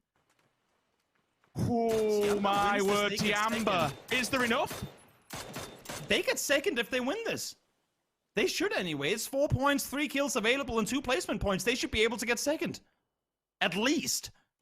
We'll see if they can get the rests up. Should be possible. DA not overcommitting. They know they got the circle. They know they can wait it on the outside. And for DA's sake, can DA? You know what? I'm just not going to do the math here. It doesn't make any sense for me. I'm not sure if DA can get into the top 4, even if they take down Tiamba here, but it's going to be close. It's going to be 1 or 2 point close, Rich. This right here could be a fight for the top. But one thing is guaranteed, it's going to be a fight for a hell of a lot of money. 3v3, DA got the circle. Tiamba, no smokes, no nothing. It's on you to make the move. In the last few minutes, we've seen 4th position switch places twice. For Tiamba, it's every single kill that comes out here, every single placement point. It's quite literally $100,000 per frag that they do. For all the teams to be in this final matchup, it has to be DA. Okay, damage spotted, but no target, no point found just yet. M200. Yeah, this is going to be so difficult. Like, there was, you know, we've seen individual skill, Toby, but DA just controls his circle. Do they deny? I can't make my mind up on this one. Tiamba, it seems so, and they have no smokes. It seems impossible for them to get out of here alive. And with the score being this close, if they lose to DA, if they lose the spot because they lose 3 players to DA and they fall out of top 4, Smash finds one more. It's just Minx left alive. Oh my lord. Oh my lord. 10 kills. One more tag comes in. Blue is going to be on Tiamba. Minx, you're in it. You're in it. 8 first states. There's going to be nothing happening. DA is going to win it. I'm not sure it's going to be enough. It is! It is! They win a tie! They get the spot on a tie! They beat them out! DA beat Tiamba! DA jumps in, but it's Gen G who are jumping for joy. Week 5 weekly final winners. They've not had a weekly final championship thus far. They've been close twice before. But what a time. What a time to step up to the plate. $700,000 from the gods of old. They've done it. And this is only a show, Toby. This is only a showing of what we've got to come next week. What an absolute formidable show of PUBG we have seen today. This has been one of the most exciting, one of the most anticipated, one of the closest finals we have ever seen throughout PUBG history. That is truly, truly what PUBG is all about. For now, from me and Toby, we'll say thank you very much. We hope you've had a phenomenal weekend. That is just insane. It's been insane. Steve, guys on the desk, give me your thoughts. Thank you very much, Rich and Toby. Heck of a game. My thoughts are it was wild. We've got Gen G comes out with the win. That deny that we saw may have been the difference in $300,000. And then on top of that, Meta, who was in 9th coming into this match, and I think 12th the game before that, looks like they're going to get paid. This is what PUBG Battle Royale is all about, Martin. Oh, this is insane. Like, Gen G coming up for this after getting 100 in game 1. Current amount 63,000 plus 300,000 for first place. And it's gonna pling in 500 more. Oh my god, are you kidding me? They're gonna be on 880,000 total. No way. Wow. That is a staggering. Not only win. Gentlemen, not only is it north of $850,000, $880, $397, but the dream, the insurance, as you talked about earlier, Martin, of potentially winning the entire thing, even if they don't get first place next week, is on the table. Right, exactly. So this whole idea with them winning this week means that they could potentially not have to win next week to win the whole thing. You need to have the most money, right? So if they get 4th or 3rd next week, I hope they win, honestly, after this performance. But if they get 3rd or 4th next week, they could potentially secure themselves the tournament championship with the most money won, due to the fact that there's so much money in the line in 3rd or 4th, and they won this week. So that is amazing. That is amazing. This game was amazing. This day was amazing. We're going to show you the whole scoreboard, but I'm just going to go ahead and just leak it right now. Meta, who came in to this match in 9th place, Godspeed, I think they were sub 12 earlier with 3 left to play. They're going to be in second. Oh man, I'm so hyped for Meta, man. They absolutely, I'm gonna kind of skip over the highlights and just praise Meta. Obviously, congratulations to Gen.G. I agree with Martin wholeheartedly, 100%. They earned it, and if they go on to win the event, great. You know, they're obviously one of the best teams, but Meta, for me, the heroic, please, can we talk about the heroic efforts of Silson and Sparky, man? It was so out of control. They held off the Southeast from Petrichor. They helped with MCG. They helped with the other team coming on infantry. They started taking shots at DA. I mean, it was bonkers how well those two players, the remaining two players of Meta and Silson and Sparking played in this game, and they absolutely deserve what they got. For sure, the effort to coming into this, they have 30 kills in the last 3 games, a third, and a fourth. The consistency coming out of that is just absolutely insane. They deserve this so much. Fragging out as well. It's been insane to see how well they've been able to shape up with this, with a substitute player that does not even speak one of the normal languages that they speak. That's insane to see. Exactly. Absolutely, and that was so hard. And then also the presence of mind, though, to deny really is kind of what saved Gen.G in the end here. And Tiamba, they sat in that compound. They had their little duel there. DXG, I honestly feel like has to get a lot of credit as well. We'll get to DA, I promise. But DXG came in their first weekly finals. It's really sad because I wonder what they could have done had they played like this in the previous weeks, just getting here. And then DA, Steve. Here's the thing. I know, and I want to talk about this because that deny was intense. But here's the reality. At the end of the day, DA will finish with 69 points. Tiamba will finish with 69 points. DA has 41 kills. Tiamba has 41 kills. It's going to come down to the tiebreak. I'm not going to say anything until we have our judges do the tallies and go through all the tiebreaker rules. But that moment, that deny, the foresight to do it, Martin, was absolutely massive.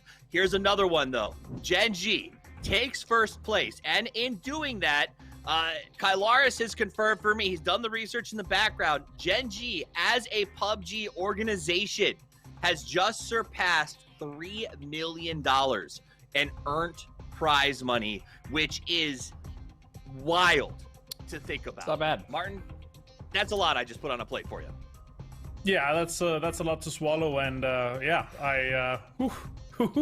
and I know, remember Loki before going into this, he had surpassed $710,000 himself. So putting another top on that with $880,000 to share in between him and the players and the organization is just insane.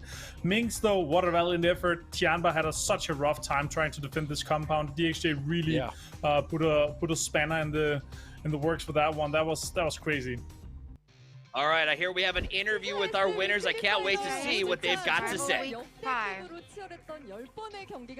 Probably one of the most intense 10 matches that we have. And our final winners for today was Gen.G. Congratulations. Congratulations so much to you, Esther. I think it must have been really hard today for you guys to believe at the end of the match that you guys came out as the final winners.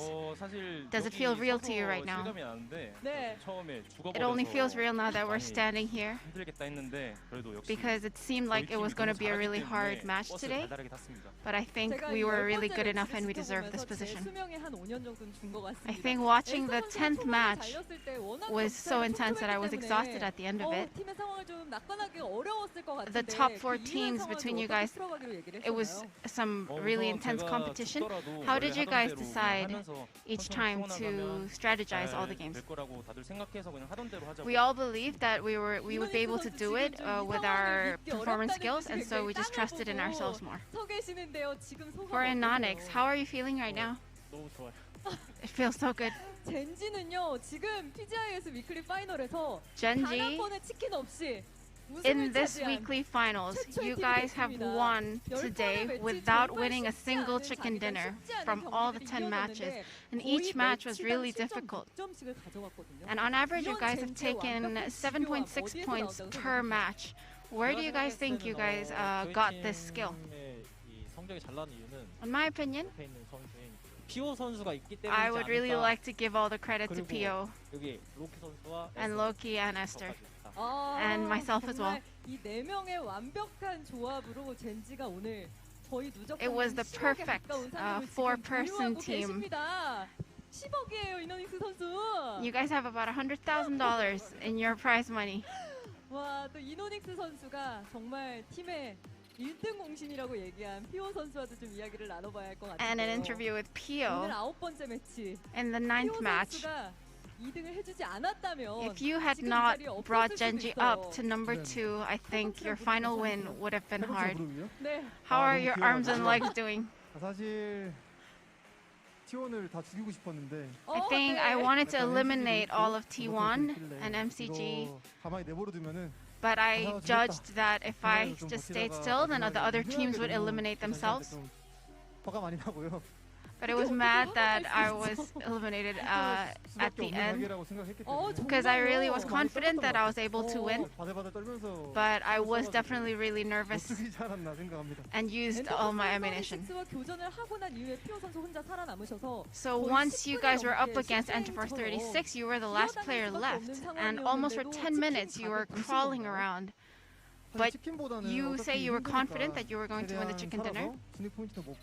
I knew that was going to be hard. 먹을 상황이 됐을 때 앞에 있는 3명을 죽이고 3점이라도 가져가자. But I wanted to eliminate 3 of the players in front of me, and I definitely saw a possibility in that. It was almost as if you were the same team as T1, the way you were staying behind them. 그 두 팀이 교전했을 때 그럼 피오 선수 어떤 생각을 하고 계셨어요? What were you thinking when T1 was shooting at a meta circle and they were against each other? I definitely knew that T1 would eliminate meta for me. 차에 엄폐를 끼고 있어가지고 좀 많이 당황한 것 같습니다. 아, 오늘 정말 피오 선수뿐만 아니라 젠지의 4명의 선수들 I think not only you, Pio, but all 4 of you have shown a perfect performance today. 루키 선수 우승 너무나 Loki, 축하드립니다. congratulations to you too. 루키 선수도 굉장히 어리둥절하다는 듯이 마지막 매치가 끝나고 팀원들과 좀 얼떨떨한 표정을 At the end of the last match, you looked like you couldn't believe what had just happened. And today's matches, you had to really calculate each point because every point counts. How did you calculate that, and did you not feel pressure? There was definitely a lot of pressure for us to calculate each point, but we knew that, and our coach also said that we would just continue what we've been doing, and our coach believed in us, and I think that really turned out 제 가슴이 well 이렇게 왜 today. 떨리는지 모르겠는데 많은 분들이 아마 저와 같은 마음으로 경기를 지켜보셨을 것 I'm 같습니다. sure a lot of your 왜냐하면 fans and 젠지가 everyone else was watching this game just as nervous as I had been. 많은 전 And you 세계 guys 스포츠 팬들이 젠지의 also 우승을 ranked number 1 in the pick 'em challenge, and that's how much the whole world and your fans have been believing in you. 네, 저희는 Do you want to give a shout out to your fans? 믿음에 보답을 했었기 때문에 We've always shown up for you guys, so thank you so much for supporting us. 고맙습니다. 이제 정말 마지막 주차만을 남겨두고 있잖아요. So there's 1 week left of this tournament. And yes, today was a huge prize pool, but next week is an even bigger one. Really looking forward to how you guys are going to be preparing for this last week. I'm sure this 8-week-long tournament was really tiring on you guys. How was it? 긴 대회 일정이 저희가 힘들긴 한데 It was definitely not easy. 6주차 경기도 저희가 지금까지 하던 그대로 연습을 그대로 할 거고요. But we're going to practice just as we have until now, preparing for next week. And if we've made any mistakes, we're going to work on those as well. And I believe that our team were stronger up against higher and more expensive prize monies. And lastly, Loki, if you want to say something to your teammates. PGI 시작하면서 되게 많은 일들이 있었어요. There were a lot of things that happened within our team when PGI.S first started. 다른 분들이 다 이 두 명은 알고 And 있기 Pio 때문에 was great. 저는 이제 수도 형이 되게 막판에 And 미안해하고 Esther was 있거든요. great 근데 too. 그게 저희가 이제까지 같이 달려왔기 때문에 But I 우승을 했을 think 거라 힘이기 때문에 I definitely believe 에스더 that because we were one team together, I want to say thank you to Esther. for joining us. 버스 달다 고맙다. Thank you so much. 젠지 선수 오늘 우승 너무너무 축하드립니다. Congratulations so much on your win. 자, 이렇게 해서 5주차 위클리 파이널에서 우승을 차지한 젠지. Congratulations to Gen G. As you look at the board, you're going to see the final standings. We got a lot to talk about, so we're going to leave it up for just a minute. 76, and Gen G takes home the north of $700,000 for first. Meta climbs their way from below the cutoff of 10 all the way to second to take home a massive prize of 300 with crowdfunding included. Infantry in third, and then Digital Athletics beats Tiamba. They tied in kills, they tied in points. Martin, explain why DA gets the cash and Tiamba gets nothing. So the first tiebreaker is, of course, kills, and because they're even, we go down to the next tiebreaker, and that is the best game, the most points in a single game. And DA had a 10-kill win in the last game, and Tiamba had a 9-kill win in one of the previous games. Oh. So DA wins this last game by that kill, those kills on Tiamba, and that win. So that is crazy. Now, let's break this out a little bit more to understand the true heartbreak of Tiamba, Godspeed. Tiamba goes into that last fight. They clean up DXG. They've got 3, I believe, standing. Right? Was it 3, Martin, or was it 4? It was 3. 3. It was a 3-on-3. 3 standing. 4 members of DA across the field. They have a 3. choice. Take the fight or don't. If they take the fight and win, they get second place for $300,000 after crowdfunding. If they lose, like they did, they get nothing. Godspeed, what a choice to make. It was really just rough, as well as the circle. The circle kind of dictated that, and the fact that because Tiana had spent so much time fighting DXG in that compound using a lot of utility, I don't think they had a lot of smokes. I don't think they had a lot of utility left, period. A lot of lethal utility like frags. And ultimately, it was DA. They came off that west side and they just controlled Tiamba. They had no choice other than to either take the gunfights, or as the last member of Tiamba did, deny the point. And that's what they decided to do.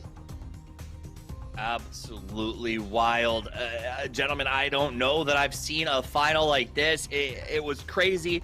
I gotta give love. We all love Gen G. I gotta give love to Martin. He picked the winner.